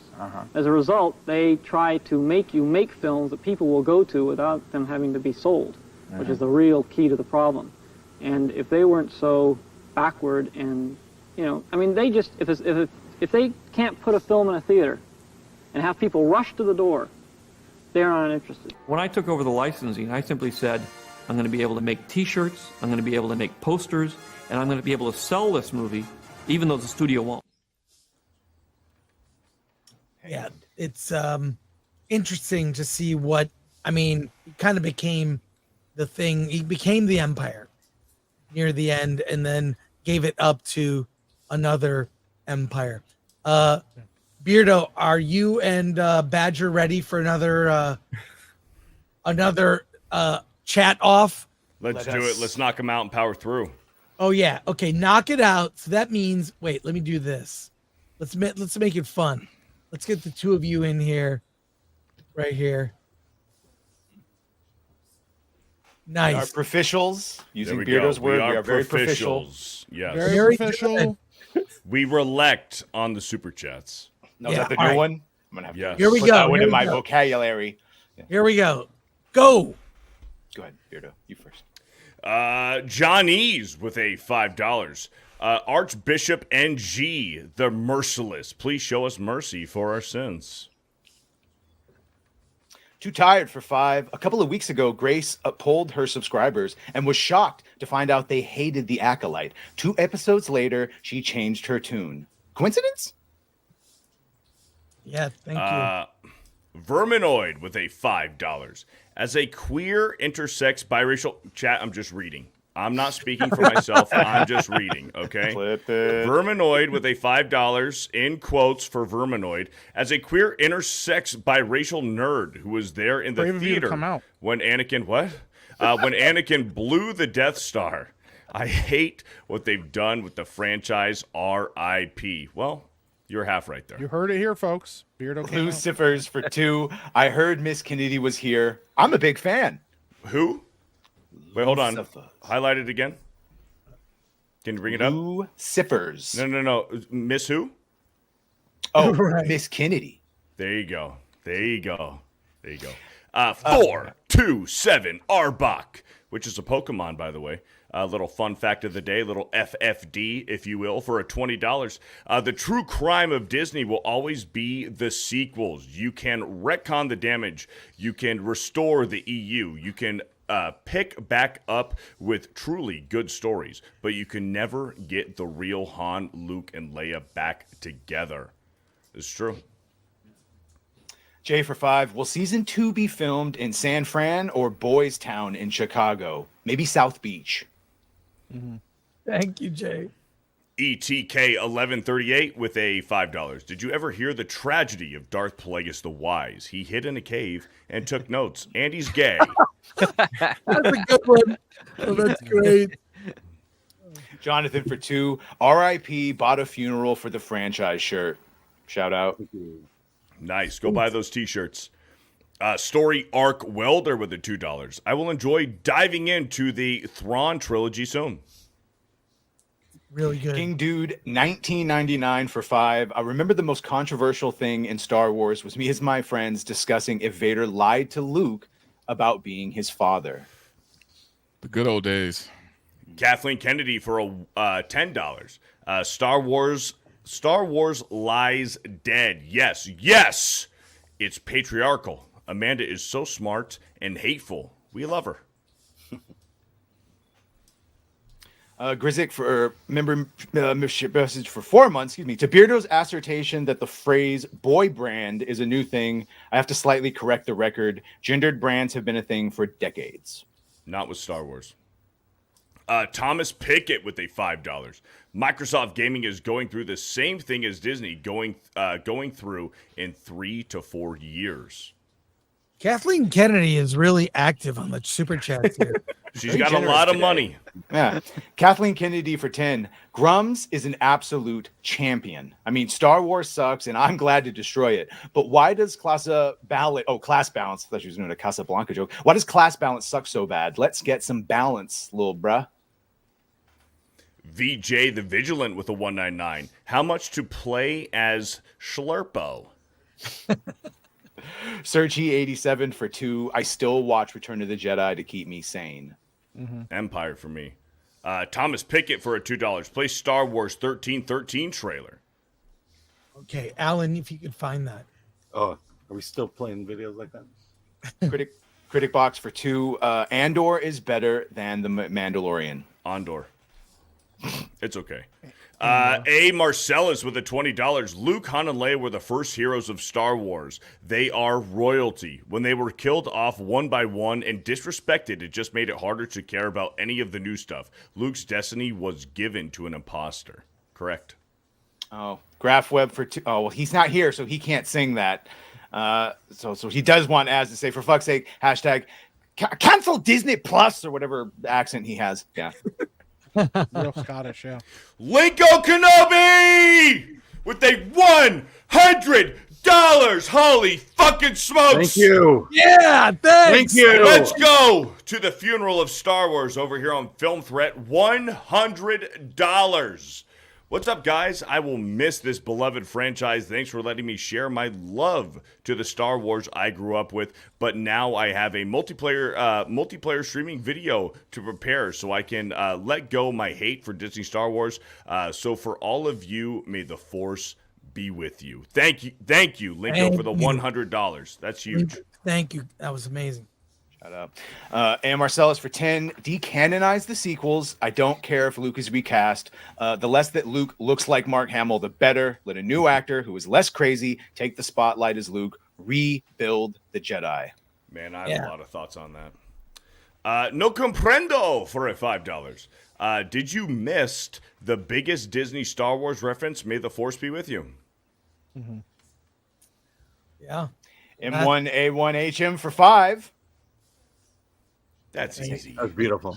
Easy. Perfect. Grandmaster Chris with the $5. Reminder that after decanonizing Kyle Katarn, they gave his storyline to Finn, only to then make Finn a janitor. Disney Star Wars isn't Star Wars. Yeah, and they made Jason Solo Kylo Ren. They gave Kyle's story to everyone, including Rogue One. James OP for 5. If they give her season 2, they will change canon on why Yoda talks like he does. It will be something like a Sith mind trick that twists his mind. Oh, fuck me. Jesus Davila gifted a Film Threat membership. Thank you, Jesus. John Papa Sergio for $4.99. The Jedi approached the coven, said then meant no harm, asked if the kids could be trained with permission. All the witches had to do was say no. Yep. But they have the right. That was the thing. Fearless Wolf. Fearless Wolf with the $10. Most Jedi have been known to be attached to their Padawan. Plo Koon and Ahsoka. Anakin. Askewa? They spell it's Ahsoka. They mean Ahsoka. Okay. Plo Koon and Ahsoka, Anakin and Ahsoka, Cal and Ezra, and Dooku and Qui-Gon. The problem is soul is just given by dialogue by the writers. Absolutely. Horrible writing. Sean Z for $1.99. Film Threat for life. Thank you, Sean Z. Yeah. Zian Hu for a $10. Kangmin. Did I say that right? Jean Hu. Jean Hu. Wrong Asian. Who? Kangmin. Did I say that right? Whoa. Should ask Eggroll. Kangmin. Did I say that right? Holy Yeah, Sean Hu. Phil. Even Chris knows how to pronounce it. It's basically Xian. Phil, how do I say it? Xian. Xian Hu? Yeah. Kangmin, do you agree with that? Amen. I agree. I concur. Okay, Xian Hu with a $10. All the Asians on the show agree with that? Yes. Yeah, we're okay. I just want to be correct. Read the super chat, Beardo. Hold on. I'm trying to be correct here. I don't want to offend anybody. Read the super chat, Beardo. All right. Zan Hu for a $10. I read it wrong. Okay, Eggroll, how do I say it? They told you how to say it like 5 times. Hold on. And then you started saying it wrong again. Eggroll, Kangmin, how do I say it? Xian Hu. Xian. Close Xian? enough. There's no X. It's like Sean. It's like more like it's an like S. Sean. It's Yeah. like an This is SH. wild. Yeah, What it's like are an we doing? SH. Okay, all the Asians agree, right? Sean? Yes. Yes. Okay, all right. I just want to make sure. We'll accept Sean Who if you want. Okay, just want to make sure. China. Skion Who for a $10. Nerdy Neo pointed out that fanfic is written by fans. However bad the writing may be, they still love the source. This is not that. Perhaps this is anti-fanfic. Nick Braun for $4.99. Smilo Rin emerges from the water. His body glistens in the sun. He looks OSHA and says, "Excuse me while I whip this out." I think it's shoes me, right, Eggroll? Yeah. He's Filipino. He's like he probably has like a Tagalog Shoes accent. me, right? I just want to be polite. That's right. Edward Frigid Hands for a $2. We went from sci-fi fantasy to throbbing lightsabers. Yeah. Johnny E's for $1.99. Hail OSHA, May Gore. OSHA, I feel a connection to you. I feel connected in some way. The Slayer or Fate for $1. Thank you. Maybe he was trying to say erection, not connection, and we just Right. He couldn't say it right. Doggy for $2, which is a good deal if you can get it. Carry on the great work, everyone. God bless you all. We're all this telling is pretty Asian cheap. jokes now. Neocortex for a $2. I wish to all of you immortality. Mike S. Hangout for $9.99. As Darth Vader once said, this will be a day long remembered. It has seen the end of Star Wars. May the Force be with you. Or may the Force be with you? He did put a question mark. The Slayer of Fate for a $5. I play Star Wars Battlefront 1 and 2, 2004 and 2005. Watch the original trilogy and prequel and play Star Wars Jedi 1 through 3 to keep me sane. Good choice. Yeah, to be fair to the chat, I did mean that as a sex joke, not eating dog joke. But you could take it that way too if you want. Critic Box for $2. Make Star Wars great again. Yeah. Yes. Yeah, I think you both win this time. You There we both go. win. There's one more. Oh, there is No? one more? No, that was Okay, sorry. No, that was Sorry, it. I just seen one Okay, more. Okay, great. cool. Shout Beardo, out. Did you have to bolt or no? Yeah, I'll hop off. I'm gonna hop off. I got a little dog that I got to take care of. What is that a euphemism for something? Take care of your dog. Or- Take care of having him. dinner? Is that what you're saying? No, I have a puppy. I'm a father of a little female You're not dog. a father. You have an animal that you take care of. Yeah, you're a pet owner, you're not a father. You're a parent presenting. Yeah. He identifies as a parent. So I'm a father to this pet. You and that is how I identify as a look at it. father. Gotcha. Yeah. I'm a father to this That's pet. very Respect Californian of you. Beardo. Hey, You know what? love I'm you, Beardo. with you, Beardo. I also have a dog that I co-parent with. So See, there you go. There you there go. you go. There you go. I just want to punch a Yeah, box of that's kids right now. Right. I want to go to a small third world country and eat the last loaf of bread all to myself right now. Wow. It's a power move. MAGA. Later, Beardo. We appreciate Hey. you. One last comment right here for you. Thank you. Appreciate it. Much There it is. appreciated. Thank you. Thank you very much. 'Cause Hey, you're Chris, everybody on the panel, thank you for having me on. Shout out to Film Threat. Shout out to the funeral for Star Wars. Have a good rest of your stream. Thank you for having me on. Fear the Beardo. I'm out. Yeah. Catch you later. See you, Beardo. Later. See ya. Peace out. And joining us on the stream right now, a frequent guest of Versus. We have to, but to bring it, we have some breaking news. We have this breaking news is kind of weird. We have a lot here, of breaking but, news. Yeah. No, A it's lot of a breaking big news today, day. Yeah. another news day. more breaking news. Star Wars lies dead. How did it die? Let's take a look.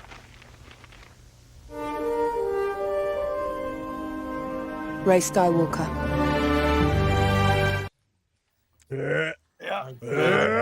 Welcome to the funeral. Script doctor. Script, how you doing, man? I'm saddened to be here on this somber day. but a little bit joyous because I've been listening while I've been commuting around the greater Toronto area for various reasons. Not many of you people have ever had to write a eulogy before, and I'm grateful for that because it means you haven't been to many funerals before, which is also good, which means not many people have passed in your life, which is also wonderful. Unfortunately for me, this marks somewhere in the early triple digits of funerals I've attended in my lifetime. And I want to remind people that a eulogy is supposed to honor the success and accomplishments of the thing or the person in this case that we loved. And I want to bring that to you all today because we can never forget what Star Wars was. And we also have to distinguish the fact that Star Wars today under Disney is not what it used to be. And with that, I will say then, rather than dwell on how it died, as many of you have already done, and thankfully so, to keep us on the page, I will be giving you all a celebration of how it lived, because we gather here today to remember and honor a revolution in film that graced our lives and captured our imaginations for 35 unforgettable years. That's from 1977 to 2012, since that is the actual life of Star Wars. The Star Wars franchise became more than just a series of movies. It became a cultural phenomenon that inspired generations, transcended borders, and united people on this planet who were shown a galaxy far, far away. In a time of pervasive conflict, regret, distrust, and doubt, George Lucas put together a monumental team to form a fantastical idea and gave us a film that transported us to a universe filled with noble heroes, formidable villains, and space battles utilizing special effects the likes of which have never been seen before. We met characters who become lifelong companions. The courageous Luke Skywalker, the wise Obi-Wan Kenobi, the resilient Princess Leia, the roguish Han Solo, and the enigmatic Darth Vader. Their stories of hope, redemption, and the eternal struggle between good and evil resonated deeply within us all. With The Empire Strikes Back, we experienced the chilling might of what the Empire and the profound reveal of Darth Vader's true identity and tragic life. In 1983, Return of the Jedi brought the original trilogy to a triumphant close of sorts, cementing Star Wars' place in cinematic history. It taught us what it was meant to be a Jedi, but more importantly, what it means to be a hero. Not a warrior that slays their enemies in glory, but one that rescues those from darkness with compassion. It taught us that redemption begins with a helping hand and not a closed fist. The world of Star Wars continued and expanded in toys, novels, comic books, essential guides, games, both tabletop and video. But the journey did not end there. The prequel trilogy, beginning with The Phantom Menace in 1999, reintroduced us to a vibrant galaxy full of new characters, intricate politics, and breathtaking battles. While these films sparked debate and diverse opinions, they also enriched the Star Wars lore, showing us a conflicted Anakin Skywalker and the journey of the wise Obi-Wan Kenobi in his prime. The impact of Star Wars reached far beyond entertainment. It inspired technological advancements in filmmaking, from groundbreaking special effects to innovative sound design. It sparked creativity, encouraging countless fans to become artists, writers, and filmmakers themselves. Its themes of hope, courage, and resilience resonated in our hearts, teaching us that even in the darkest times, the light of hope can still shine bright. The world of Star Wars seemed as infinite as the universe, but as all things created, an end must be reached. As we bid farewell to Star Wars franchise of 1977 to 2012, let us remember the joy it brought us, the lessons it taught us, and the way it connected us. Though the saga may have ended, its legacy lives on in our memories and in the continued adventures that fans will undoubtedly create in its honor outside of the Disney series. Thank you, Star Wars, and for those that made it and loved it, for the adventure of a lifetime. May the Force be with you, always. Wow. Great job there. That was amazing. Well, we've been getting all sorts of eulogies like that, which is exciting. And we have just coming in hot. Some new arrivals. Real quick, gonna go to breaking news, and we're gonna bring on. We got some breaking news here. Breaking news. Wait, where'd it go? It's right here. I have it. Star Wars lies dead. How did it die? Let's take a look. We are trying to grow in the workforce, a number of women in executive positions and in all positions inside the company, and with the movies that we're making and with the protagonists that we're putting in the stories. So I get a huge amount of support with that. But we have 50% of our executive team are women. And 6 out of 8 of the people in my story group are women. And I'm sure there's a lot of people that would be surprised that we're making Star Wars movies and the majority of the people involved in the development of those stories are women. And I think that it's making a huge difference in the stories that we're trying to tell. Speaking of women, let's bring on the show. Knee Pain is here. Knee Pain, how's it? That made no sense. It really didn't. No sense whatsoever. Well, maybe identify. Thank you, Father And- Christopher. Also, great to meet you. First time on the show, and I've enjoyed watching you. And also joining us, Christian Toto is here from Hollywood and Toto podcast. Well, yes, our tears right now. We're all suffering. If you, either of you have prepared eulogies, we can read those. We're just having. It's weird. We're having fun at a funeral, but it's kind of sad after the finale of The Acolyte. Actually, before you guys do that, actually, I do have to take off. Okay, I'm running late for something. But thank you for being here. Subscribe to Verbal Riot. yeah, good seeing you guys. Have a good time with the rest of this, and yeah, till the next time. May the force be with you. May the thread be with you. May the thread be with you. May the thread bind you. All right, take care, Dante. All right, see you, Dante. Talk to you later. Cool. Well, hey, gentlemen. I was told this Good was an open afternoon. bar. Is that correct? Yes, it's an open bar at a funeral. I've been drinking a lot since well, the incident. Well, Since 2013 or 2012. well, last night we saw this finale of The Acolyte, which was no finale at all. It's a cliffhanger, right? Mm-hmm. And a lame one at that. It's a lame cliffhanger, almost nothing wrapped up, and Soul is a pedophile. I mean, it's. Am I wrong? I didn't get sexual energy from him, but he was definitely creeping on Osha for all the wrong reasons. I mean, again, the only thing that the Jedi quote unquote did wrong is those two, Saul and what is it, Master, weird kiddo guy go over there. They Torben. wanted to take the kids away from their moms, and nothing from what the Jedi were able to observe would suggest that those kids were in trouble. And it's basically intrusion. It's basically just having a CPS type of thing going, and a crazy CPS worker saying, no, I'm going to take this kid. I'm going to make them themselves a CPS worker. And then after a couple of years where they didn't, measure up, they then went off to become a mechanic. Wow. So riveting. So amazing. So great.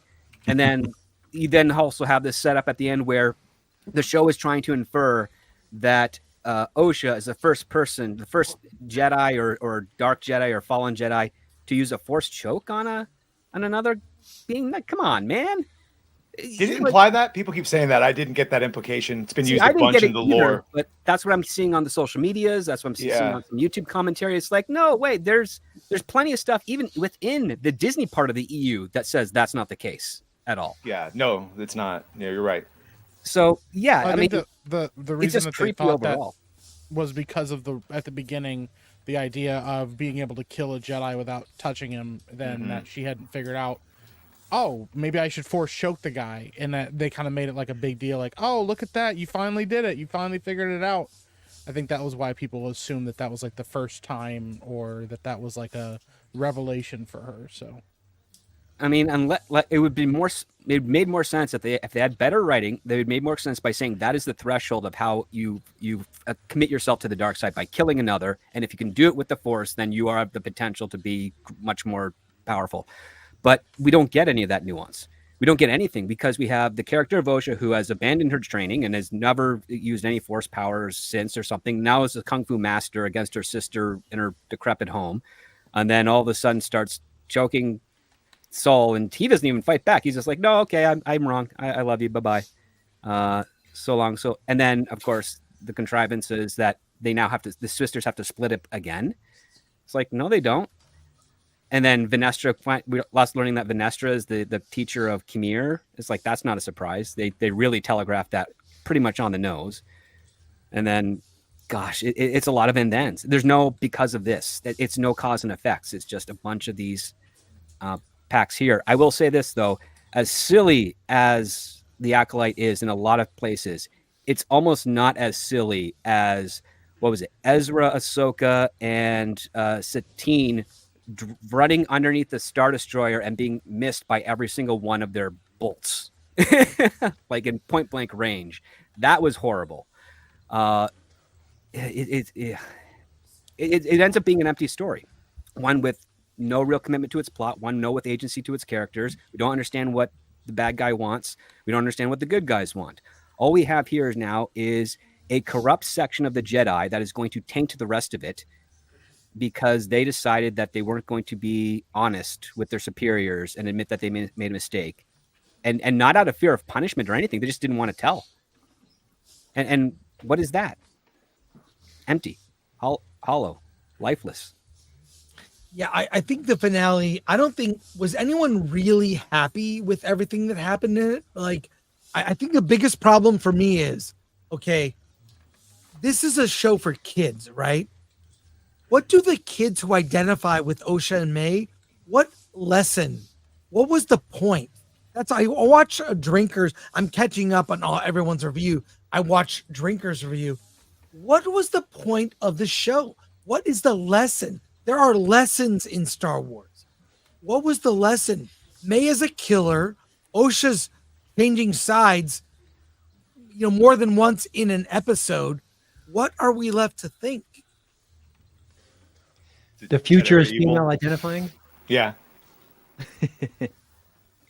Well, I mean, yeah, it's supposed to be that power corrupts, and we need to be more open-minded about where we see good and where we see evil, because, obviously the Sith, was honest with Osha and May about everything and told them exactly who he was, and encouraged them, while the Jedi stifled them and hid things and lied and, caused them great pain. So, I mean, listen, this is supposed to be the Jedi at the height of their power. This is supposed to be the golden age of the Jedi, and they're this disorganized. They're this poor at communication with each other, and already let alone corrupt. other people. They're corrupt as all get out. Like, it makes no sense. They're more corrupt than they are in the prequels. That's Like, the it point of the makes show, by the no way, sense. is that senator that showed up at the end that you hear mentioned, is that he wants the Senate to have direct oversight over the Jedi, the same oversight that we see in the prequels. And so now Leslie can say, oh, this is what got them that oversight. Oh yeah, that always incident. helps. More government intervention. That's going to make them honest.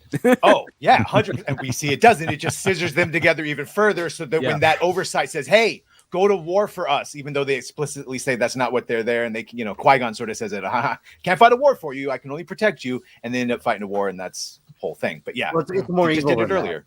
That. It's more Yeah, evil than that. It's not yeah. about good and evil. It's about power and who holds the power.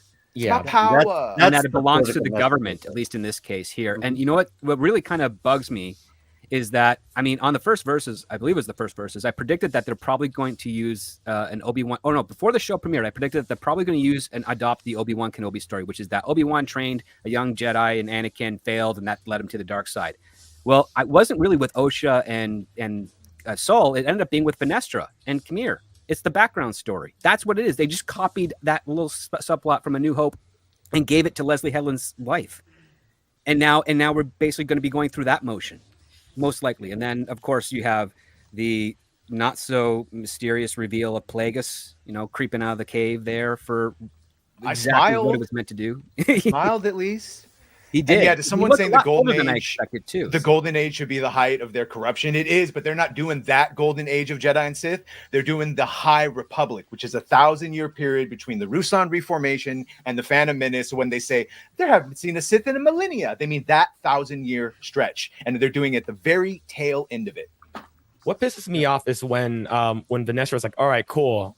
Your Soul was a bad guy to begin with. Completely changed his story, makes him like an absolute terrible person, which he's not that awful. But in Too terms of writing ambitious too. Yeah, he's ambitious for a Padawan, and that's his downfall. Now, So sorry to interrupt you. I know Payne and Christian have eulogies to read, but we have breaking news. Breaking news. Let me get to the Star Wars lies dead. How did it die? Let's take a look. The power of one. The power of two. The power of many. I watched your stream, Payne, where you went over that scene. I watched. You saw that? I watched your soul die. I seriously, and I think all of us, when that episode, it was Alan who texted me right after he watched that. All he said was Star Wars is dead. It finished episode 3. Yeah, when you were working at Lucasfilm, did you imagine that scene coming out of your out of your workplace? No. No. Never. So much of it, I can't imagine how it got through a room full of people, and then they say it out loud, and they don't all start laughing. Like, I don't, on every step of the way, how did it get through? We talked about this last night. There used to be table reads for live action films. They would go around and they'd all read off the script around a table before they ever went into like heavy production, and they would see what worked and what didn't. It's like, how did they go around the table and everyone in that room keep a straight face? Oh, they don't do table reads anymore, unfortunately. Oh, clearly they don't do dailies either. They don't do art reviews. They don't share the dailies because I mean, or the Kool-Aid is strong. Strong. If they're able everything to is not take laugh. one. Everything is take one. Yeah. It feels that way. Yeah. Yeah, it feels like the Acolyte, they just shot the first draft. Is that right? They just shot the first draft.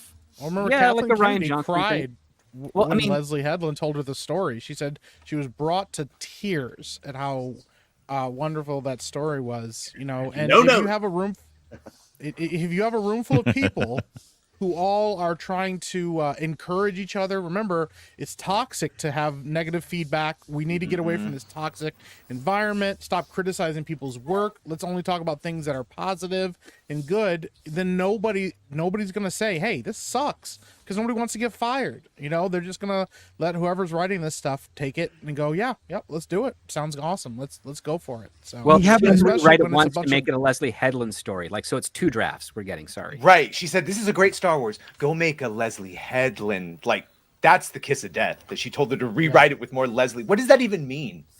Well, I guess we saw what it means. You put your more lesbian gay. space witches. Make it the gayest Star Wars. We have another guest about to join us, and then we'll get to Payne's eulogy and then Christian. But check out this breaking news. Star Wars lies dead. How did it die? Let's take a look.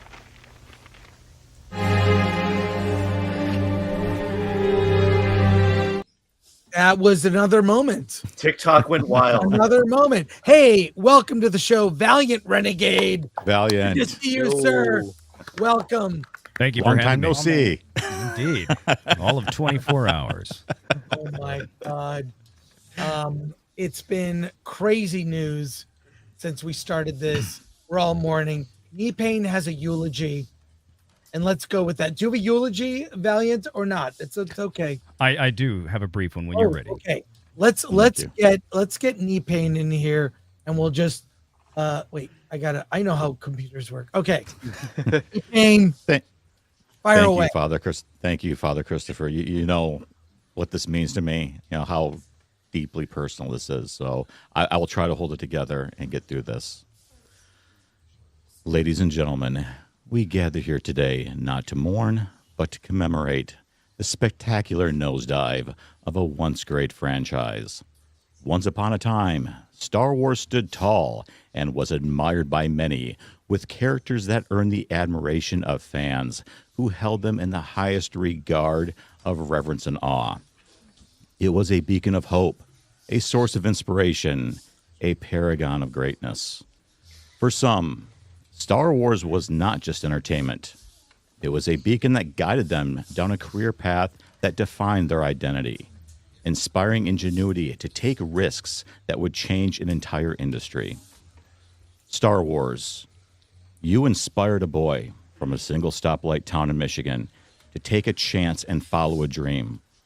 Set aside all insecurities, believe in himself, and invalidate the assumptions and labels that his family and community had put upon him as a young boy.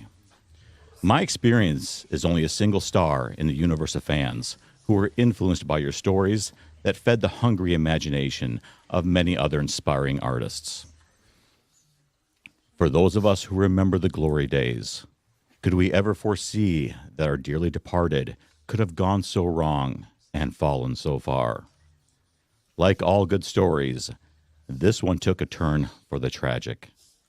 Somewhere along the line, trading brilliance for mediocrity, wisdom for folly, and respect for ridicule, it was almost as if someone woke up one day and thought, how can I ruin a legacy in the most spectacular fashion possible? And ruin it they did. With a string of bad scripts that would even make Tommy Wiseau cringe, our once beloved franchise managed to alienate friends, disappoint fans, and make enemies out of allies. A decline that wasn't just a fall from grace, it was a swan dive from the Empire State Building. But let's not dwell too much on the negative. After all, who can forget these moments of sheer brilliance, the times when we are inspired to be better, reach higher, and dream bigger? Towards the end, it is nothing short of shameful that the lessons taught by our beloved Jedi were left by the wayside. This downfall must be a cautionary tale for all of us. No matter how high your ego can climb, the gravity of consequences always wins. So, as we say our final goodbyes, let's remember the good times, because frankly, the last few chapters aren't worth reading. Farewell, my old friend. May your legacy serve as a reminder that it's not how you start, but how you finish. Rest in peace, or at least rest. We'll try to remember you for what you were, not what you became. Thank you. Woo! Well done, sir. Wow. That was great. That was great. Wow. Thank you. I have to get this jacket off now. Dying here. Beautiful. That was great. It was great. See a lot of All people right. mentioning it though. You know, Heir to the Empire and that entire trilogy. There you go. The Star Wars is still alive. It's just in the past, unfortunately. With this funeral is for whatever the current and future might have been. But it's all the legends that everyone was talking about. You could still read them. Kathleen hasn't got yet. She hasn't gone back in time yet and stopped it. Panderstone. Christian, you're about 3 light beers in. We're ready for you. All right. I was a Star Wars fanatic as a young boy, and I had never even seen the movie. It was the collective buzz of Star Wars that got me. I had to have the toys. I had to have all the merch. And by the way, it was playing so far away at that point, I had to see the movie. So I finally went 40 minutes away, which is a lifetime for a young boy, sat in the car, and of course, it lived up to every expectation I had. And then I did it again and again and again. I've never seen any movie in my life 4 times, but I saw Star Wars 4 times. I was hooked. And then I forced my parents to go into the trenches of the toy wars and to get all the figurines that I could possibly get. I mean, Santa Claus got those figurines for me, and he really had to struggle hard to get them. And of course, I loved The Empire Strikes Back. And of course, I was hanging by a thread what would happen next to my beloved characters. And by the time Return of the Jedi came out, I forced my mom to take me to see it twice. And I still have the cutout of my local newspaper, that review. It's weathered, it's old, it's yellow, but it's precious to me. It's in my closet here in the room, and I will never get rid of it. And I was a fan. I was hooked. I was mesmerized. I'd watch it again and again and again. And even when the prequels came out, and I was sorely disappointed in The Phantom Menace, like the rest of us, even though we couldn't all admit it at the time, it didn't shatter my love. I was still hooked. I still cared. And then the prequels got a little better and a little better. And then, of course, the franchise went into dry dock. And I was just as committed, just as devoted. And I thought, when I have kids one day, they're going to watch these movies with me. They're going to love it just like their dad. And then finally, of course, Disney bought the franchise, and we got The Force Awakens. And while it is flawed, and while Master Gore is correct that you don't not reunite Luke, Han, and Leia, it had enough. I didn't mind the new characters. I liked the practical effects. Harrison Ford was still Han Solo, even though he was in his late 60s or early 70s, and he hurt his leg on the set at some point. It was still Star Wars. It still had that feel. It was enough. It got me. Star Wars was still alive at that point. And then I happened to meet Rian Johnson one day at a Denver confab, and I thought, this guy's pretty smart. So when they announced him as the next person to oversee a Star Wars movie, I was excited. He was an auteur. He was interesting. He was novel. And then I watched The Last Jedi, and it broke me. It just shattered me into a million pieces that I've never been the same. I saw that staged and awful class warfare subplot, the casino run-in that went nowhere. I watched the Han Solo substitute get emasculated mid-movie. And then there's Rose Tico. There's Rose Tico. And from there, I've never recovered. It's never been the same. I watched the third Star Wars movie. I think it's called The Rise of Skywalker. I don't even know. I watched it once. I was so horrified. I couldn't even bear to watch it again. And then they just flooded the market. They just made show after show after show. And the one shining light was The Mandalorian for 2 glorious seasons. But that's gone. There may be a movie. I don't think there'll be a movie. It could take forever. But I watched the first few Acolyte episodes, and then I watched episode 3, and it was over. It was done. I'm done. I'm out. I don't care. I didn't watch any more Acolyte episodes. My Star Wars fandom is over. I will still watch the original films. I might catch some of the prequels now and then if they're flitting across my cable screen. But it's done. We had a great run. It was wonderful. But if the people in charge, the people who wrote that $4 billion check, don't give a damn about this series, then neither do I. I'm out. Here's to you, Han, Luke, and Leia. We had great times. Wow. Wow. Yeah. Yeah. Wow. Oh, thank you. Beautiful. Christian. Thank you also, by the way, for giving me acknowledgement with the James O'Keefe stuff. Alan and I, like in Film Thread. So appreciate that. Of course. Valiant, are you ready? I am if you are. Let's do it. All right. Greetings. Friends, Twi'leks, countrymen, lend me your ears. Let us not sit upon the ground and tell the sad tales of the deaths of Jedi. Instead, let us rise to remember the greatness that once was before the darkness of Disney. George Lucas gifted unto the world his love and passion to the joy of hundreds of millions. Even though today we mourn the loss of what once was, we should commit our memories to the truth incarnate that came before 2012, particularly to find resolve in 1977 to 1983, more greatly appreciate the prequels, and commend our faith to the Force. In conclusion, I identify as a trans black lesbian, and therefore Disney approves this message. My name is Valiant Renegade. They, them. Thank you. Nice. Stunning and brave. Yes. So stunning and brave. Stunning clap or you'd be and triggered. brave. Go that snap. But seriously, we have another. If anyone needs to leave, let me know. We're rotating people in. Yeah, Phil, actually to go as well. gotta The two go. Asians Phil, that have to I wanna go. bounce with Yeah, the we two should- Asians. Yeah. Phil and Mike. We need to Reese. Yeah.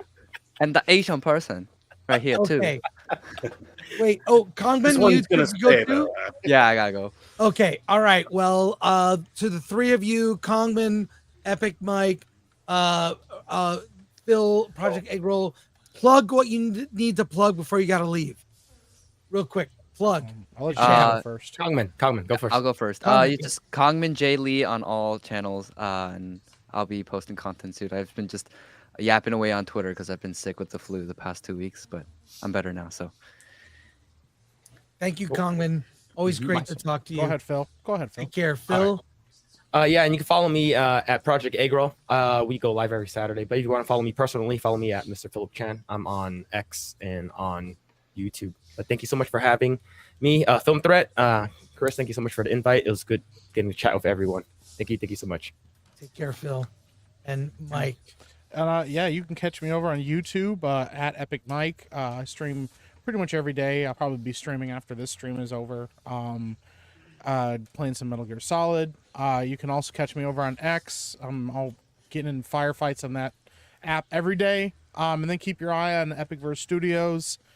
We are diligently cooking, man. Movies take a lot of work, as most of us on this panel already know. So we're cooking, and we'll have some cool updates for you guys probably soon. But yeah, I appreciate being here. Love hanging out with you guys. Love talking movies, and yeah, may the thread be with you. May the thread be with you. Thread be with you. All right, take care, gentlemen. Cool. Thank you. guys. See you Thank soon. you. All right. Some nostalgia for you here before we bring in our next guest. Luke Skywalker, the young hero of Star Wars, as he evolved from script to storyboard to actor in the person of 25-year-old Mark Hamill, Luke became a projection of every young boy's adventurous spirit.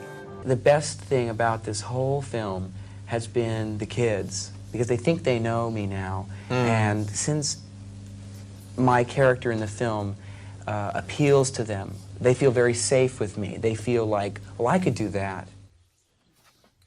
What happened? Yeah. What happened? Joining us now. It's a natural question, Payne. What the hell happened? What went wrong? Joining us now, Blaine from Criticless. Blaine, great to see you, sir. How's it going, guys? Yeah, Good really to happy see to you. be here. Thanks for having All me. right. Yeah, All on right. this very, sad day.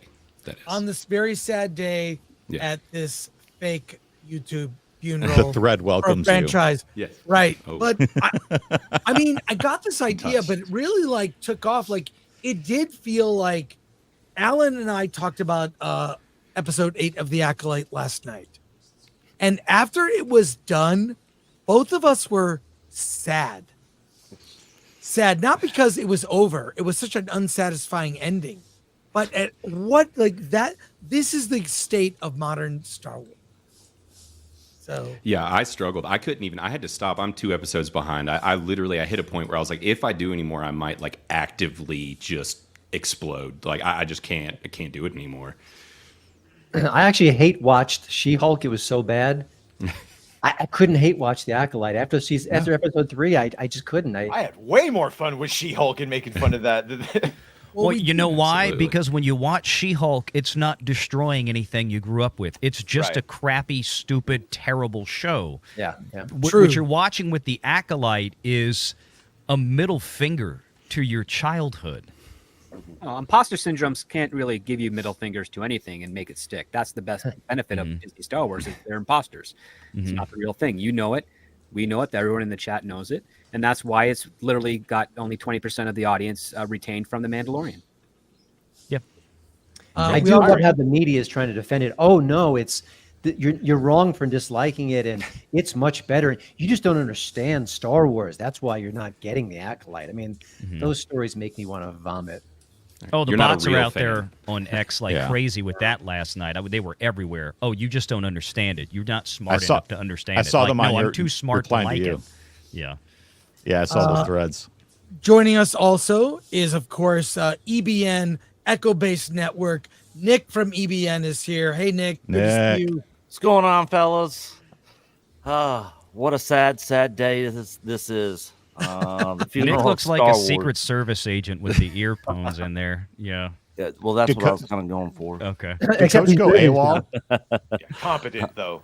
Yeah. How's Coach? He went silent. Well, I have a eulogy. Coach filmed his, sent it to me. We're going to play it before the end. Actually, People Coach are sending me Torben videos. himself. So What's that? Yeah, Coach yeah, Torben of course, himself. Yeah. I know Nick, That's you the gotta new go YouTube soon. word is Torbend. Yeah, Torben. Yeah, I got about 15, 20 minutes before I got to jump on this other work project. But Blaine, if you don't mind, I got my eulogy ready to go whenever you guys are ready. Let's go. All right, nerds, nerdettes, and dorks. We are here today to bid farewell to a galaxy far, far away. Yes, that's right, Star Wars, the saga that once brought us lightsabers, epic battles, and philosophical debates on whether to join the dark side for cookies. Star Wars, yes, the galaxy far, far away that captured our hearts and drained our wallets has finally succumbed to the dark side, thanks to Disney and the final insult known as the Acolyte.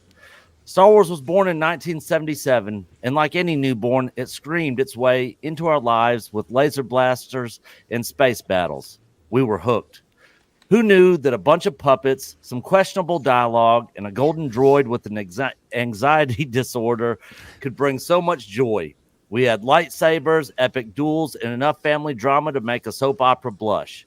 But then Disney came along with promises of new adventures. They brought Star Wars for a whopping $4.05 billion, and we thought, wow, they must really care about this franchise. Little did we know, it was like giving the keys of the Millennium Falcon to Jar Jar Binks. You see, Star Wars didn't die a natural death. Oh, no. It was a slow, painful demise. You could say it was suffocated by its own kyber crystal-powered wokeness. So here we are, mourning the loss of a cultural phenomenon. Star Wars, you were once a shining star in our nerdy universe, but now you're like a Death Star that's been blown to bits. We will always remember the good times, the trench runs, the lightsaber battles, and the endless debates over who shot first. Remember the good old days when we had Han Solo, a rogue with a heart of gold who did shoot first? Now we have space conferences discussing droid rights and Ewok eco-friendly village policies. I mean, what's next? A Senate hearing on the ethical treatment of Wampa rats?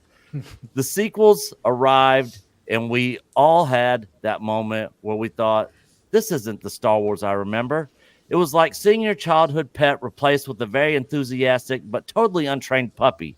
Sure, it's cute, but it keeps peeing on the carpet and chewing your favorite shoes. We tried to love it, we really did, but deep down we knew something had gone terribly wrong. There was a time when we turned in to see epic space battles. Now we're subjected to intergalactic therapy sessions. Tell me, Kylo, how did it make you feel when you joined the dark side? Well, you see, I had unresolved issues with my father. Come on, man. Shut up, Kylo. No one cares about your daddy issues. Anyways, I digress. We watched horror as they checked every box, filled every quota, and forgot one tiny detail: to make it good. The Force was no longer with us. It had been replaced by focus groups and corporate agendas. The galaxy far, far away had become a politically correct wasteland. And then we got the new Acolyte show. That was the final nail in the carbonite coffin. They brought in characters so woke, even Yoda would say, too much it is. When your Jedi Council spends more time worrying about pronoun usage than fighting Sith Lords, you know it's time to pack it up. The Acolyte was the final straw. It was like watching your favorite Cantina band replaced by a group of tone-deaf Gungans. Disney, in their infinite wisdom, decided that Star Wars really needed was less story and more social commentary. Because nothing screams epic space saga like heavy-handed messages and characters with all the charisma of a malfunctioning droid. But more than that, the writing, acting, and directing felt more like a middle school film project that had more plot holes than a rock star's pants. So here we are, paying our respects, but let's be honest, Star Wars didn't just die, it was murdered.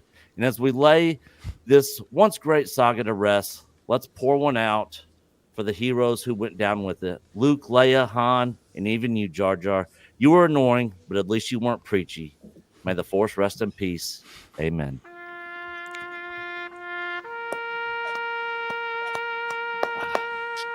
Yeah. Thank you. Yeah. That's great. Gungan's life's a matter. That was a good one.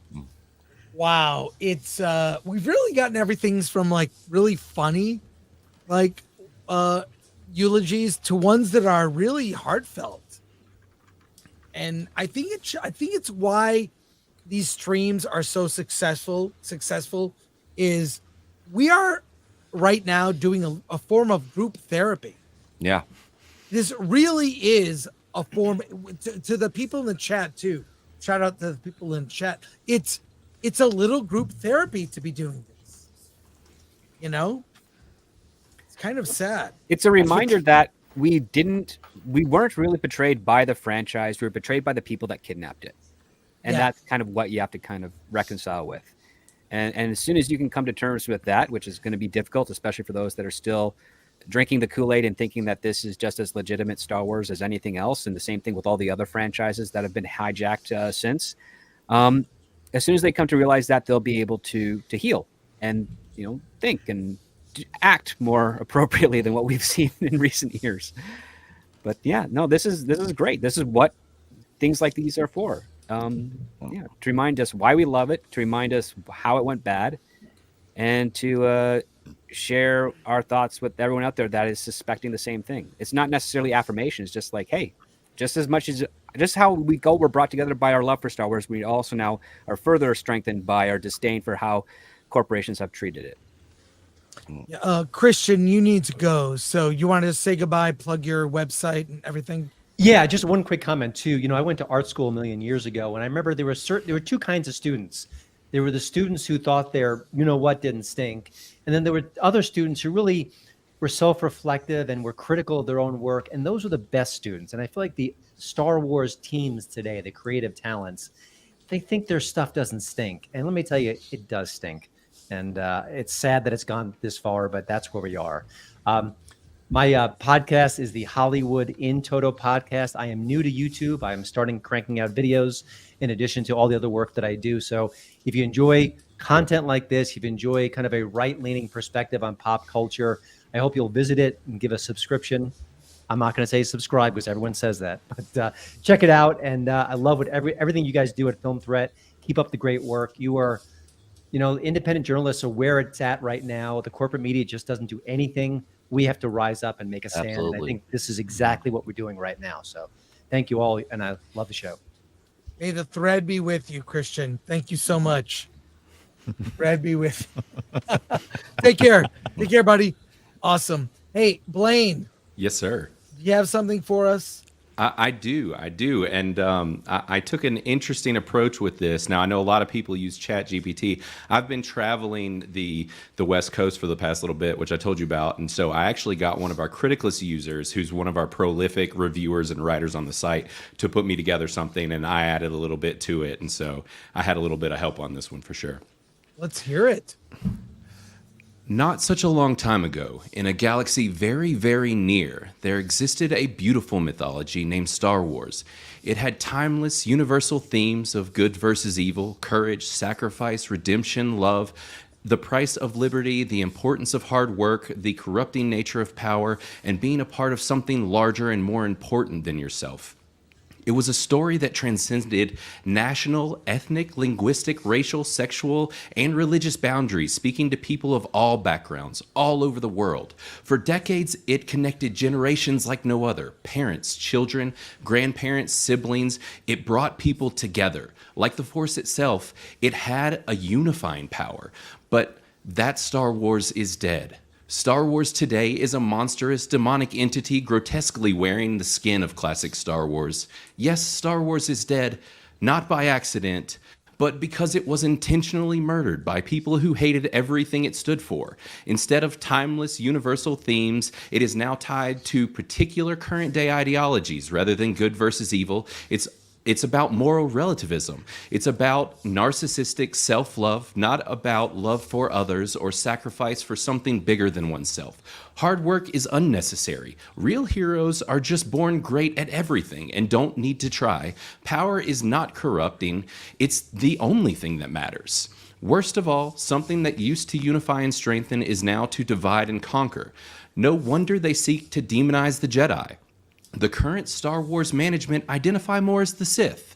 The dark side has won, and Star Wars is now ruled by the Empire, disguising themselves as the Rebellion. We should have taken the philosophy of the Holdo maneuver and kamikazed this franchise back when Rian Johnson kick-started its slow death. But the idea of abandoning something we held so dear, as ludicrous as the aforementioned maneuver itself.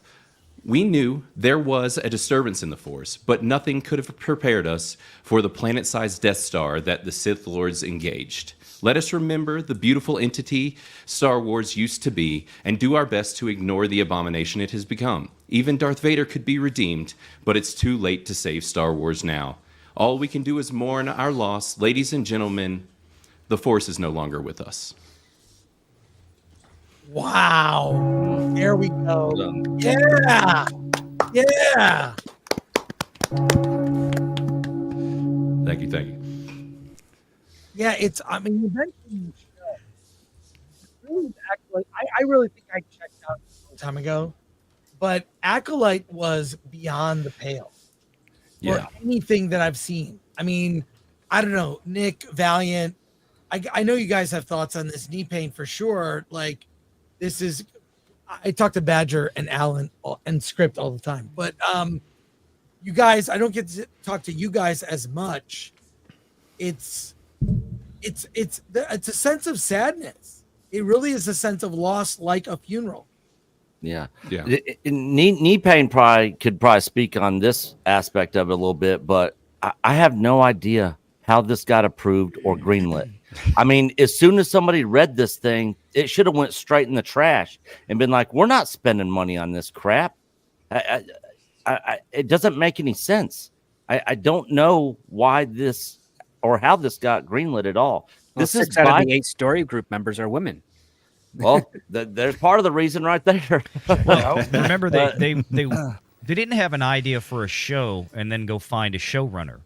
If memory serves, Kathleen Kennedy, hey, I want to get Leslie Headland in here. Let's see what she can come up with for Star Wars. No, you got it backwards. Yeah. Because because in May, right after the pandemic hit, and the poor results of The Rise of Skywalker, Disney sent out a memo to everyone in Hollywood. I even got it. And it said, we are not taking any third-party unsolicited pitches for any of our intellectual properties until we write the ship. Then Leslie Headland says, well, screw that. I'm going to go to Kathleen Kennedy myself and get my show done. And that's what she did. She pitched it to Kathy. And Kathy said, you know what? Let's do that. And when the announcement was revealed, every writer, every director I know, all the other producers were like, when the heck was this pitched? And when we found out, we're like, you specifically told us, Disney, you did not want us coming to your offices. You did not want us sending you emails or queries. You did not want our agents flipped out over this. Because they said no. And Leslie just said, screw you guys, I'm doing it anyways. And Kathy acquiesced, and Bob Iger said, okay. You're right. And that's kind of what I meant. What I was trying to say was, this wasn't a show like Kathleen Kennedy and Dave Filoni and the story group didn't sit there and go, you know what? Let's go make a show that takes place in the High Republic era. I mean, and then they went out and they said, let's put an audition up to go find a showrunner. It was just they went to Leslie, right? And she came in and she came to them. Yeah, exactly. Yeah, but that's my point is this wasn't a show that was on Disney's radar until a direct connection between Leslie and Kathleen Kennedy happened, and we can all make our guesses as to why that was a successful connection. Okay, and why it was greenlit and why it was given $180 million.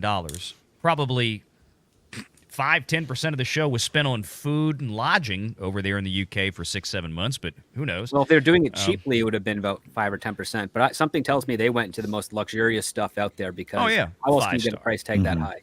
Yeah, I mean, and because we didn't see any of that budget actually turn up in the space battles, like the mismanaged CGI of the space battles. I certainly didn't turn up in the writer's room. That's for damn sure. I suspected it was in reshoots originally. I was like, well, reshoots can be very expensive, but I'm looking, I was like, this stuff feels first take, but if you did reshoot this, how bad was the original shot? Well, they wouldn't have had time to reshoot anything. Think about it. No, I mean, we did the math because there was a rumor out there that there was all kind of crazy amounts of reshoot, like multiple reshoots. It was reshot 100%, and I've heard all this kind of stuff. And it was like, no, that doesn't work because they started filming this thing in October of 22. They wrapped filming around May of 23, pretty much on schedule, which is why they were at Star Wars Celebration the month before in April in London. They were shooting at Shinfield, 40 miles away. Then immediately after that, the writers and actors strike happened, and those didn't let up till October, November of 23. And the show came out in August, basically on schedule this year. So it went into post-production. There would have been no time for any significant reshoots to still get this show out in not August, excuse me, in June of this year. There's no way. Reshoots usually imply you're fixing something. Nothing got fixed. And not like a pickup shoot, like, oh, we want to redo this shot, and they budget in a couple of weeks for pickup shoots and stuff. They thought it was great. Like we're gonna go back and their best doesn't smell. They loved it, right? They thought it was good. Exactly. They did. It's like the Rian Johnson movie. That was the only one that went through clean. We're still waiting on his trilogy. Yeah.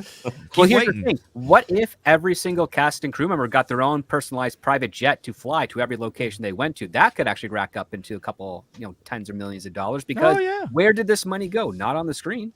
Not on the screen and not in the writer's room, like I said. Yeah, the ex-Disney employee that we had on our channel talked about a story of executives that flew out for a meeting or a conference, and one of the execs forgot their dog back in California. And they sent the private jet all the way back to California to get this exec's dog and fly it back out there. It was like $20,000. That's the kind of crap that they spent their money on.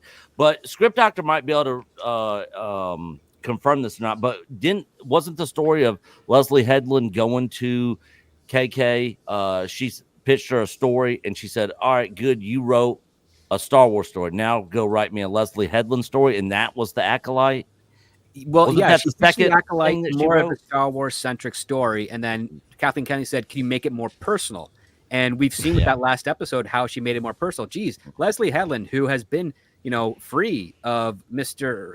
Weinstein for about 7 to 8 years. And now she has done this character who is, after discovering a horrible secret that from their mentor that they hadn't seen in 7 to 8 years, decides to kill them in front of their sister. It seems like it's some sort of cathartic, not so subtle message about how she feels with regards to this. Because again, and I'll remind you all, personal assistants in Hollywood are not 1-to-1 in a ratio. A person like a studio head has multiple personal assistants. They all do multiple things. They don't all talk to each other. And the ones that do, well, they're the ones that can ingratiate a lot longer.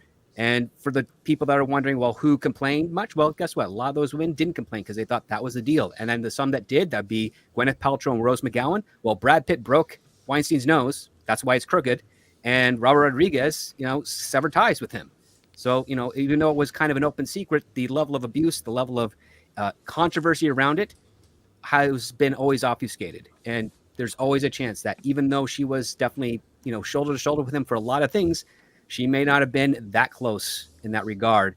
And I suspect that's what the Acolyte was. The other aspect is maybe she was really close and she's trying to do the Acolyte to try to hide her tracks and basically say, well, now that it's out there, this is what I would have done. That one. And that's where you go to. So both those should be weighed equally. I just have to say, it's like, I can't say, I definitely can't say, what she was and wasn't involved with. I just have to say, having been in the industry, a lot of the bad behavior of people up top is very, very well known.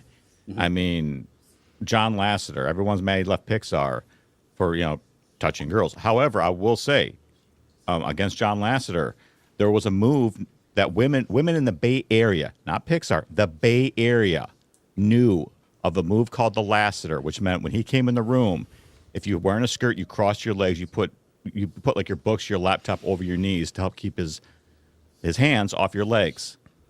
It was that commonly known.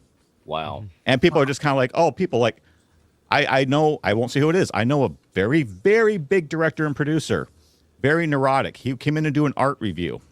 The night before the art review, the cleaning lady knocked some art off the board. She hung it back up. She hung it up a little bit crooked. When he came in, it wasn't that the art was bad. It was crooked. He went out, found the concept artist that had his name on the art, smashed his personal MacBook to pieces. And then later when he found out he didn't do it, they were like, oh, we'll just buy you another one. And to everyone, well, that's so-and-so. That's just how he is. He's very passionate. Everyone, I've heard the story from 2 different concept artists I know that would no reason to lie to me. I think I know who you're talking about now because I remember a story of like that. Okay, keep going. Yeah, yes. we've heard corroborating stories as well.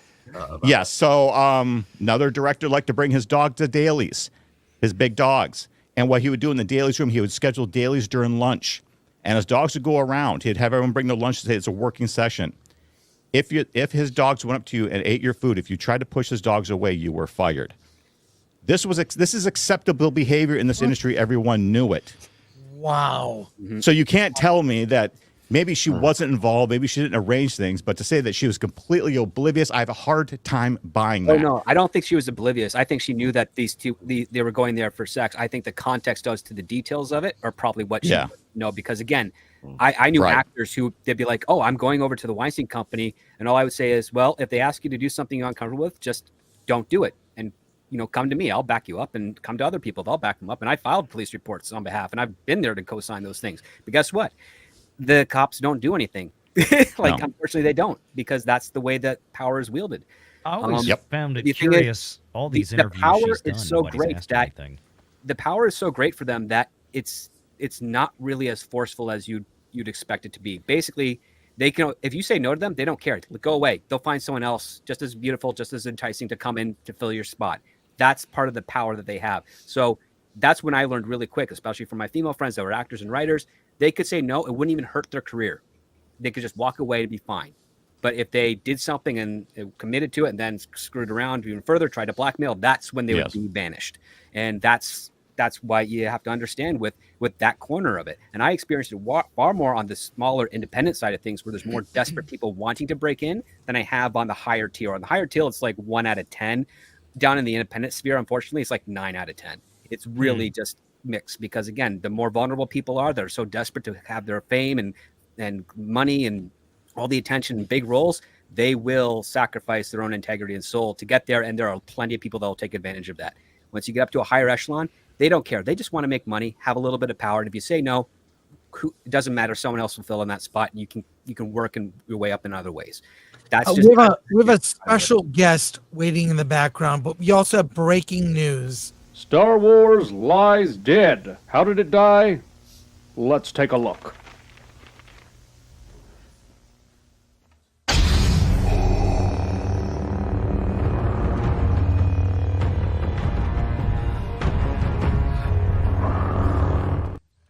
I remember that climactic scene. Hey, they should have never met ever again.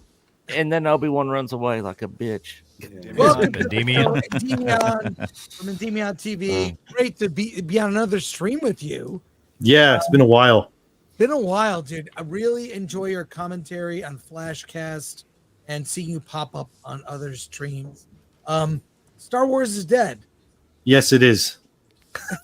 That's why I have the much more superior, my favorite Star Wars, which is Mass Effect. That's why it's my background.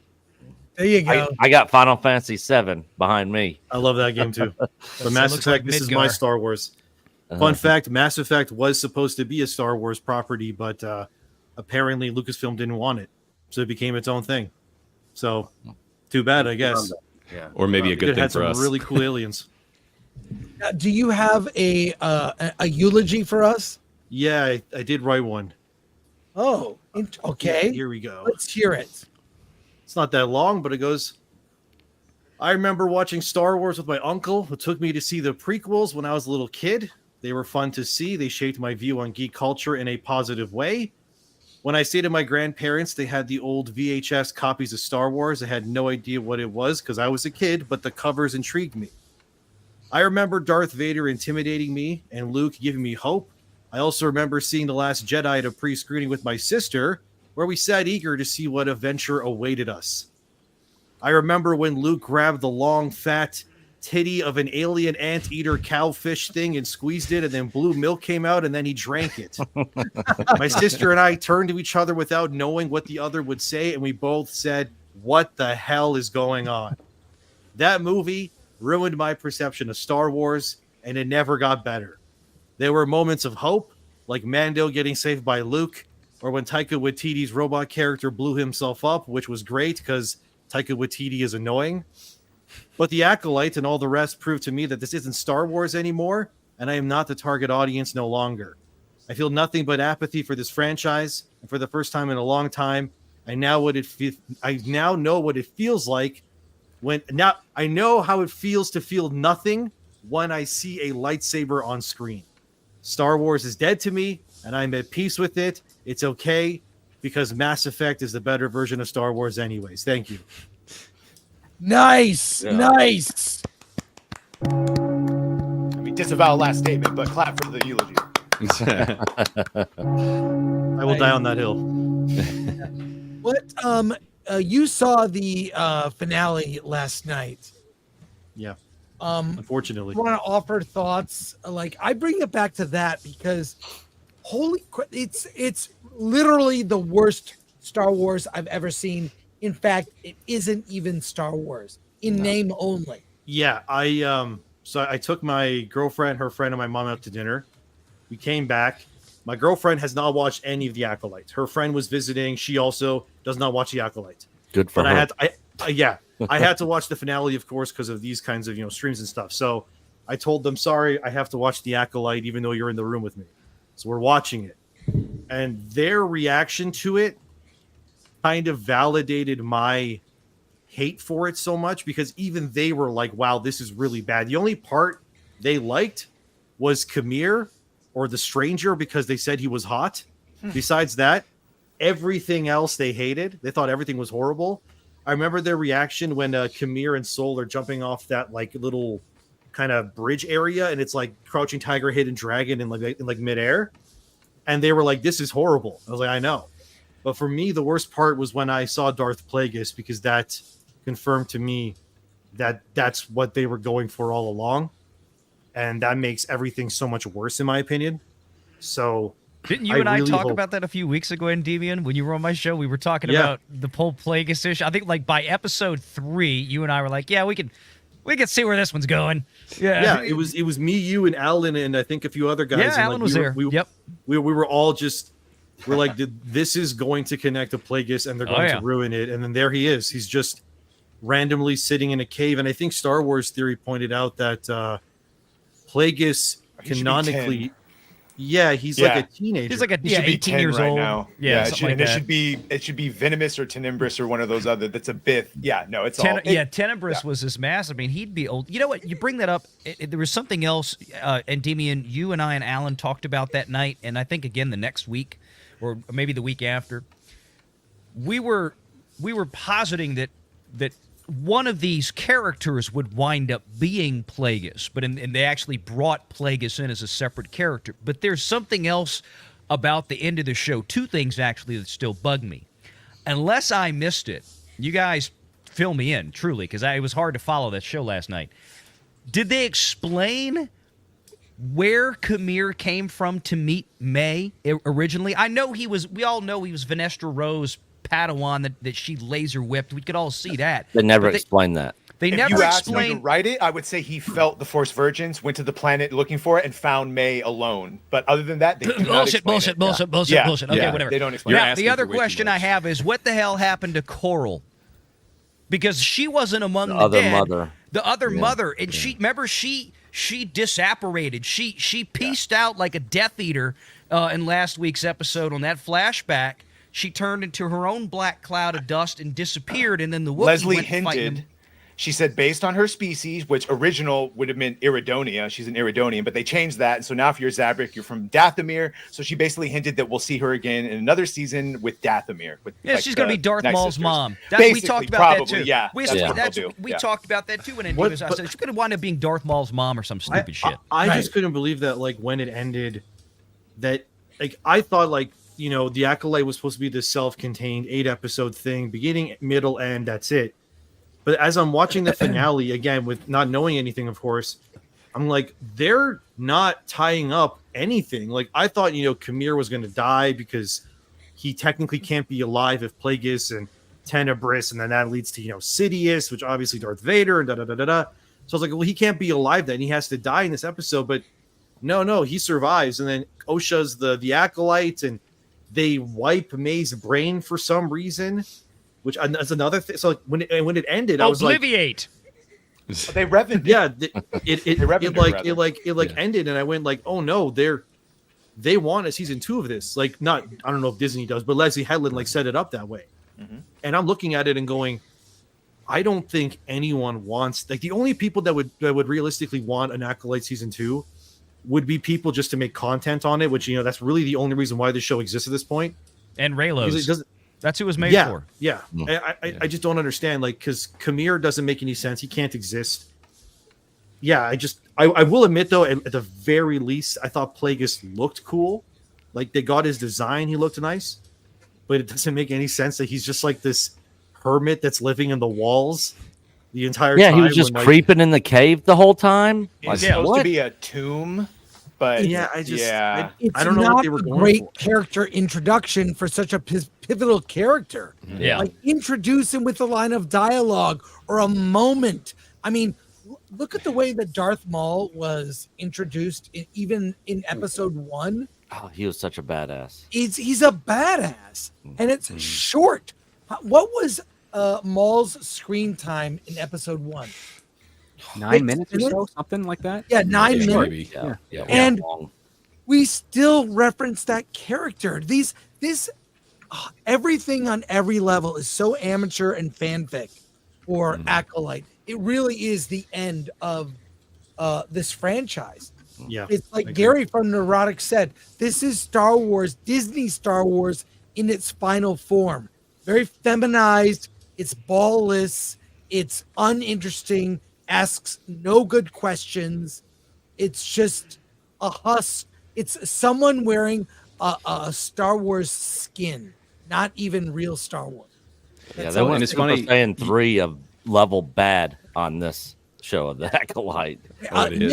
Nick at Knee Pain, I think you have to leave, right? Is that right? Yeah, I got a work project I got to jump on. Okay. They haven't started yet. I haven't gotten an email, but you guys have jobs? Yeah, I have an actual career. This YouTube thing is like a part-time hobby. Right. That's great. Well, love you guys. Appreciate you. Knee Pain, great to finally meet you. Yeah, you too. Great fellow Michigander. Yeah. Love it. Thanks for having me on. Me too. I lived in Grand Rapids for 5 years. My grandparents were in Grand Rapids. I was there all the time, every weekend.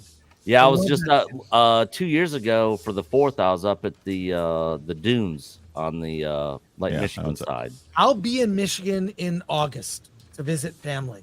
No, I'm not going up there till September. I'm gonna be on the upper part of September. Yeah. All right. Well, I am gonna be out in LA later this year. Probably mid-November or early November. Come out in October for LA Comic-Con. Alan and I are doing panels. Well, what's the dates on that? October. ComicConLA.com is the site. Gary's coming out. Other YouTubers. It's going to be big for that. If you can make it, stay in Pasadena. I know a good hotel near where I live. October 4th through 6th.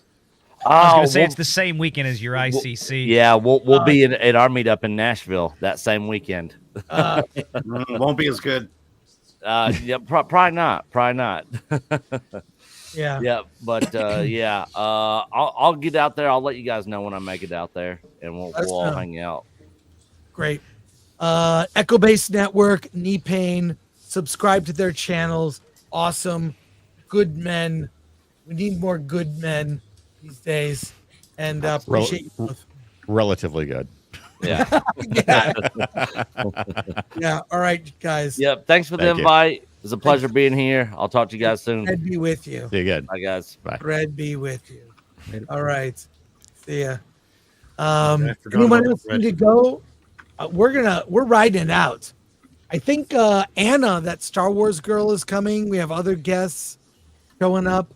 No one's left. We keep gaining viewers, so that's Yeah, good. I don't need to stay too long if you guys need the space. I'm still No, you don't editing, need so to it's not a stay. big Right deal. now. Yeah. Stick around. Okay. We're having some great conversation. Great Okay, I'll stay for a bit. conversation. Anna's the only And one then waiting for she goes up. Yeah. And also some more breaking news. This is, I don't know how to tell you guys this.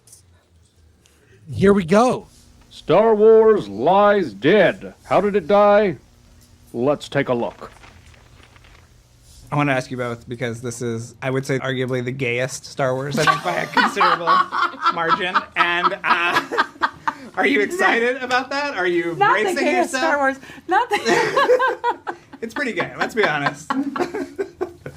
Leslie, are you How do you feel? Am I gay? Are you, Yes. Well, no, I know Yes. you are gay, but I'm asking, are you excited about putting this, this is going to be a talking point. Is it going to be a talking point? I'm sure some. Because nerds are gay. Well, Yeah. some nerds are very not gay and are very threatened by gay Well, that's stuff. true. But Yeah. in my world, nerds are gay.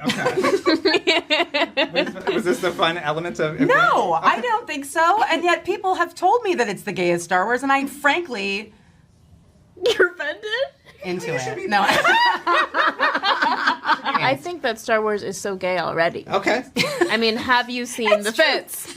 We'd be like, look how gay this is, and then send each other a reference photo. And are you telling me, with a straight face, that C-3PO is straight? They're a couple.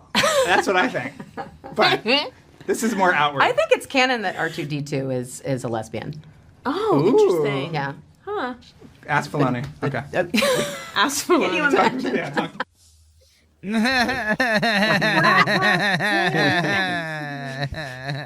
So bad, dude. It's by so far bad. the worst one.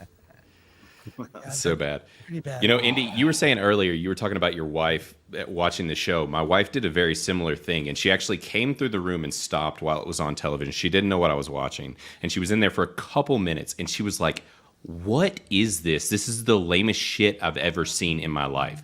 And I was like, this is the new Star Wars show. She's like, it doesn't look anything like Star Wars. What are you talking about? And That's she the was same just like, thing she said.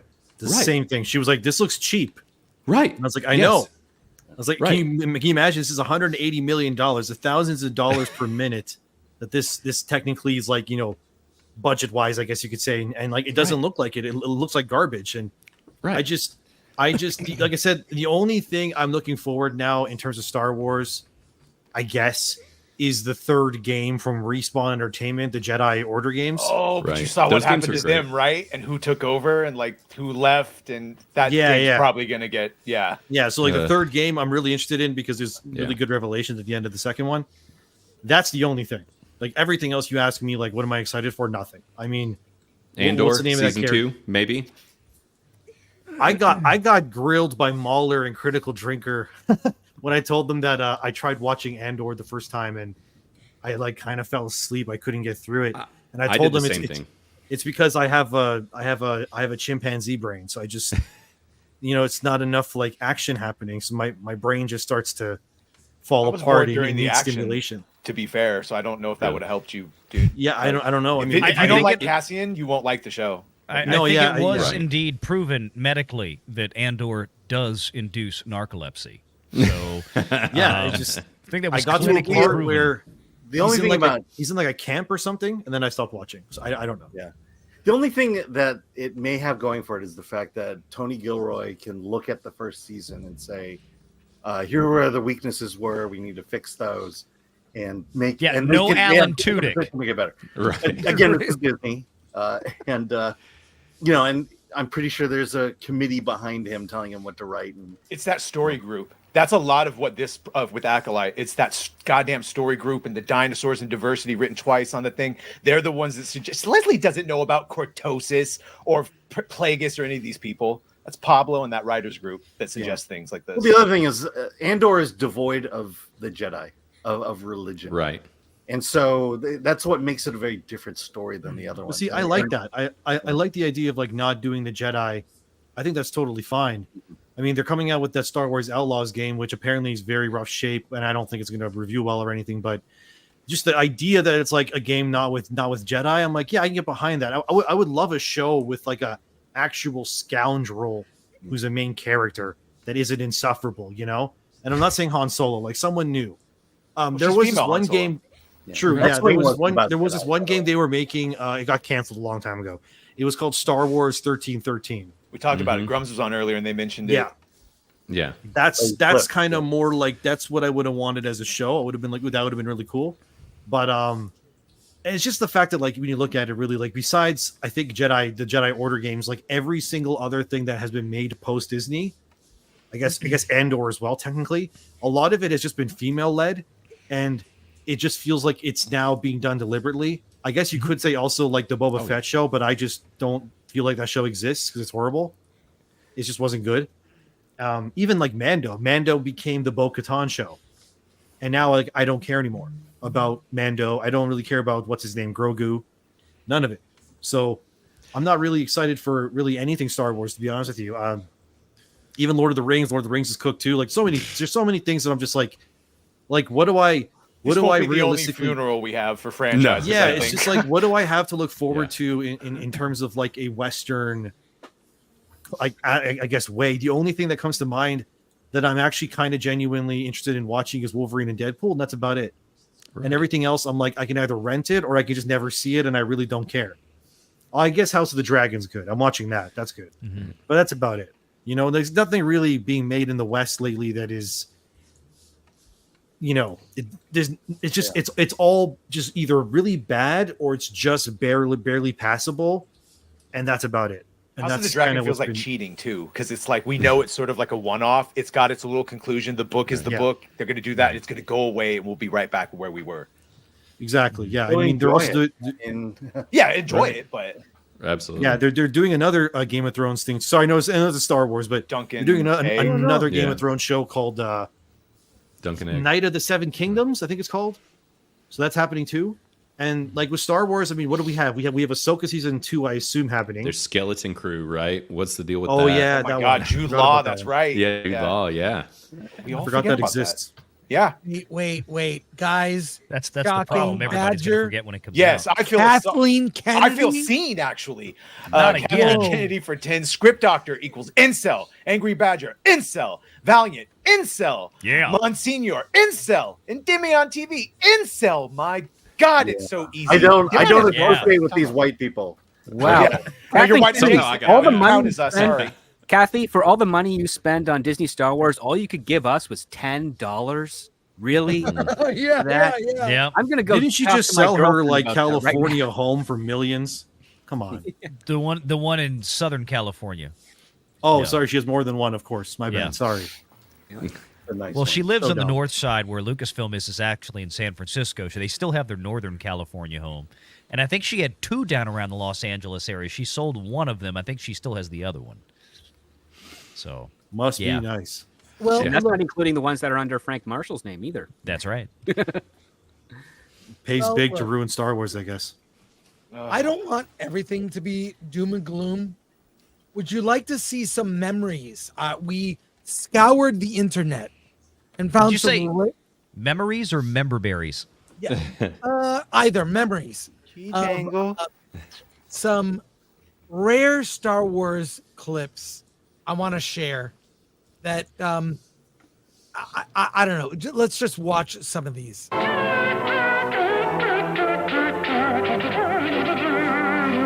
Geliefert prompt noch dazu eine Aparte. Hier meine Karte. Und das geht? Better than Acolyte. What was Absolutely. that? Food? Yes, crunchy food. C-3POs. New Kellogg C-3POs. Twin rings phased together for a crunchy new force at breakfast. Yeah, the force is with us. A delicious part of this nutritious breakfast. Hey, those were good. I love C-3POs. They still sell on eBay. I saw someone try to eat one. It did not end well, but they still sell. They're like 30 years old. Yeah. You cannot. But this, you probably don't even remember. You don't remember most of these. Kein Problem mit nur einem Streifen Chewbacca Chewing Gum. Für galaktisch frischen Atem. Chewbacca Chewing Gum. Galaktisch frisch. That's exactly what you would expect a German commercial for that to look like, isn't it? By the way, that was the Kalnaka outfit, right? Yeah, I was just saying that. Yeah. Kalnaka, It was yeah. better. It was That's what- better. They bought that off of eBay for the production at Shinfield last year. That's what it was. You hadn't seen nothing. Star Wars fun meals for your kids. A hamburger, french fries, and Coca-Cola. Imagine how much fun your kids will have.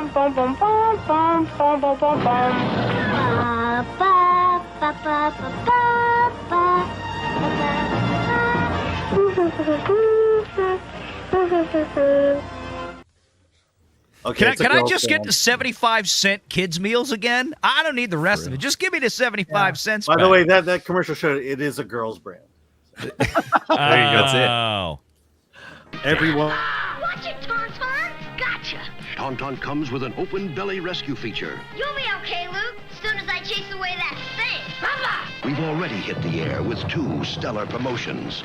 The first features our free action figure offer with Bosk, Alien Bounty Hunter. I want it. That's sick. I want the Tauntaun with the ability to For real? hide. Yes, That I was before want toys that. went soft. I will go buy that. Good. Good. But the foreign ones are the best. Hello, R2D2, and who are you? I'm Ultra, and R2's not talking because he's upset at the moment. He looks very quiet. He is very quiet because he's for sale, you see. Star Wars no R2D2. Nakonatsu R2D2. Oh my This gosh, is when R2 is a Luke- lesbian. Why was Ultra Yeah. wearing? Never mind. Lucas I know it was 1980. Not It was. have It wasn't the control same. of the brand early on. There's that documentary, A Disturbance in the Force. Watch that doc. Watch that doc.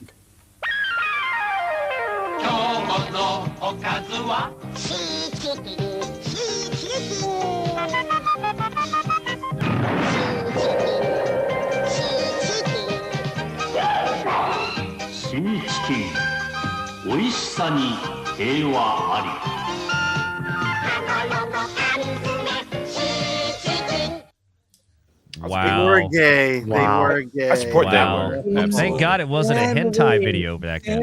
Star Wars. It's great in the arcade. Whoa! TIE fighters!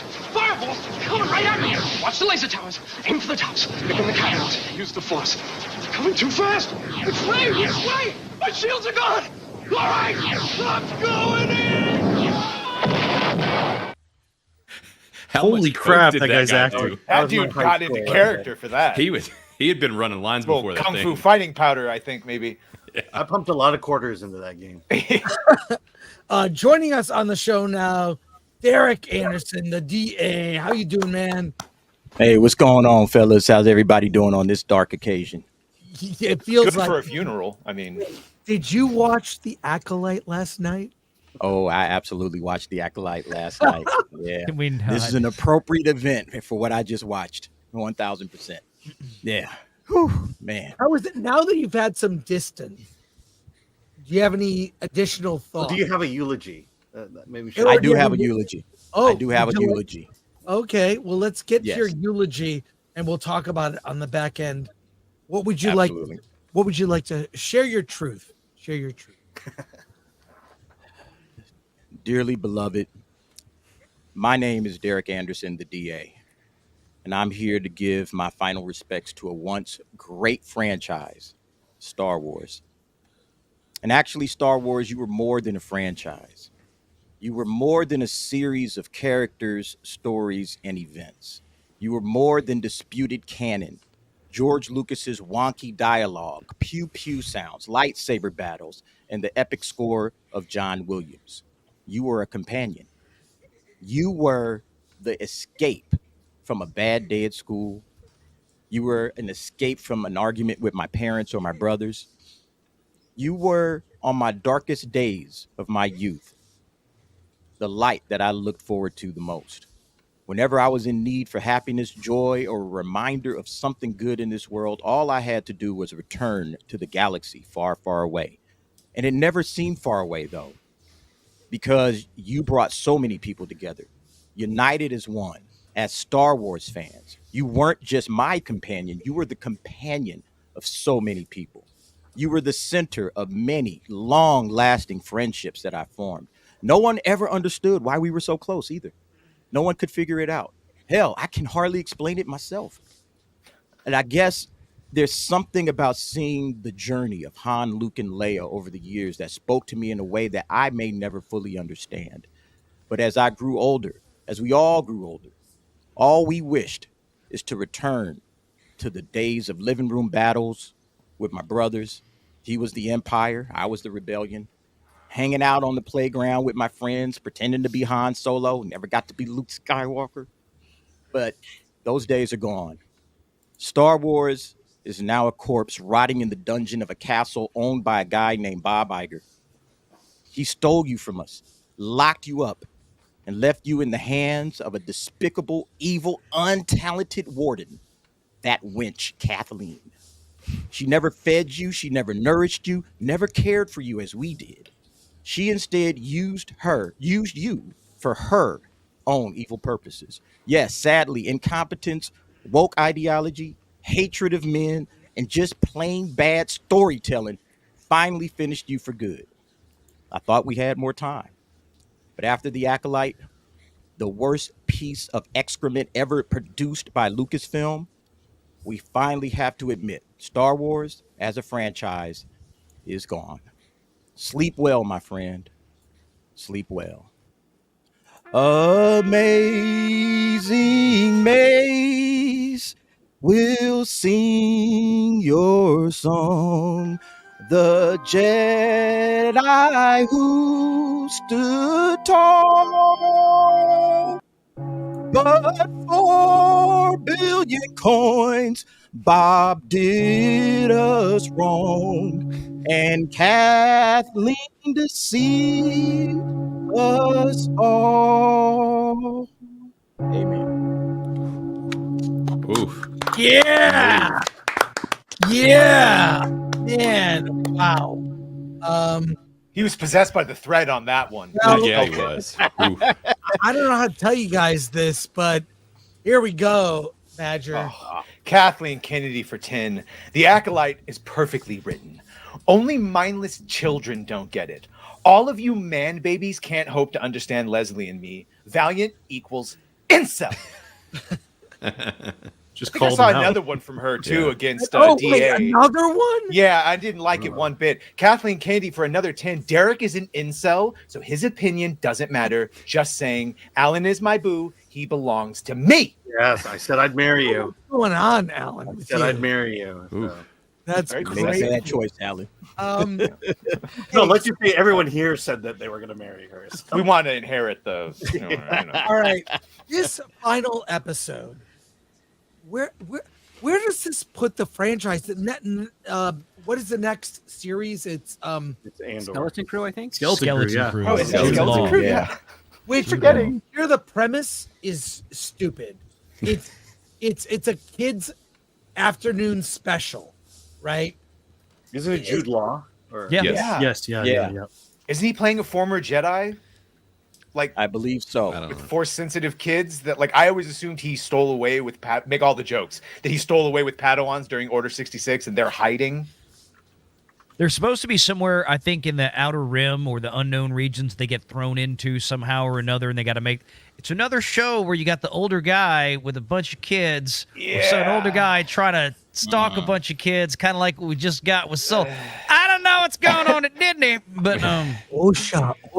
James O'Keefe has been showing us, I think, in those last couple videos what's been going on. Osha, I feel a connection to you. A connection. But not He was the best part of The Acolyte, all right? His I'm really accent- bummed like that him. I'm really bummed that Soul's dead. How did you feel about him saying it's okay while he was being choked? I was like, it's okay. It's okay.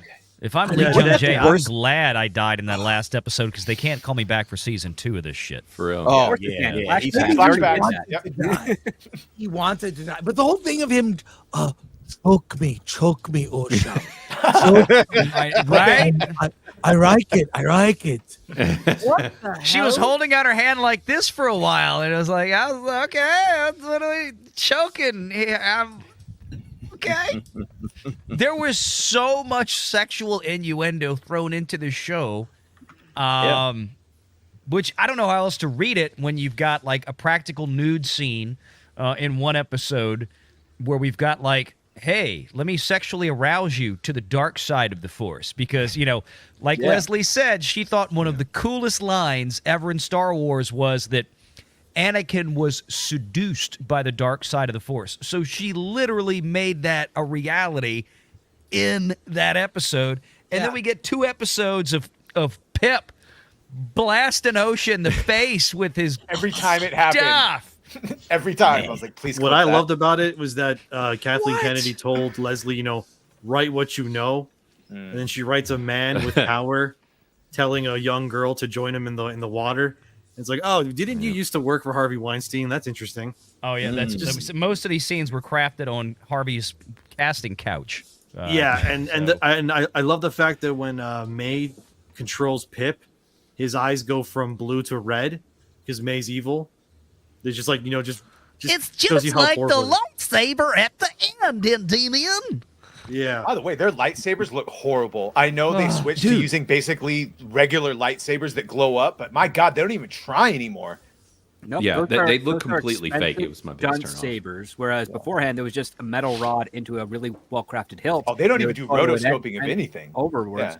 But the other part too, do you know that the original interaction between lightsabers is still owned by George Lucas, and Disney can't do that without paying him money? That's why the lightsabers are sparking more than they ever were before, and that's why they're also thicker and bulkier.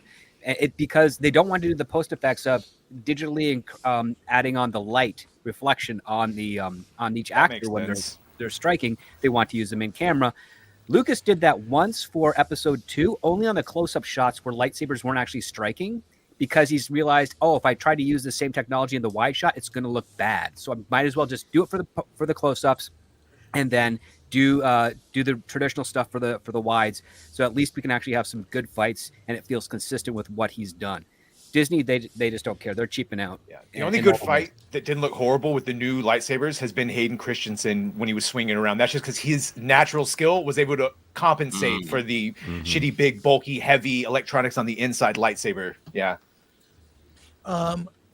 It's interesting because we've seen Leslie Headland respond almost every week to every episode, and she can barely explain it. Here's George Lucas talking for 20 seconds, has more intelligence and thoughtfulness towards Star Wars than anything Leslie Headland could say in hours. You're always surprised with characters. I mean, in film, it's even more dramatic than it is in writing, because eventually you actually take a real person and stick them into that character, and that real person brings with him or her an enormous package of reality. I mean, 3PO is just a hunk of plastic, and without Tony Daniels in there, it just isn't anything at all. Yep. That also goes to show you the difference between a director from that era and a director today, because the directors who actually went to school and learned about storytelling can articulate their thoughts and ideas.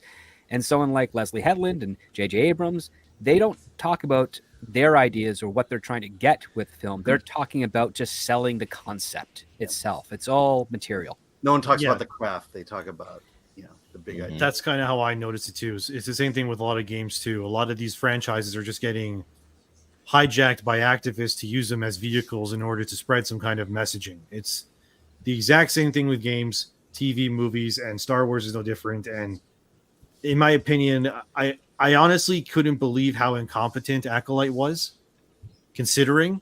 Really? There's been a very long pattern to prove that's what's going to happen. Yeah, I know. I couldn't believe it's almost as if like they hit like ground zero for it, and they somehow find more underneath it, and they keep going. It's impressive. That's the most impressive thing about them. But like, to your point, it's not even just with the message. It's just the whole concept of, if anyone is trying to sell you a product, but they don't talk about the actual product, that's a red flag. And that's how Disney Star Wars has been doing it. It's like, yes, it's Star Wars. That's why you have to buy it. It's like, well, we didn't buy the original Star Wars because it was Star Wars. We'd never seen it before. We bought into it because it looked different, but at the same time familiar. And then we actually connected and related to all the characters that were interacting with each other. That's what was done. And what's crazy is the press tour for that talked about those characters. Mark Hamill went on the press tour, said, yeah, Luke, he's this farm boy. He didn't know anything about his father. He's trying to make a connection with him. People got that, understood that. Even when they got Hayden Christensen and he's doing it, he's like, yeah, I get to play the guy that ends up falling to the dark side. How awesome is that? Wow, look at that. New Star Wars fans understand what's going on. What do we get with Acolyte? It's the gayest show, isn't it? Well, we don't know about that. All nerds are gay. They're not talking about the show or the art or the craft. They're just talking about the marketing around it. That's horrible. Even It's Ray like got when the benefit Leslie of the doubt. Well, when Leslie was talking about getting the job, that was the whole thing. It was about her experience. It wasn't about even being excited to work in this world. It was just about like her finding a way to imprint her reality onto this thing. It wasn't about Star Wars. And you can feel it all the way down to the core. Well, they were making a lot of the same mistakes that Marvel was, and I think Script is 1,000% correct. And that is, you know what the worst marketing strategy is? To go out and talk about the damn marketing strategy. That's it. It's like, go out and talk about how good the movie's going to be. What's going to get the fans in? But just like when phases 4 and 5 of Marvel were nigh, as we were coming out of the lockdowns and theaters were opening, and hey, we were about to get Shang-Chi and the Eternals, and yay. And what was Kevin Feige out on the red carpet and all the stump speeches doing? He was talking about how this will be the most diverse and representative era in Marvel. You're going to see characters that are so diverse. I mean, he must have repeated it like 4 times in the same interviewers. And then everybody behind him, the other actors there, especially the ones that were coming up for the Eternals tour, same thing over and over. And it was like, whoa. Guess what? It went nowhere because nobody told us why we should go see the film. Oh, even to Bob Iger, when he wasn't doing the earnings calls, when he was doing normal interviews, what was he saying? Well, Marvel Cinematic Movie, $1 billion a film. That's why you go see them, because that's what it is. They make $1 billion at the box office. It's like, no, they make $1 billion because they're really good. We like them. And they're, I mean, even though they were kind of fluctuating towards the end there, they were still entertaining enough to have fun for everybody that, started with watching the first Iron Man, like back in 08. Mm-hmm. Yeah. I'm starting to feel apathy now, even towards Marvel, not just in the movies too, even in the games, like Spider-Man 2, the game. I love Spider-Man, and they ruined it already, and like the movies too. I think the only movie I think I kind of like somewhat in the new post Endgame, I guess, I only like the last maybe 40 minutes of No Way Home. The rest of it was kind of eh. And even though a lot of people do hate this movie, I thought it was at least somewhat entertaining to some degrees, mostly just because of who directed it, which was, Multiverse of Madness with Sam Raimi, just because it actually had like the Sam Raimi touches to it somewhere. Yes.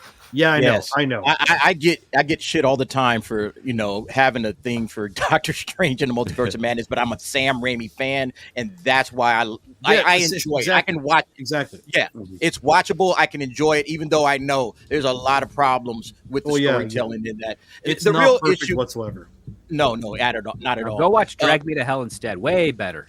Oh, just saw it the other Drag Me to day. Hell is 20 times better. Yeah, absolutely, 100% agree. Look, I got to go real quick, guys, but let me just drop this last piece.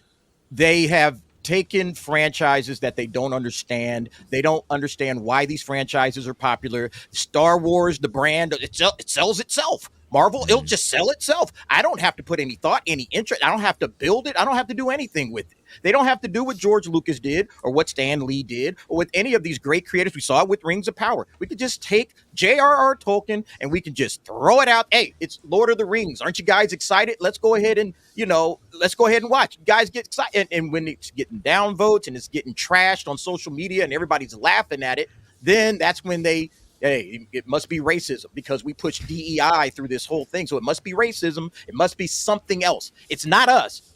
Don't blame us for this mess. Blame yourselves. And that's the biggest, saddest takeaway is that these clowns will never learn until they learn to take some responsibility for what they're doing and learn to find some good storytellers. There's a ton of people that would love to tell great Star Wars stories. They're out there, Kathleen and Bob. Go find them and let them fix your franchise. I was talking about this last night on Echo Base. You can just grab a handful of YouTubers, all right, with probably very little, if any, experience and sit them down with Script Doctor and say, hey, let's come up with a story that's going to save the franchise. And I guarantee you they could do it. But they'll never do it because it's going to be great. It's not going to be full of woke nonsense. It's going to be, just built on the values of Star Wars. What is Star Wars? What does the franchise mean? Why do people love it? Why do these Star Wars fans still rock with it after 40 years? That's what they need to do, but they'll never do it because sadly and unfortunately, all of these clowns, everybody in Hollywood is just absolutely full of shit. All right, I got to get out of here. Oh, they always have been. Here, DA. Good to see you, Derek. And I wasn't laughing at you. I was laughing at the comment from Anna. They popped up down there. I'm sorry. Oh, yeah. No. It's all good, bro. All right. Peace out, fellas. I'm out. All right. Good to see you, buddy. Here. And Endymion needs to go as well. Gotta go. Yeah. I do. I got to go back to work. But thanks for having me, guys. I agree with everything the DA said as well. I just have apathy. I honestly feel like I did not have apathy for Star Wars to the same degree as other people until I saw that finale. And now, I finally truly feel how many others do, where I just don't care anymore. It's just I remember talking to Alan. talking to Alan about this before the first episode aired. We were on Valiant Renegade's channel, and I was like, "Hey, Alan, how do you feel after watching the first few episodes?" And he went, I just don't care anymore." And I was like, "Nah, there's no way." And then now that it's over and I've watched it, yeah, I just don't care anymore. I just don't. Alan was right. It's horrible. It's just such a shame too, man. It's so bad. My God. They won't fix it. Like you said, like what DA said, like bringing like YouTubers in to fix it. I know, for example, one director that really wants to work in Star Wars. I don't know if they'll ever let him. I forgot his name, but he's the guy that directed Godzilla -1. He wants to do Star Wars. Yes. He could probably do a great movie. I don't know what and he'd for make. $10 million. Right. Exactly. They won't let him make a good The fact that he took whatever he had as a budget to make Godzilla -1. Imagine what he could do with an Acolyte budget. That's like, you know what I mean? Half Like the Acolyte budget. Oh, yeah. Exactly. Like that would be something I'd love to see. 4 to 10 Star Wars movies with the Acolyte budget, and that's the thing. But Like the thing is, Disney will never let him work with a crew that small. That's true. I feel like some other directors I would love to see. Chad Stahelski. I always say his name wrong. The guy that directed the John Wick movies. I would love to see him to do Star Wars at some point. People like that. I would love. I would honestly even. What was her name that directed the Eternals? She's an actual good director. Chloe Zhao. Chloe Zhao. Chloe Zhao. Yeah, she has a really nice way of framing things. That Star Wars would save lives. But unfortunately, it would be a DEI nightmare, and all that. So it really wouldn't matter anyway. So, but I would really like to see the Godzilla -1 guy get his hand at Star Wars. I think he could probably make something special. But I want to see someone make a Star Wars movie, not make a John Wick movie with a Star Wars skin. That's not Star Wars. Right. Right. That's true. You're right. Star Wars it's about the characters, and really, it was the original trilogy, father and son story. That's it. And that you just got to keep it that simple. It's about family. Like Carrie Fisher said it right. She said it authentically, but I think she was also being a little cheeky with the marketing for The Last Jedi because she saw what it was going to be. But I mean, the irony to that is they forgot it was about family. They tried to make it something different, and they cribbed from so much else, and they completely didn't understand that even though they thought, oh, we're just copying the first Star Wars with The Force Awakens, it's like, no, you're not, because there's a lot of things in that movie that may feel or cross over with the first Star Wars, but it is nothing like the first Star Wars. And that's driving me nuts. This whole like soft reboot nonsense. It's not just Star Wars where you watch A Force Awakens and it's basically just A New Hope again. It's even Jurassic World. Jurassic World is just Jurassic Park again, but worse. Gladiator It even has the 2 same looks story like beats pretty Gladiator. much. It's not going to stop. We're just going to keep the same movies reshot. It's just in like they sequels. just take a movie and let's just make the first movie again, but worse. But it's And not they even just just keep make the first movie again. It's like, don't even watch the first movie. Just make it as you remember it from watching it like 40 years ago, because there's so much different. They take the character of Luke Skywalker and split him up into 3 across Poe, Rey, and Finn. Because Luke Skywalker is the one that rescues Princess Leia with Han Solo. Luke Skywalker is the one that blows up the Death Star. Does Rey blow up the Death Star? No. Does Rey rescue anyone from Starkiller Base? No. It's Finn. And then Poe is fighting and blowing up the thing. They broke it all up to the point where one interesting character has been broken into 3 dynamics, and then there are 3 hollow characters. They could have just made it like the first 3 movies and had Anakin blow the Death Star up. Right. Sorry. I honestly just wish that Finn got more than he got in those movies. He should have I been think a Finn would Jedi. have been a much better main character. And a much more unique idea too. I mean, a stormtrooper that becomes a Jedi, goes against like this new Empire and stuff. That could have been an interesting angle to go with, but no. Instead, it's just Luke Skywalker again, but worse. That's Kyle Katarn's story. A little bit with like Kyle Katarn and Jasper Morel and Han Solo to a varying degree. I mean, the thing is, Solo, a Star Wars story, should never have been a Solo movie. It should have been a Lando Calrissian movie. And there's a fan trailer, Chris, I'm sure you've seen it, called Black Star Warrior. It's a fan film about Lando Calrissian, how he got the Bespin mining gas station. And it's a lot of fun. And it's cheesy, and it's a blaxploitation style. And you know what? Star Wars fans actually did show up and love that fake thing that was on YouTube. And we should have got something not obviously as direct as a blaxploitation 70s film, but definitely something more authentic to that for Star Wars, because we don't need to see Han Solo's change. What we need to see is Lando Calrissian, like how did he become the smooth talker that runs a business that's able to help these guys when up until that point, Han Solo's like, well, he's a scoundrel like me. You know? Valiant Renegade also has to leave. I'm going to go for now. So have a good day, everybody. Thanks for having me. Take care. Thank you. Thank you so much. Rest Good in to peace, see you, Star Endymion. Wars, and big fan to the guys for this channel. I mean, I've already told you guys, I've been watching Chris Gore since I was like 10 years old or something stupid like that. Yeah, I was a child watching him on friggin' G4 Tech TV. He would review stuff on Attack of the Show. So this is cool. Awesome. And I love Alan and Val. Everybody, just thank you for having me. All right, take care, Okay. man. See ya. Have a good day, guys. May the thread be with you. Oh God. Valiant, you're gonna be out. You out, Valiant. Thank you so much. Yes, yes. Alan does it better. The thread. Yeah, thanks for having me on, guys. I really appreciate it. You guys have done amazing work. Good to see everybody. I mentioned this on the way out. I happened to just kind of refresh X feed here, and this is the kind of thing I'm talking about. There's a guy out here saying, "Where's the logic? Star Wars fans want to see Darth Plagueis. They see Darth Plagueis. They become angry now that they got Darth Plagueis. At this point, we're all a joke." You know, the point being is that these Raylos out there, these Disney Star Wars fans, the shills, the seals, as Raging Rhino calls them, they don't seem to understand. We don't want the Disney version of Plagueis. We don't want Plagueis put into a Disney story, Disney-fied, with new bullshit Disney characters and nonsensical Disney writers' room narratives. We want the Darth Plagueis that was Darth Plagueis in the original book. How about that? How about we go with that storyline and stop adding in the nonsense? And the Disney people out there don't get it. It's like, oh, well, you said, you said you wanted a filet mignon dinner. Well, we gave you one. Yeah, but you stuck it in a can of dog shit first and fed it to us. It's like, well, why don't you want the can of dog shit with the filet? It's got the filet in it. We'd like it without the dog shit, guys. That's how it works. Anyway, gentlemen, thank you very much. Take care. Later, buddy. Hopefully see y'all soon. Take care. All right, see you soon, Valiant. Later, man. May the thread be with you. Look at this. I cannot believe it. He's Kathleen swinging Kennedy for 10. Hey, all. I love you guys. Just because I destroyed Star Wars doesn't mean anything negative. I love Script Doctor. He is my little plaything. What is I'll see you in I think you can get in the room and do something there. That's crazy. Hey, check out this clip. When I got into it, I was more fascinated in just the medium, the fact that it moved. That real childish intrigue of, gosh, look at this thing, it moves, and and it became a kind of obsession and a kind of real desire to watch things move and photograph them. What moving. things? I mean, did you have like? It just- didn't matter. It started. I mean, didn't you have dreams that you wanted to make real, and that's why you wanted to make movies? No.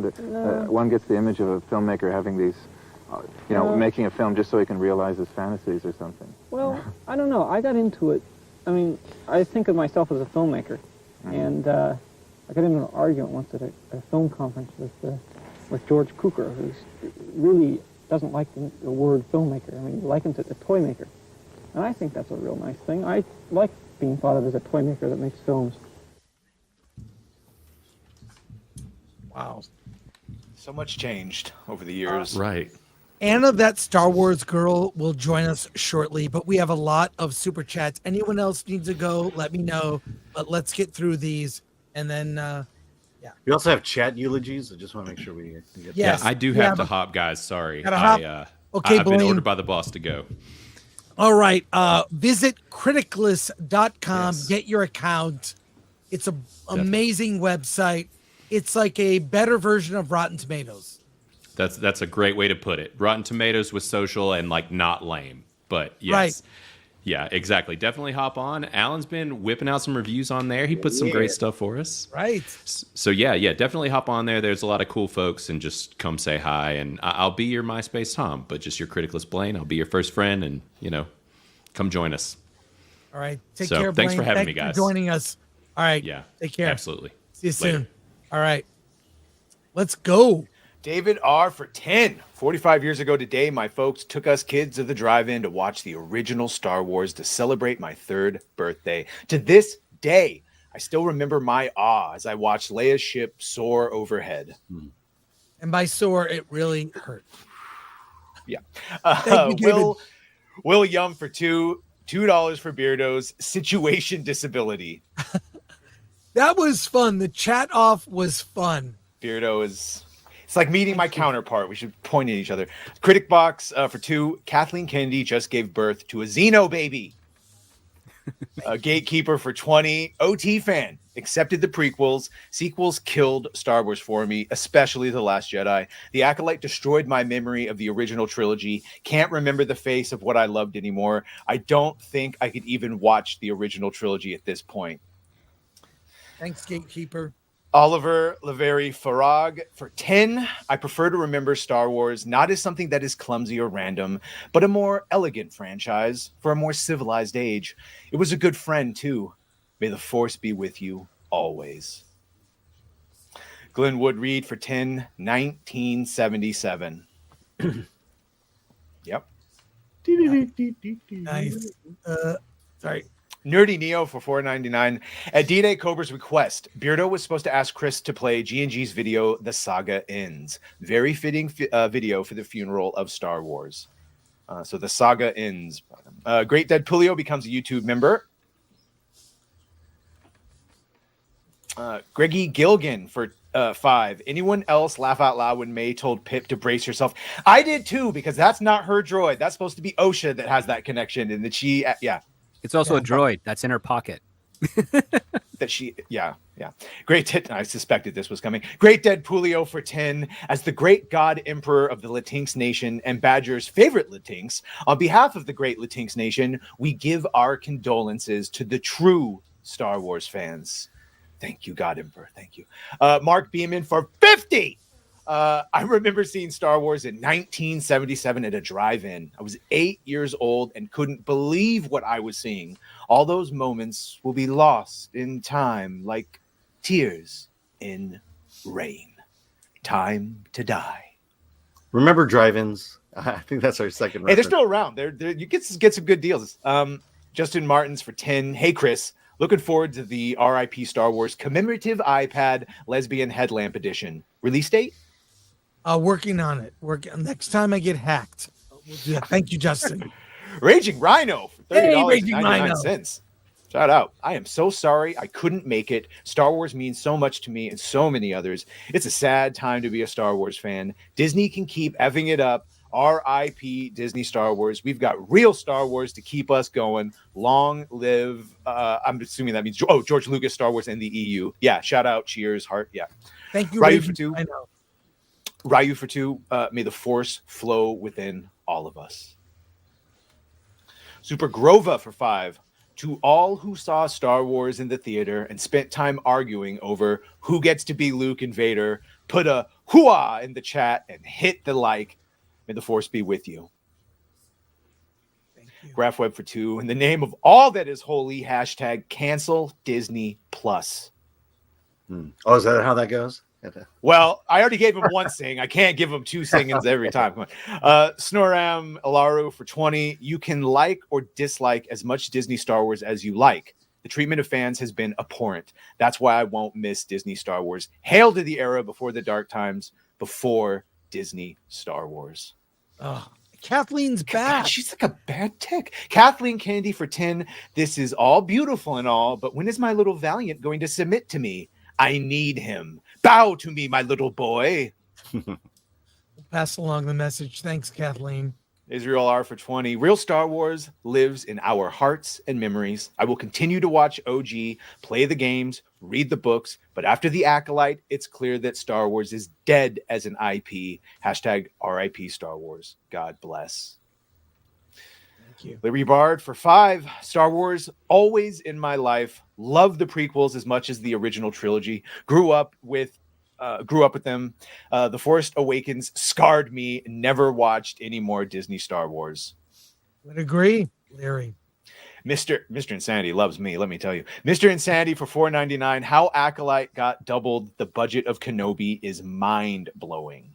No kidding.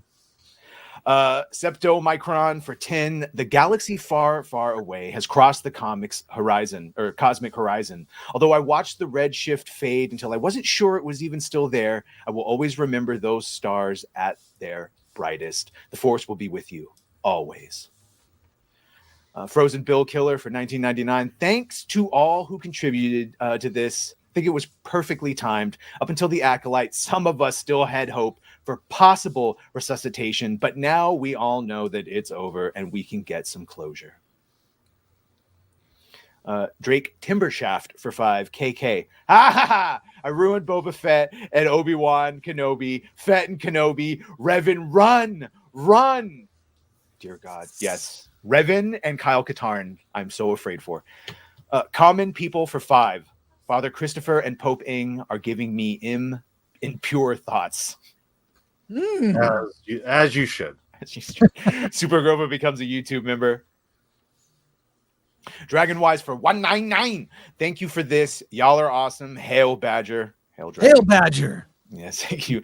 Rafa Bald for 5. Hope I'm not too late to offer my condolences to everybody. We'll be left with the good memories we shared. Stay strong, my friends. Stay strong. And then Luke Kofelt for 50. My parents showed me and my sister the original trilogy when I was young. It has always been there in my life. I even remember my little sister bossed me around and I would say, yes, your worshipfulness. Oh, that's great. That's perfect. Thank you. Super Grover for 2 at Kathleen Kennedy as Han said, well, I'll see you in hell. Fearless Wolf for 5. I was 11 years old when I saw Star Wars: The Phantom Menace in the cinema in Scotland. Also, I got my first crush on Ewan. Maybe it was the Jedi mullet. Maximus Rintavis for 199. Jabba the Hutt was inspired by someone like Weinstein. Probably. Spud Boy for 20. Waited for hours as a child outside of Grauman's Chinese Theater with my brother and parents to see Star Wars. They could never take that away from me. And I want to say thank you to everyone who sent in a super chat. I saw Empire Strikes Back in Grauman's too, but it was the special edition. And everyone clapped every time someone came on. Like Luke came on for the first time. Han. Right. It was so cool. It was like just a moment of what it might have been like before everyone started to hate everything. Yeah. It is. It's sad, especially watching a lot of these videos that our producer Glenn put together of just talking about Star Wars, like the toy sales, right? Like I watch these commercials and I think, oh my God, like this, it's, we'll see it again. I'll be right back, Alan. I'll be right back. All right. As a toy seller, Star Wars is unequaled. I have about 20, 25, you know. Which ones? You know, the main characters like Chewbacca, Luke Skywalker, Han Solo, all of those, you know. How many of the Star Wars characters do you have at home? About 10. About 10? How about you? Do you have them too? I have 3. I don't have none, really. You don't have any yet? I'm planning to get some. You are? Mm-hmm. Which ones do you want? All of them. Star Wars toys have been the top sellers in boys' action toys for 6 years straight. Some of the toys are action toys. If your child gets one, you may have to take it away with force. Don't move. I beg your pardon? Don't move. Don't move. You're going to hit me with the... I cut your hand off. Children are buying the toys, of course, but so are older investors. They're buying Star Wars toys. Right. In a couple of years, they'll be worth a lot of dough. Like a lot of other things. You're buying them strictly as an investment? Yes, definitely. Only as an investment. Only as an investment. I swear. It's only for the resellability. An investment. There it is. Whoa. Wow. You had to buy all the originals, the first series. Then you cut out the proof of purchase, mail it off, and then this came in the mailbox a couple weeks later. But it doesn't shoot, right? No, some kid died and ruined it for everybody. Oh, wow. Yeah. Oh, that's awesome. That's awesome. Let's see. The chat is still on fire. No one's left. There's almost 9,000 people here. No one has left at all. I feel very strongly about this. This is our childhood. Look, all of us have said the same thing. It's been there all of our lives. Right. All right. Do we want to go to chat eulogies? Oh, yeah. Let's do it now. Yes. Please. All right. Yeah. We're waiting for, For Anna. I don't know where they are, but Lori, you... Well, I have one right here. Wait. Okay. I have one from Coach from EBN. So he did a eulogy, and because he couldn't be here, and let's watch his eulogy. So this is Echo Base Network. Watch it, Coach and Nick, and Coach sent in his own eulogy, and he dressed up. It's pretty impressive. Here we go. Buddy, this is Coach from Echo Base Network, and I am honored to be here with you today. Star Wars has made a profound impact on my life. From the moment I first saw it when I was 4 years old, I've had a passion, like you, for the franchise. Growing up with not only the movies, but the toys, the books, and the video games too.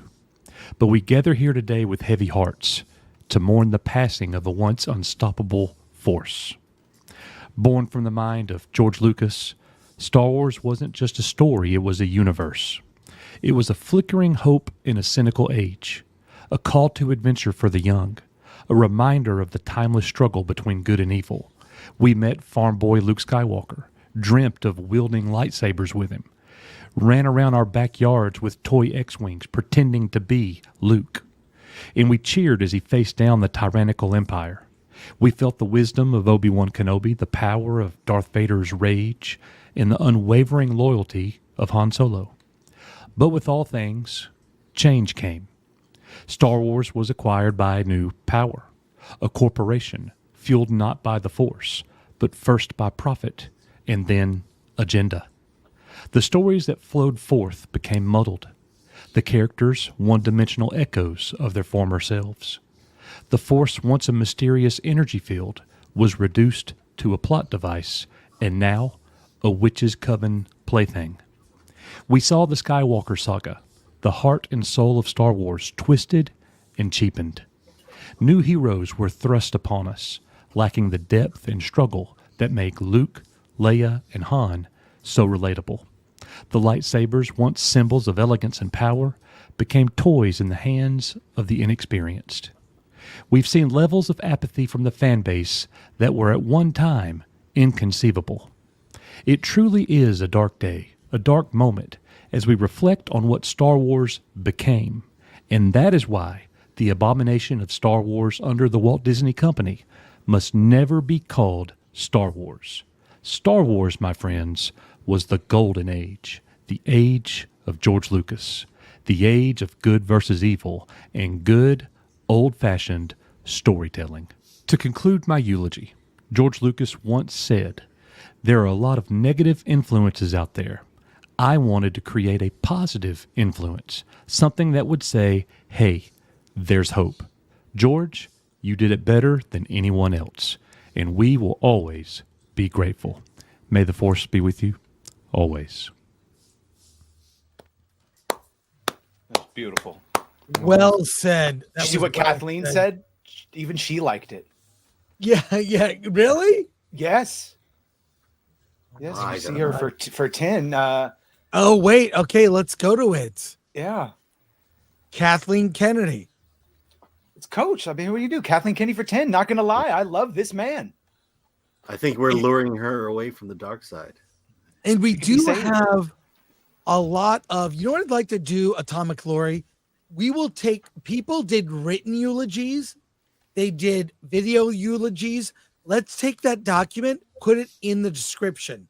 Okay. And let's watch some of these. But we had some super chats come in. Let's get through these, and we're going to watch people who've posted eulogies. Go search the hashtag. You'll find, dude, I'm fading, by the way. It's 6 hours. We're at the 6-hour mark. It is all day. Yeah, someone wants to break a record. That's why I'm sticking around longer. We're trying. I want to get the record. Our longest live stream was 6 hours, 22 minutes. Kids play. Yeah.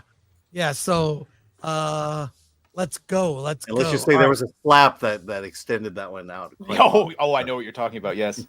Okay, I'm gonna go through. Wait, let's do supers first. We'll watch those, and then Anna is coming on soon. Here we go. Wait, what's this? All right, here we go. Ray Glendinning for 5. The true fans will remember the impact of Star Wars on their lives. It united us. May the Force be with you, are not forever. May the Force be with you, not are forever. That was my Beardo, I guess. Tricorder transmissions for 5. Saw the original in 77. Kenobi was its death for me. I'm done. I'll savor the memories for the rest of my life. Great stream, guys. Thank you, Tricorder. Bendeck Star for 5. KOTOR was what got me into Star Wars, and I will never forgive them if they do anything with that era. Well, you know what Leslie wants to do. Yeah, exactly.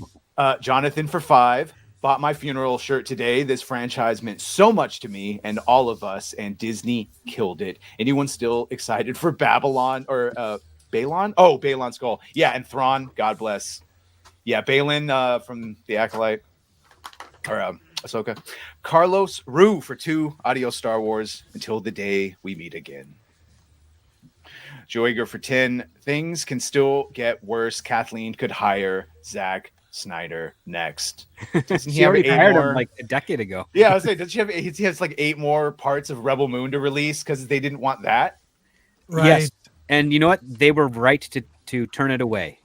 Shockingly, Kathleen made a good decision on that one. Okay, let me see. I have these. These are just some of these people we know here. Yes, play them. Okay. Huh? Play them. I'm going to. You told people All right, to submit them, and You can play the bomb music. Okay, hang on. I got it. Wait. I did. What the hell? Okay. All right. Give me a second. I know how the internet works. It's Jacob Glazer for 2. What did y'all think about Shadows of the Empire? I think it was the greatest multimedia event that they had. I loved it. before Dash release. Rendar. Dude, Yeah. Awesome. Prince Caesar and that whole thing, that it jived really well. It was Good fun. story. Yeah. It was fun. Audiobook. Okay. This is one of the band eulogies. Okay, I don't know how this works. Okay, we'll see. All right, ready? Well, let me tell you something. We're here today to celebrate a real humdinger of a story. Star Wars wasn't just a bunch of movies. It was a whole dang galaxy that let us dream big and believe in the power of grit and good old friendship. We tagged along with heroes who showed us what real courage looks like, facing the darkness with heads held high. We nerds found ourselves in the story of a mere farm boy, then later rediscovered ourselves in Jabba's palace. Moment of silence for remembering Leia in a golden bikini. All right, feel free to take a proper 38 seconds. We didn't just see epic fights and wild adventures, we also learned about family, second chances, and keeping hope alive even when things look mighty grim. As we say goodbye to this legendary tale, let's remember the joy that it brought us, and may the Force be with us all. Well, let me tell you something. Yeah. Who was that from? Oh, you're muted, Chris. Oh, Father. I do not know how we topped that. That was so good. That was so good. All right, let's. And not AI at all. No, No, that was original. It wasn't AI. Pixar did that. Oh my God! Wait a sec. All right. The funeral is about to begin.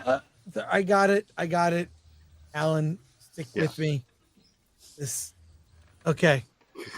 Some more here. How's everybody doing? Look, we still have. It's 8,696 watching live. Crazy. Okay.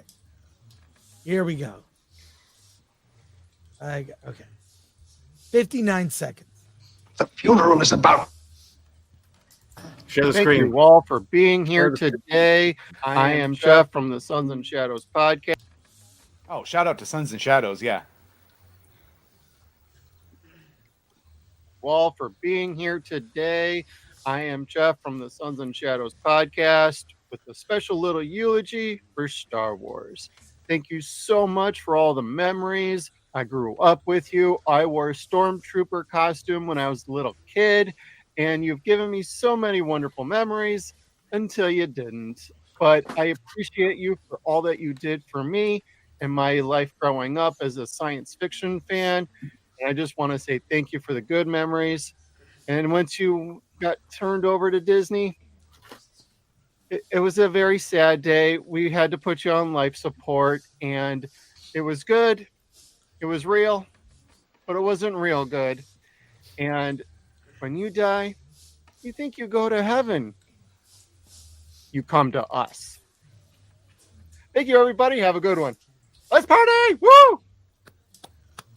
Party. Hey, that was great. Good job. It's also great to see faces. I know. The names we Sons and see in Shadows the a chat. lot. We I won't Sons take and anything Shadows personal a from lot. this. I was born without a face. Shout out Sons and Shadows.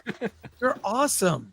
Okay, we've got more. We've got a lot of these. So we will get through as many as we can. Okay. You can talk while I'm doing all this. Here. There's 2 super chats. If he wants to bring up, I can read them. Yeah, do it in between. But So 8,000-pound bantha in the room. Drinker, Gary, Star Wars theory. Coming? they were invited. Drinker said he'd be here. So did Neurotic. Theory couldn't, but I don't know. I sent them the link. They may or may not be here. Super Gary Groba. forgets things and Drinker drinks. So, I mean, you never know. Well, Kathleen Kennedy is back. No. For 10, Kathleen Kennedy doing great. As long as Script doesn't ruin the stream, you guys will do great. Script is an incel. Am I right, girls? Slay. She calls all of us that. Still cheaping out on us, though. Wait, I know. Ray Glendinning for 2. May the force be with you forever, my friends. Shout out. That's what he was saying. Yes. Yeah, Gary came on our show last night. Actually. Yeah. If you watch yesterday's stream, he hung out with us for a bit right after finale. So, if you yeah. watch last night's stream of Hollywood on the Rocks, you'll see Gary there. Yeah. Okay. Here's another, and these are all over now. People are posting them. You can still do it. Just, everyone wants Alan to say yes. Yes.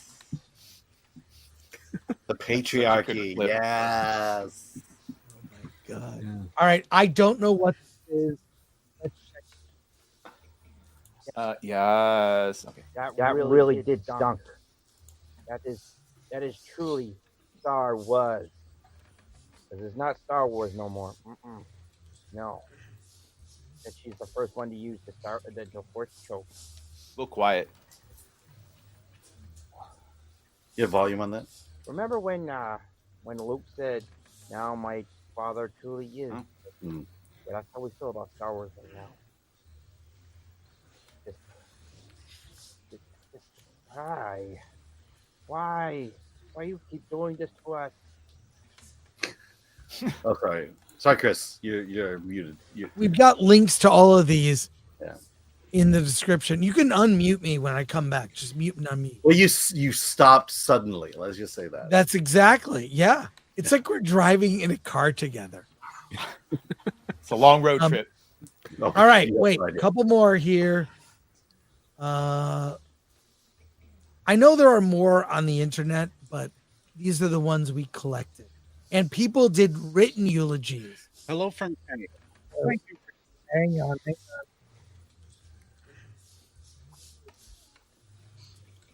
Oh, must have switched to us seeing it. Let's see. Southeastern Kaiju. LOL. Cranky old married couple. Yeah. That's what we are. But that's what gets views, man. People love that dichotomy. Giving me the opportunity to speak at this auspicious gathering of fans. I was 3 years old when I saw Star Wars for the first time. I'm sure I didn't understand most of what was going on, but according to my parents, I was standing on the edge of the seat from the end of the crawl all the way to the medal ceremony. They had to hang onto the back of my pants so I didn't fall down into the next seat or between the seats. Anyway, I was transfixed, and Star Wars has been part of my life ever since. I still watch some of the movies from time to time, but recognize that the days of high adventure in a far, far away galaxy are over for now. Today, I mourn with you. My eulogy is really about what we do tomorrow, though. Hope is at the center of classic Star Wars, and I think that's what we can take with us. There are great creators out there writing books, putting movies out, and I'll be looking for them, telling people about what's good in entertainment right now. I hope you do the same. I'll also be writing novels, as I usually do, and I encourage every creative person who hears me to get to work. We'll put links to all of these in the description. And we've got one more here. You can look, everyone posts their own. We did this as a show because I hope this does send a message. Yes, the funeral is something of a joke, but if enough people feel this way, express their love and sadness, maybe people will pay attention. So we'll at least feel better when it's all said and done. Yeah, just oh no, Kathleen again. This is the way. I mean, we don't want to. I mean, it's a, like I say, a celebration of life. Hey everyone. Oh, guys. Okay. Kathleen. Yeah. For another 10, she says, in all fairness, Script could not write as good of a lesbian fan fiction as what we have received. I can definitely not do good lesbian fan fiction. I will say this, Chris, you might be familiar with this as with Alan. Did you ever see the My Immortal YouTube series that was the worst Harry Potter fan fiction that a group of people actually shot? No. What is it? It's over a decade old and it's horribly shot, but it's on YouTube. What's it called? My Immortal, I believe. My Immortal. I've heard of it. Mm-hmm. Oh my God. And if you want to see everything that Disney Star Wars has done to Star Wars in the way that Harry Potter was done to Harry Potter, that is it. It's right there, whole thing. Even race swapping characters. Well, someone says here for 199, just another thought. How can I send you my eulogy? All you have to do, it's kind of too late now. We've been talking about it a couple weeks. Post with the hashtag Star Wars Funeral. That's it. Post on YouTube or X, even Instagram, at hashtag, and then we search the hashtag and then show it. But these will live on. If you go on X right now, you can search Star Wars Funeral hashtag, and it comes up a bunch of videos and posts. So, all right, here's one right. I think this one is really good, but it's a little long. I don't know that we'll show the whole thing. But this is PKD. He has been on the show before for our trial. Yeah, be sure to share the screen. I'm working on it. I know how computers work. Here, wait. Do you? We're professional. No, they added a step. What is this? Okay.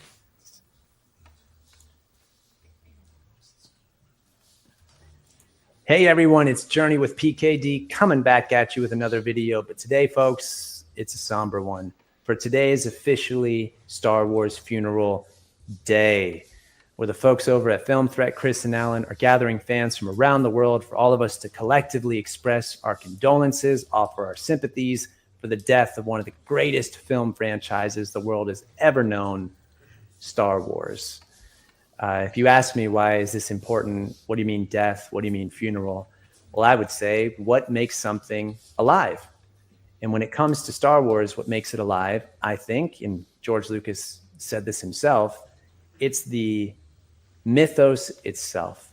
Lucas once attributed the success of Star Wars, the entire success of it, to the psychological underpinnings that have existed for thousands of years within all of us, of how we struggle with life, how we deal with trials and challenges and temptations and the dark side and our flawed nature and how we fall down and we get tricked and all of these different things.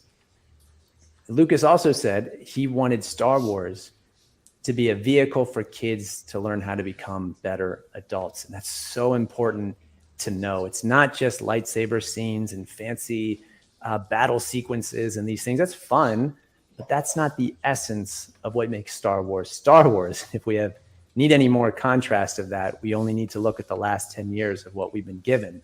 When you take classical traditional heroes and you invert and pervert their journey, when you take the hero's journey itself and you distort it, man, do we have serious problems. You give us characters with no flaws where they don't have to earn anything, we can't relate. When you blur the lines between good and evil, we get confused. When you probably don't promote virtue but vice, man, you start to have a breakdown of society within culture itself, because that's the power of myth. It's not just for us as people to just enjoy these stories. It's to be shared amongst each other, where we talk about it, we learn from these things. And that's why it's important to acknowledge that there's been a death. For just like good things in life, it's important to say if something has changed, if there's a new chapter. And as fans, this is important to voice to the powers that be, that we don't recognize what's going on anymore, that there has been a problem, there has been a sea change. Just like when you say I do in marriage and you take this new positive step forward in this great new adventure, so is true to say that something is dead and resting in peace, so that you can also make different decisions from that point. So friends out there and fans, I feel you if you're with me and that something has died here. The Force is a hopeful thing. Remember, it'll teach you, it'll guide you. So never forget that. We will always have what Lucas gave us, and that is something to be truly treasured. But for all you out there who feel the way I do, man, may the Force be with you, and stand up and say, yes, Star Wars has died. May the Force be with you all out there. Godspeed. And may Star Wars forever rest in peace. That's pretty sad. That was great. Really good. I know, that was pretty, oh man. Journey with PKD. He has a podcast. Also, he was on the Critics Court thing that we did. He did a great job. Wow. Alan, how close are we to our record time? We are, I believe, 8 minutes away. By the way, I want to show you this. I found this on X, but this is Anakin doing a Force choke. And this is OSHA doing a Force choke. Oh my God. Anakin. His whole hand. Well, you know what's interesting? OSHA's got her fingers just like Proust did in the first Star Wars, but her hand is level or to the ground, where it's supposed to be upright, perpendicular, because that's how Vader did it originally. And Anakin does more of like the more youthful approach, like physically strangling. And for her, it's not intimidating. It's actually kind of flat. Mm-hmm. Yeah, there's like, you know, her eyes are like a video game. It's soulless. Or a stripper, you know. Yeah. Right. Oh my God. Okay, Anna is coming on. Okay. Got to send her the link. Anything else you can show? Not at the moment. I thought that was the most poignant thing I've seen all day. Here's one of Theory crying. Let me see. I feel bad because both Drinker and Gary said they'd be here, and Mahler, Az comes through. Az is the man. So there you go. But Gary's working on a video. I see Nerdy Neo in the chat keeps pointing out the difference between Force grip and Force choke. It's like, yeah, but at this point, it's a semantic difference. But yeah, what about a Force ball? Like when you are cradle, you got to cup them. Ball cradle. You definitely got to cup them before you unhinge the jaw. Yeah, no, for sure. It's a solid tactic. The Force cradling of the balls. Yeah, and then a choke, and then a what's the? Oh my God! Jedi are they just don't get attached. I'm tired. We're going on 7 hours now. Force fondle. This is we're 6 minutes away. By the way. All right, wait. Let's just look at footage from people around the world talking about this. Our producer put together all these clips. It's crazy, crazy. Strewn with flowers that sometimes even threatening the driver's ability to see where he's going. So many flowers have been hurled towards the hearse as it approaches.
I know we're all touched. Hey, guess who's here? She made it.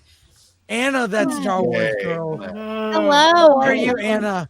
Wow, Hi. you look amazing. I love the hair. Thank you. I finally stopped puking, so finally for I can real? get back to normal. Oh no. Oh no. Wow. Well, you're radiant. You are you are I know, I look like extra alien. horrible next to her. It's too pretty here. I'm going back. There, it's better. Yes, you are pregnant. We're so happy for you. You're gonna be a mom. Yeah. All the fun And stuff. You scared me with your announcement. My oh, with the alien. The alien, yeah. I was tricked. But that was great. I laughed. It was very funny. Thank you for being here. You are our last eulogy of the day, it looks like. Some people bailed. It's a typical stream. You send the link out. Some people show up. Some people don't. Those bitches. How do you Yes. skip a funeral? Yes. Well, Chrissy was here earlier. You missed her. Aw. But do you have You know, something? Chrissy only watched Star Wars like a year ago, right? Right. Do you have a statement you'd like to make? So I'm Portuguese. We mostly do like the celebration of life type thing at our funerals. And so we just talk about what, made it worth living or like the greatest parts of their life. So I can say something like that. Well, I'd like to hear it because, a lot of people, like a lot of the eulogies have been very personal. And there's a lot of people who say, hey, they accuse women who love Star Wars of being fake fans. And knowing you as long as I have, you are the furthest thing from a fake fan. Look behind you. I've seen your draw streams. Just you are not that. I've seen you argue with people. Yeah. Did you watch my high school graduation speech? It was all about Star Wars too. No, I have not seen that. Should we look for it? Oh God, no. I'll send it to you later. You can watch it on your own time. Well, whatever you'd like to say, we'd like to hear from you. Okay, well, I guess I'll talk about why I'm called that Star Wars girl and talk about how I fell in love with Star Wars and why it became such a big part of my life. So, when I was little, I had like crazy, crazy hair. And so my mom cut it off and I looked like Spock. And to compensate for that, I was really, really girly and I was obsessed with princesses. And for some reason, my parents decided to have another baby. So they left me with my aunt for a couple days while they went to go have a baby. And the only princess movie she had, I think, was like The Little Mermaid. And I was one of those kids that if you turned off the movie I was watching, I would scream until I got my way. And so finally my aunt was like, Anna, I can't watch The Little Mermaid. I can't watch it again. She's like, do you want to watch this movie? I'd be like, no. She's like, do you want to watch this movie? I was like, no. She's like, do you want to watch Star Wars? I was like, no. And then she's like, there's a princess in it. And I'm like, oh my God, turn it on right now. So she took me into my uncle's office and she was like a kindergarten / first grade teacher. For some reason, she had one of those TVs in her house that was like on the cart. You guys remember that? Yep. And so she rolled in the TV on the cart. She sat me on the floor because there was no couch or anything in that room. She turned off the light. She turned the movie on. She shut the door and left. And I just remember sitting on the floor for the entire length of the movie and not moving. I don't even remember breathing. I just remember like being completely transfixed with this movie. And it was so incredible. And like the second Darth Vader walked out, I was like, oh my God, this is the coolest thing I've ever seen in my entire life. And what got me to watch it was the aspect of the princess being in it. But what made me fall in love with it was Luke Skywalker, because I was just some, kid that lived in a small town in the middle of nowhere. There's no stoplights in this town. There never will be. And I grew up on a farm, just like Luke Skywalker. And that moment where he's staring off at the binary sunset, I'm like, I do that every night from my tree. And then Luke Skywalker is the one that becomes the hero and saves everyone and destroys the Death Star. And I was like, oh my gosh, like somebody from the middle of nowhere can go and do that. And oh my gosh, it was just the absolute coolest thing ever. I was completely mind blown. And when the movie ended, I like watched after the credits, which no little kid does. And I was like, oh my God, is there more? Like, is there going to be the extra things at the end? Like, I didn't want to stop looking at it. And then my aunt came in and she's like, "Did you like it?" I was like, "Oh, this is the greatest thing ever." Ah! And she's like, "Do you want to watch the other ones?" I was like, "There's more?" And she's like, "Yes, there is." And she turned them on and did the exact same thing. And so I had a complete Star Wars binge day. And when my father came to pick me up to take me home to go meet my sister, I was like, Daddy, I want a lightsaber. Have you ever seen Darth Vader? And he was like, "What happened?" My little girl that was obsessed with princesses and Barbies all of a sudden wants a lightsaber? This is awesome. And so that whole narrative about how girls can't like Star Wars, or it has to be all women power to like Star Wars, it's just absolute shit. Because I fell in love with Star Wars, and what drew me, which most little girls like princesses, just look at Disney, how it got its entire success, is based off of princesses. And so what got me was the princess. What got me to stay around was the story and the characters and Luke Skywalker. So when I was older and an adult and, Disney decided to swindle Star Wars away from George Lucas, that was kind of disheartening because I was like, well, they're going to put a really big cap on the creativity. And so I remember getting to go and watching The Force Awakens, and they didn't have Han Solo, Princess Leia, or, Luke Skywalker back together again. And they murdered Han Solo in the way that they did, and just everything. And I was like, but you know what? Maybe there's a plan. Maybe all of these things are going to get resolved, because I have hope. And then I watched The Last Jedi, and I saw the Yo Mama joke, and I was like, you got to be kidding me. And then I was like, okay, whatever. It's the beginning. It's Disney. They're being cheesy. They're trying to do like Guardians of the Galaxy type humor in Star Wars. All right, Luke Skywalker is here. Oh my gosh, he's got the lightsaber. What's going to happen? And then he threw it, and I was like, I was sitting next to a child in the theater, and I said, I remember being audible to everyone in the theater when I dropped the F-bomb, and I was like, oh, this shit. And I the entire time I was just sitting there, and I feel like my husband could like see the fumes coming out of like my ears, my nose, my face. I was so uncomfortable and radiating tension. And when the movie was over, I was like, that can't be the real movie. Like, you have to be pranking me. Where's what's his face? Ashton Kutcher. Like, are they bringing back Punk? Like, that's not the real movie. And I was livid. And then I posted on Facebook, and everyone that's ever known me has known that I'm obsessed with Star Wars. Like I said, I gave a speech all about Star Wars when I graduated high school, because I went to the same high school as George Lucas. And everyone's like, what do you mean? You didn't like a Star Wars movie? And I was trying to respond to everyone I've ever known on Facebook with this novel of a message explaining. And so instead I was like, fine, I'm just going to make a little video and share it with them. But it was too big to share on Facebook, so I shared it on the YouTubes, and everyone that was not my friends and family watched it. And that's how I met all of you people. So even though Star Wars is dead now, I have met a lot of cool people that are all interested in the things that I am. And it's nice to know that I'm not alone in my frustration and my pain, and that there's still a lot of people out there that love Star Wars and what it was and what it meant, and that what George Lucas was trying to tell the world. So I'm sorry to see it go, but at least something good came out of it. And hopefully, with the way Disney's going, they'll run out of money, and somebody that actually cares can buy it back. So I'm hopeful a little bit. And I don't really know what else to say, but thank you. I never knew that story. I never knew it. You never heard my origin story? No, now I know your secret origin. That was amazing. Wow.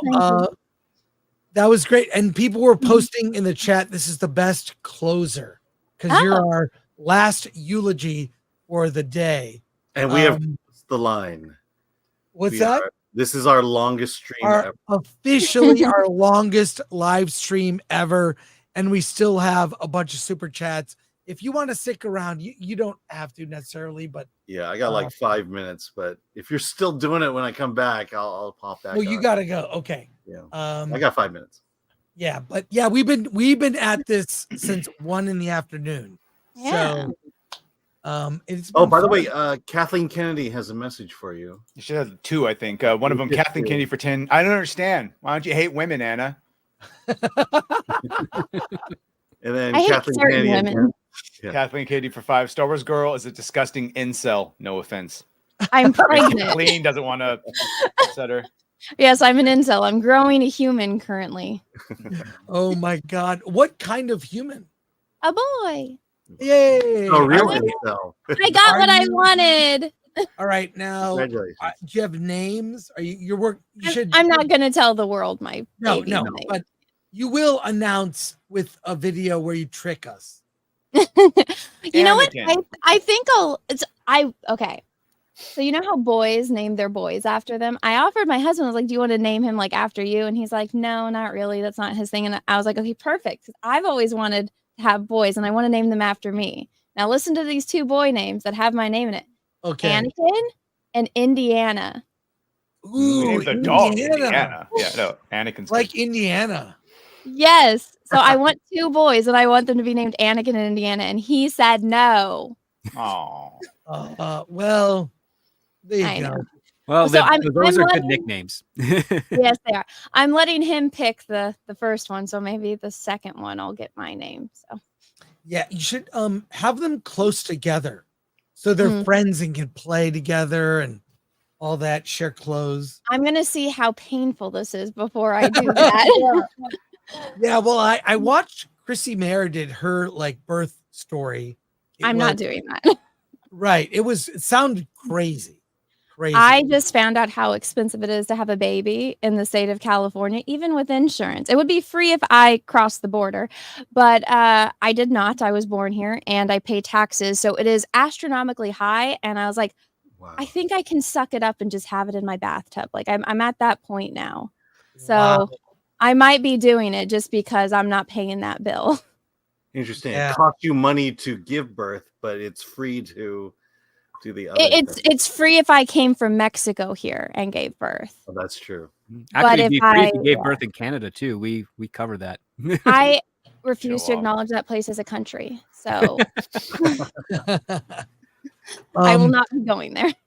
Let's get these final supers in. Okay, I do have to slip out. So Okay. thanks to everyone who's Monsignor. joined us today. Monsignor And, Ng. And thanks Yeah, for the super chats. Thanks to Atomic Lori and Glenn. yeah. All right. I'll see you around. All right. Take may the care, thread be Alan. with you. All right. Come The back thread if be I'm with still here. Okay. All right. Here we go. Are some of these for okay? Pharaoh of Vibes for 20. It's obvious now that the Acolyte is another Lucas replacement project, as if they had a whiteboard and cross off each pillar of Star Wars to destroy with their own bad ideas and characters. Can't have Anakin, a male, be chosen. Well, did you watch the final episode last night, Anna? I watched episode 3 today, and You will fucking scream. I was gonna And- binge it. And I got through episode 3, and I'm like, I can't do. I Yeah, can't. For the safety of your baby, don't watch any more of that horrible stuff until after you've given birth, because Well, you don't no, want no, any of the negative juju from that I show. have to watch it before he can Oh. hear. He can't hear us Oh, yet. right. So I'm like, I got to get this done with. And I was trying to because of today's stream. I did see the spoiler about Plagueis, though. Ugh, well, breaking news. Star Wars lies dead. How did it die? Let's take a look. The power of one. The power of two. The power of What was that? Oh my God. The Ascension. That is what you see in college during Frosh Week from a bunch of people that you don't want to hang out with ever again. What is Frosh Week? Frosh Week's a thing where you kind of like it's within the first week of college where you're not really going to classes, but you're just mingling around on campus at the dorms, all that type of stuff. There's usually parties and a lot of meet and greets and stuff. That's It's called a Canadian ritual, I guess, Anna. I don't know. Well, it's I went Canada to and college and I've UK. never heard of Frosh Week. Oh, I never heard of that. Okay. It's a Canadian thing. apparently. Joshua Molina for 5. Star Wars was a great franchise that connect me and my late uncle Theo Beto, who introduced me to the prequel VHS, and now Disney ruined it. Yeah. Thank you, Joshua. Jay for 5. Alan needs to wear outfits that go with the movies he reviews. Great show. I am subscribed to all of you guys, and I bought one of the t-shirts in navy. Nice. Thank you. Spudboy for 10. Maybe someone at Disney 8 steps removed from the top will see this and one day be in a position to guide Star Wars back to the glory it once held. And maybe we'll all get superpowers and castles in the sky. Right, true. Sterling Foils, or Foil A if you're fancy, for 5. Hashtag Disney Star Wars is dead. Long live hashtag Star Wars. May the Force be with you, 77. Shout out Dr. Certifiable for 20. You ever hear about that great Buddhist leader that was widely believed to be dead for years, but people close to him said he was just in a deep meditative state so they could still profit from his cadaver? Unrelated comment. Torben. Randolph Lalonde for 5. Thank you for choosing my video. I am honored because there's a Thank you for posting it. That's awesome. Thank you so much, Randolph. Super Grover for 2. Anna doesn't have an alien. She has a little Jedi. He's an alien right now. He still has a tail, I think. I don't know. Vestigial. It looks like a tail. The Whiskey Rebellion for 1999. Damn, I left work like 3 hours ago, got drunk, came home, and you're still going. The grift is strong in this one. Jeremy would be proud. Shout out to Jeremy. He would. Shout out to Jeremy Griggs. The 199 since Celebration. Ray Glendenning for 10. I have passed my love of Star Wars on to my 11-year-old daughter. She refused to watch Disney Star Wars even when I still held out hope. R.I.P. Star Wars. A smart 11-year-old. Smart. I was like, smart, yeah. Jonathan for 5. Sorry, I never gave a eulogy. I'm self-conscious of my voice. Don't Dude, worry, man. Have you heard my voice? I have the worst Californian accent ever. You'll be fine. Trucker Mark, remember for 1 month. I was 9 years old in Hollywood, California to see Star Wars. Wow. Trucker Mark for 5. I went to Mann's Chinese Theater. Stood in line for 2 hours to see Star Wars the first week. Just want to say to Lucasfilm, I hate you. Okay, that's amazing. And that was when the Hamburger Hamlet was across the street from Man Chinese. I remember that. And there was 2 Mans. There was the main man and then a smaller theater, right? Yes, right? and across was Hamburger Hamlet. It's crazy. George Lucas was there and was having lunch when the movie was playing. So really, that's crazy. Damn. Wow. Trivia. Yeah. I went to that Hamburger Hamlet once when it was still there. Super overpriced. Not that good of a hamburger. Right. Jacob Glazer for 2. Wish Leslie could write as well as she munches box. I don't want to know either of those. If she writes as well as she does that, then I feel sorry for the wife because, goddamn, that was some poor writing. It was writing. Yeah. It was sloppy. Take that as you will. Yeah. One time at band camp for 2. Disney is lame. And we still have these shirts. They will not be available next week. Only till Friday. Shop.filmthreat.com. The offer code is Star Wars is dead. So still available. I have one and I have a mug too. This was amazing. Anna, thank you. Thanks for inviting me. Thanks for finally sending me the link. I thought I sent it. No, I scrolled up. It was the link for like that past stream that you did the last time. Oh God, I'm so sorry. I think you must have just seen that in our DMs and been like, "Oh, I sent it to her." Oh my God!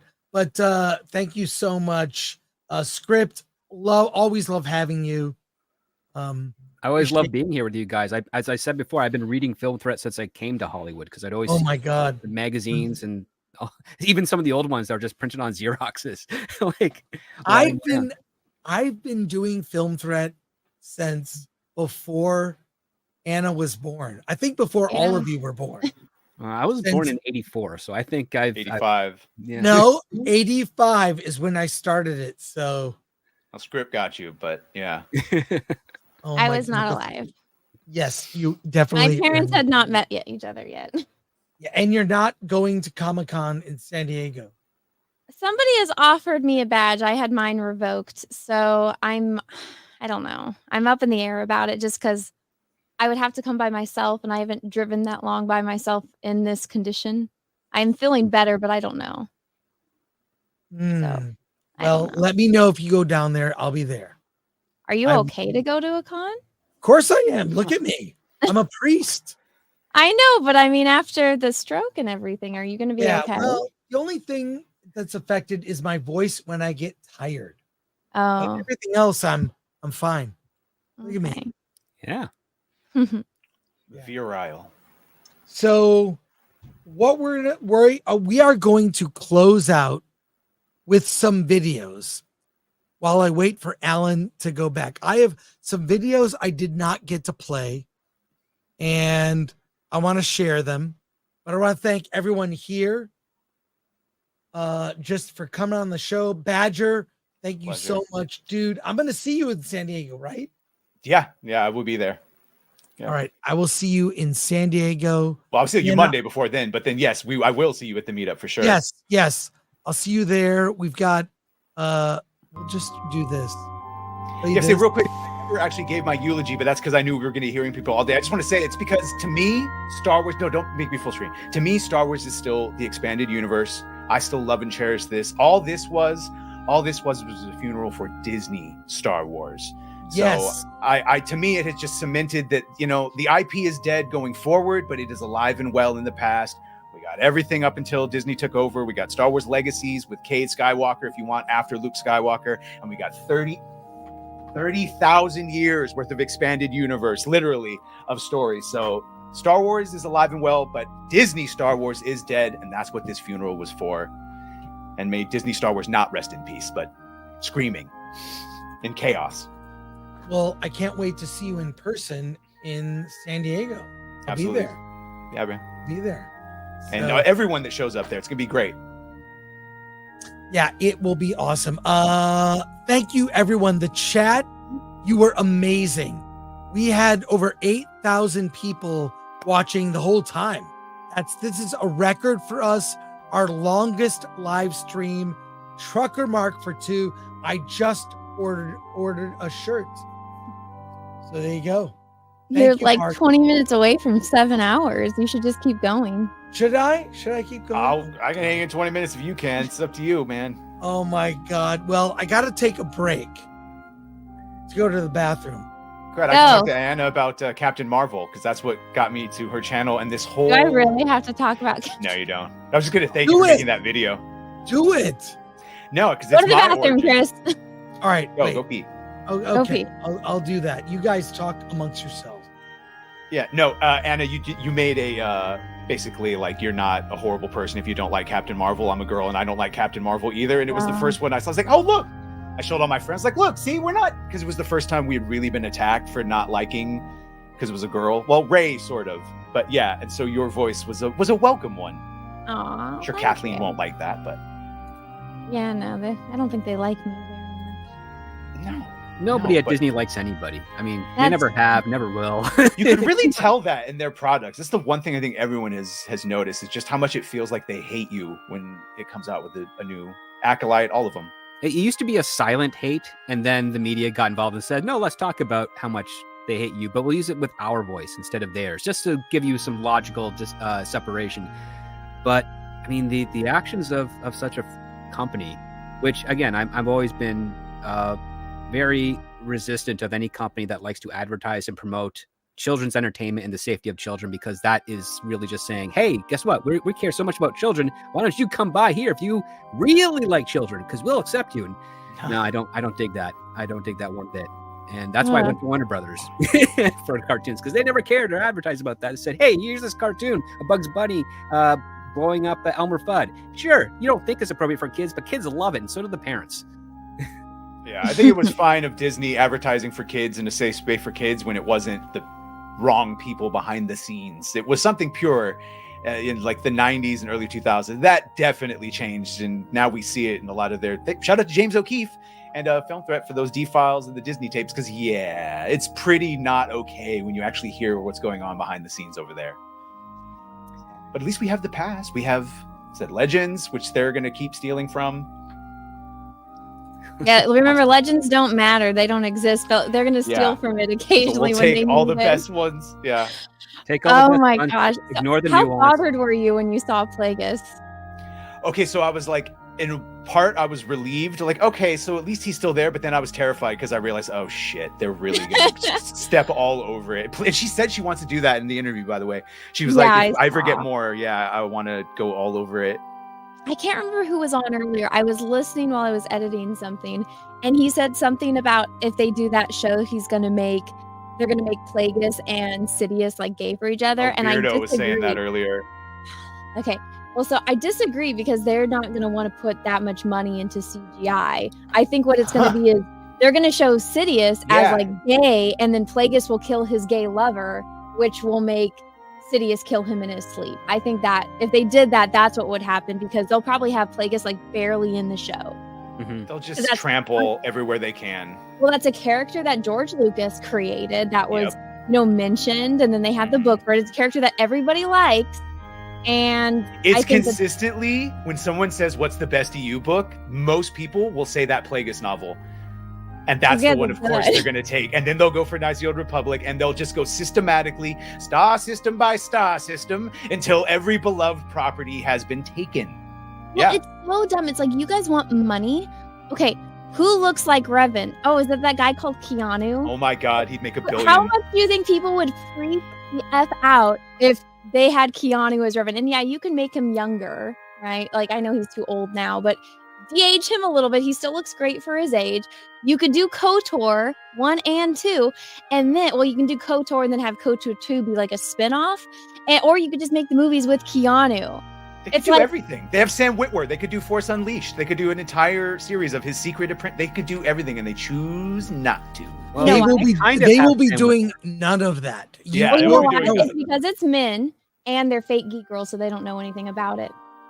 Yeah. Right. Well, Sam Witwer actually got in a little bit of hot water yesterday because he kind of did a post on Twitter where he questioned about how unsatisfying the Acolyte was, then he had to quickly delete it. Who was that? Sam Witwer. Yeah. He's the guy that consistently argues and like explains to them. He got the job famously because he corrected them on something, and he was, he's explained to them that a dark Jedi or a Sith wouldn't know how to meditate. Right? Yes, because he's like, Darth Vader trained me. He wouldn't know. They had an X-wing, and he was like, no, that has to be a Z95 headhunter because X-wings haven't been invented yet. So like, he knows his stuff. I don't know how he works. That was back when they would actually hire nerds and let's read a couple of last minute $50. Tonberry Master for 50. Death is a natural part of life. Rejoice for those around you who have transformed into the Force. Mourn them, do not. Miss them, do not. Attachment leads to wokeness. The shadow of globalism, that is. Yoda, maybe. Thank you, Jeremy for that. Winfield. Thank you, very generous. Shout out Jeremy Winfield for 2. Disney Star Wars. Super Grover for 2. Anna, what color would your lightsaber be? Okay, so my favorite color is yellow, but I don't know if that would be my lightsaber color. What do you guys think my lightsaber color would be? Blue or green? Oh, real? So, I mean, probably purple. Because you like Luke. Because you like Luke. So out of the 3 lightsaber colors, you pick the 2. Yeah. Pick one. Which color? Oh, green. I think. Yeah, I went purple. Oh, I'll give you red because I think you might. Because I'm evil. No, because I think you have vicious tactics with a good heart. So I have tactics with a good heart. I love a good Anna fight on Twitter. Oh my God, you are epic. That's a great description. Vicious. That's my character. Vicious tactics, but a good heart. Darth Vicious. Yeah, I'll just Ranger kill 7. a Sith and take his lightsaber. That'll be me. I'll got the cursed one. Okay, cool. Ranger 7 99. He go just ahead. He didn't say anything. He just. Oh no, you go. No, I'm saying that's his super chat. Just says Ranger 7 Studios for 199. Thank you. Oh, Bindek Star for 199. I have been saying that forever, Star Wars girl. Everyone has. Anyone with common sense. Jay for $2. Please stop giving Disney IP ideas to fuck up. I mean, we don't really have to give them ideas. They won't listen to me. Yeah. So it's okay. We're responsible for all of the things apparently. That fail. We're responsible for all the failures. Our fault. Yeah. I didn't know we had that much power. It's insane, right? I want to thank our mods today: Lord Thoth, Gridiron Masters, Atomic Lori, Glenn Nuccio, Glenn Brown, our producer. Want to thank Alan, my co-host, not here now. He had to leave early. Want to thank everyone who came and gave eulogy. Anna, Badger, Script, everyone who appeared. Want to say thank you to them. Thank you to everyone in the chat participating. I will 12 minutes left, Chris. I have some I do. God. Like 10 minutes of videos. I have videos I can show for 10 minutes. I could. Cool. But I kind of want to wrap it up. Wait. No 7 hours for you. Breaking news. Good evening, I'm Ted Koppel. Surely everyone knows by now that Star Wars is dead. But for those of you who have not seen the videotape of Star Wars being killed, let's take a look.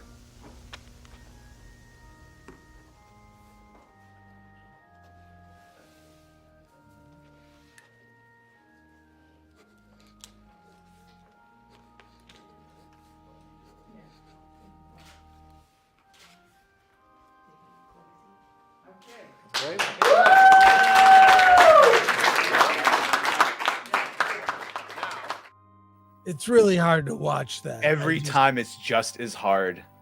Oh yeah? What about this? Star Wars lies dead. How did it die? Let's take a look. We are trying to grow in the workforce a number of women in executive positions and in all positions inside the company, and with the movies that we're making and with the protagonists that we're putting in the stories. So I get a huge amount of support with that. But we have 50% of our executive team are women. Mm-hmm. And 6 out of 8 of the people in my story group are women. And I'm sure there's a lot of people that would be surprised that we're making Star Wars movies and the majority of the people involved in the development of those stories are women. Mm-hmm. And I think that it's making a huge difference in the stories that we're trying to tell. And that's why you fail, because they're all fake geek girls. Star Wars lies dead. How did it die? Let's take a look.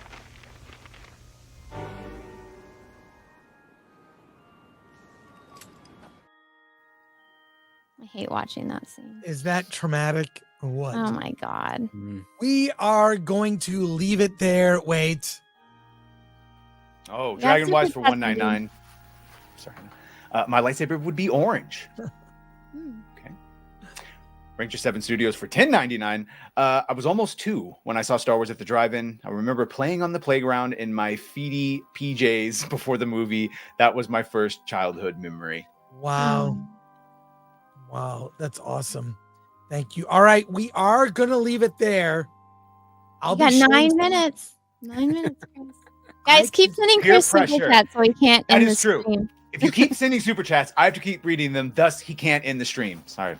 We'll grift it Jeremy style. A quick moment of silence. Hold on. I want to show.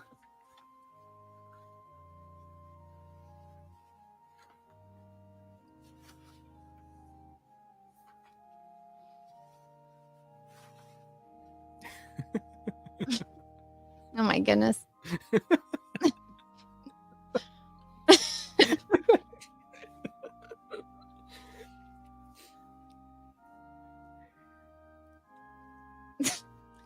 That was all the time we needed. Sorry. I'm trying to end the stream. Jay for 2. Thank you, Father Stroke and crew, for the stream. Well, wait, I got to show you something, dude. I see on your wall. Yes. But mine is like the $20 foam one, so you can fight with it. Is that the real?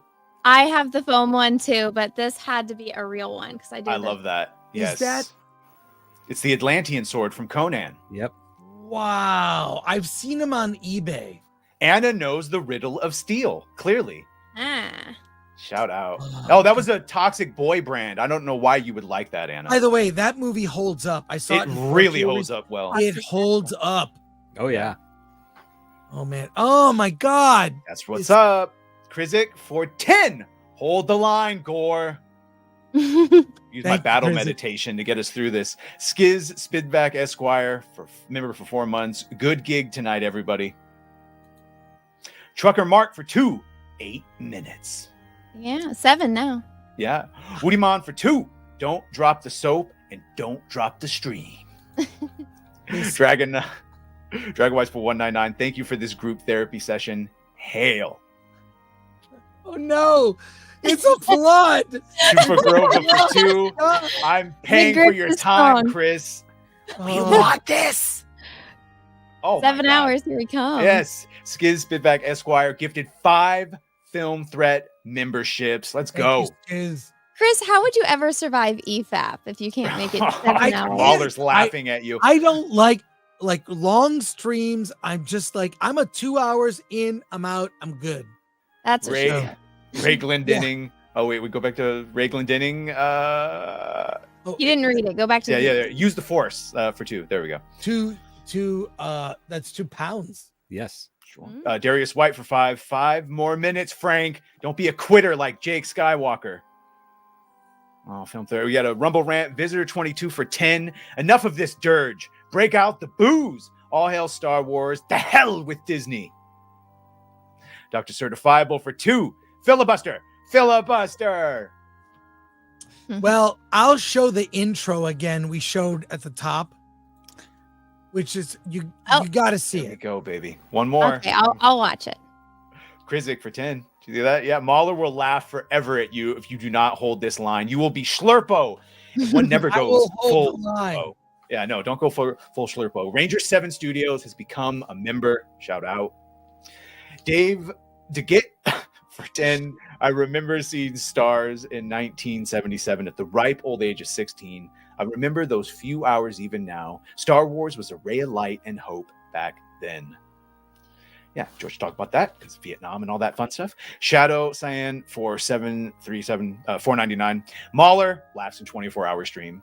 Yeah. Is that his longest one? 24 hours? He does 24-hour streams every 100th EFAP. That's right. Okay. It's crazy. So I'm thinking, Anna, of going to the strip club dressed like this. What do you think? I think you'll get a discount. Yeah. What do you think? Dude, they'll be all over you because I know. Like, he's thirsty. Going home, Mac for 2. 1 hour to go to match Jay's stream. Stalling. Yes. All We'll right. keep doing it. Skiz Spivak Esquire for 199. Got a super sticker, which I can't actually see what it is. Behind the scenes slate. Well, wait. I want to look. If you're a Star Wars fan and this doesn't make you cry, just watch.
Tears. I knew it. I knew it. it hit harder after 6 hours or 7 hours or whatever it's been. We only had 10 more super chats come right in. Eduardo Guerrero for 50 Mexican pesos. Thanks for the service, Father Gore. Greetings from Mexico. My first Star Wars memory was watching the movie from a Betamax player. Oh, shout out. I love Beta. Clip Max it. player. No, too late. We got it already. Bleeding Star 1011 for 199. Show the videos, Gore. 8 hours. We'll see. Old Renaissance Boomer for 5. You could always show my tribute to the OT. The music is public domain. 3 minutes. Just saying.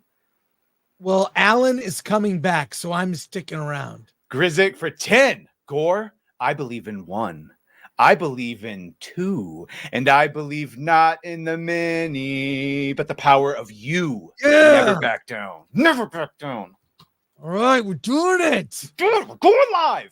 Rainer for 2, just 17 more hours, and we'll die. We will all Frank Gore here if that happens. Yeah. The Whiskey Rebellion for $4.99. Anna's saber color would be pink. She would pick up a Sith saber and slowly work to heal the crystal. Oh, that's so gay. But thanks. Lame. Lou Siffers for 2. Far more enjoyable than the show. Thank you for it. Anna, wait till you get to that last episode. Oh. You're going to have feelings. Yeah, my feelings. I had feelings once. Spudboy 5. The soundtrack for Conan is awesome. Yes. Basil Polydoros is the composer. Yeah.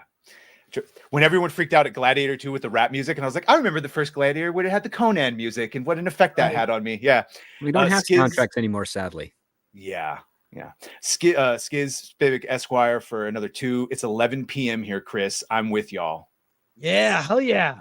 I have done that. I love watching live streams, like long live streams, like Flashcast. It goes off the rails.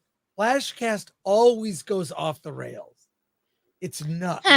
Did you watch this week's? Yes, I did. Did you hear? Apparently, I'm the embodiment of all evil. Oh my God. But you're I would never challenge you. You're very thorough in your That was a smart thing, debate. Chris.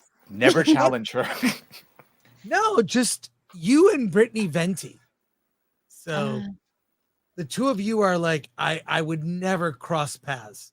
Like, I'm not a conflict guy. You know? Like I'm not, hey, guess who's here? Hey, Alan, hey. Come on, better late than never. You were never here. There was a cardinal here before, but I'm glad that you showed up finally. It's nice. And we just passed 7 hours. You made it. Wow, hey.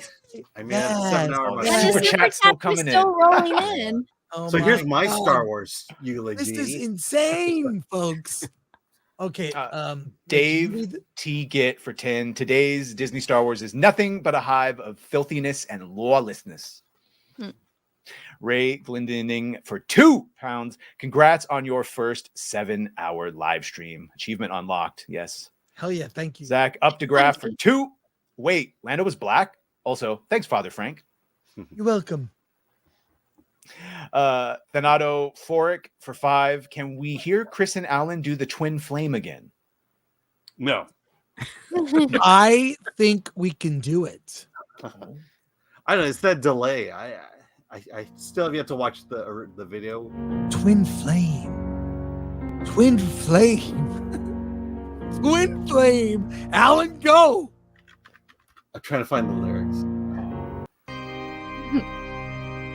Twin flame.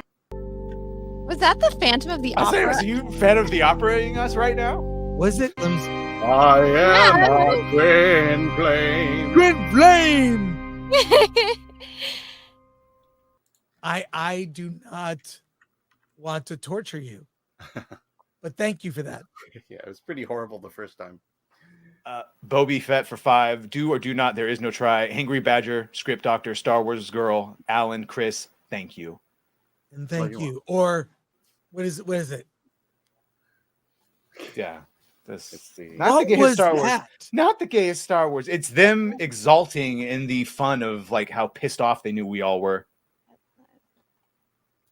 Too tired for 5. I was a lot like Star Wars girl, fell in love with Star Wars as a little girl, was obsessed. I remember watching the OT every week and always wishing for more.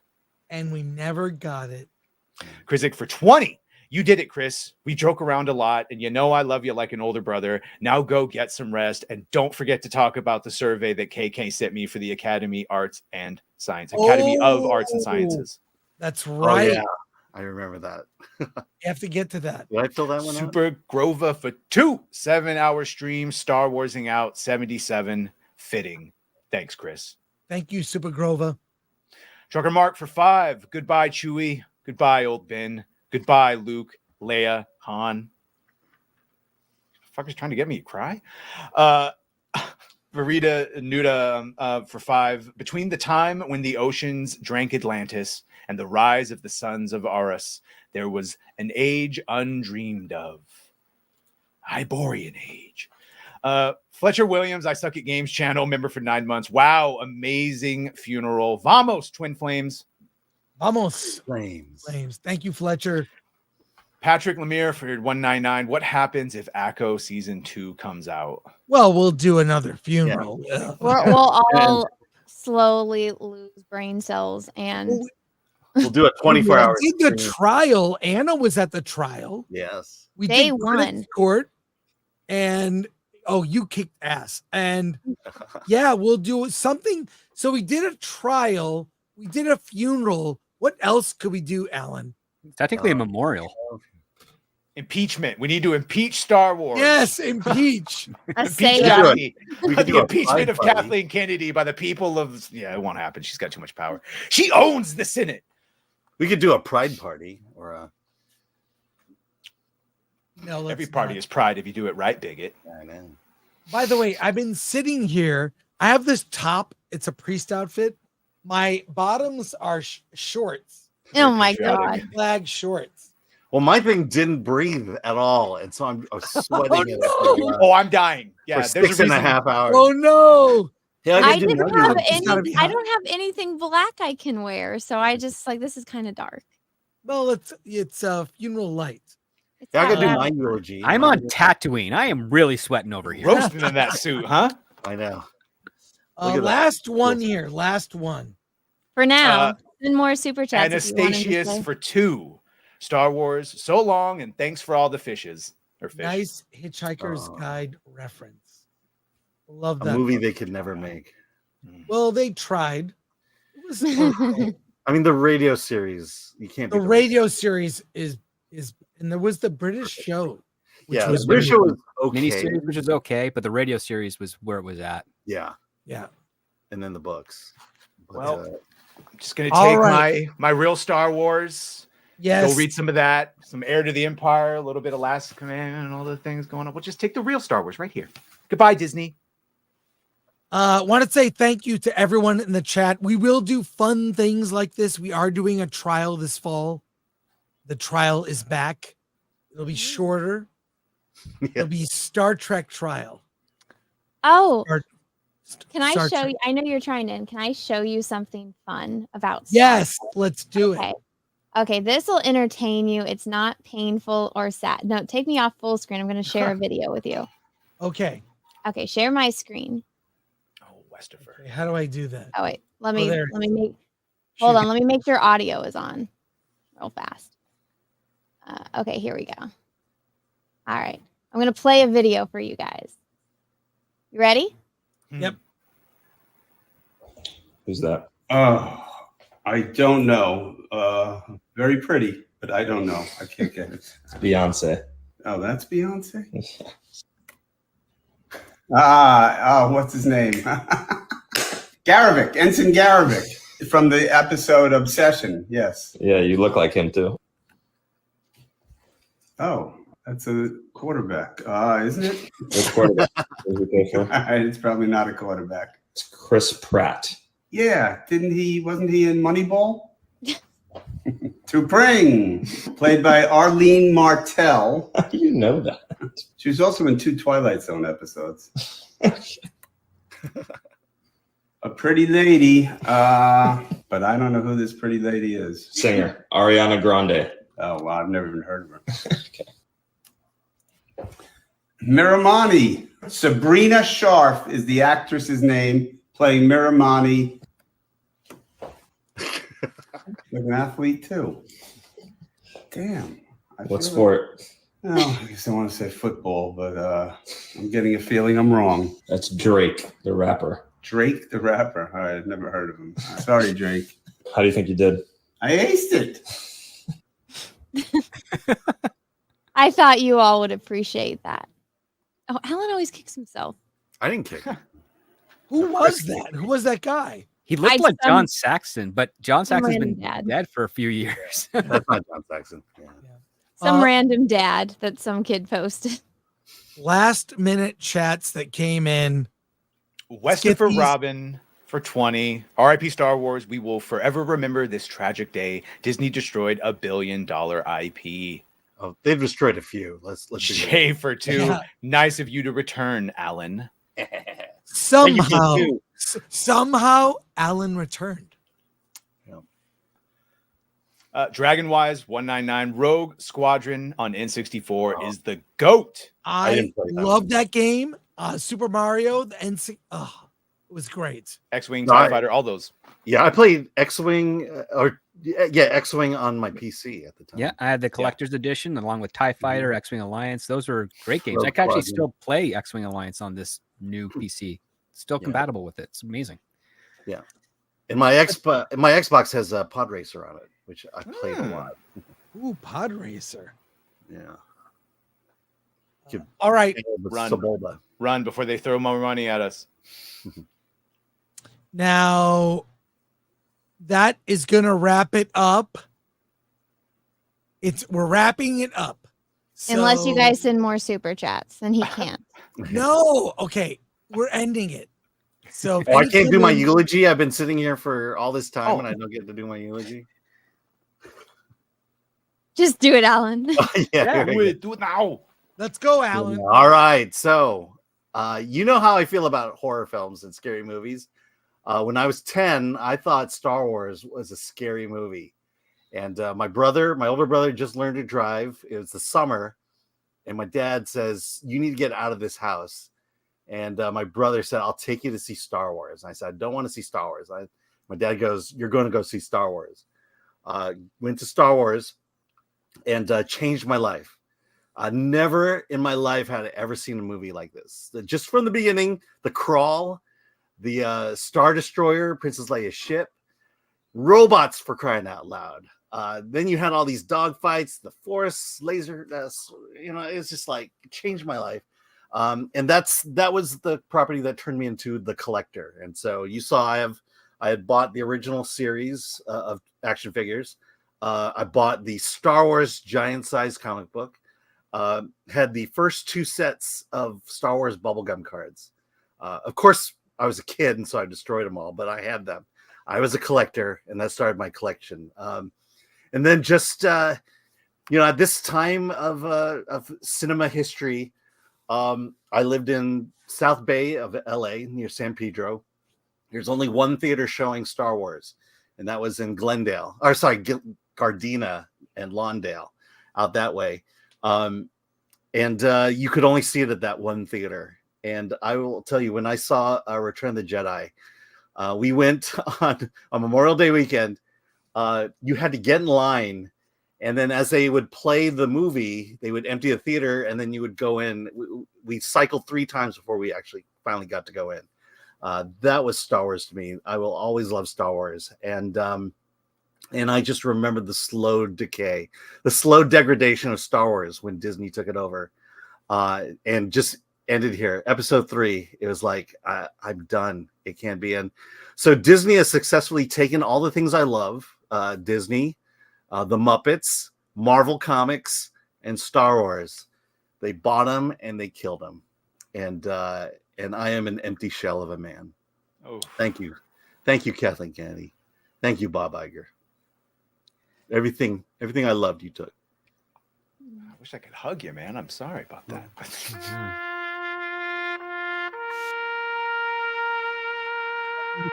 But it was like seeing movies was an event, and Star Wars for the kid was an event. All three. Wow, that was amazing. Heartfelt. Yeah. That was heartfelt. We are gonna. Oh wait. One more. Oh yes. Old Rooster Tales for 2. Rest in peace, Star Wars. Lucasfilm will be missed. Thank you, Rooster Tail. Oh, J for 5. Alan needs to review all the Star Wars movies with Leia in them wearing her iconic outfits. Mm. Slave Chris could Leia do that. going. Chris could do that. You had the outfit. Yeah, where is it? The photo. Oh my gosh. There is a Oh, yeah. photo that exists. Yeah, you I've showed seen me. it. Yep. There's a couple of them actually. Just Google Chris Gore Slave Leia. Oh no, they keep coming Dr. in. Certifiable It's like for you're- 2. Look how they massacred my boy. We are gonna leave it there. Start the car. Keep And- super chatting him.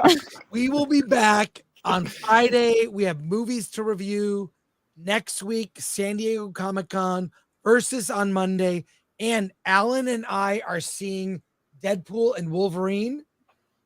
Wait, don't show that. Oh, wow. Top left. It's a little skimpy there, buddy. There you go.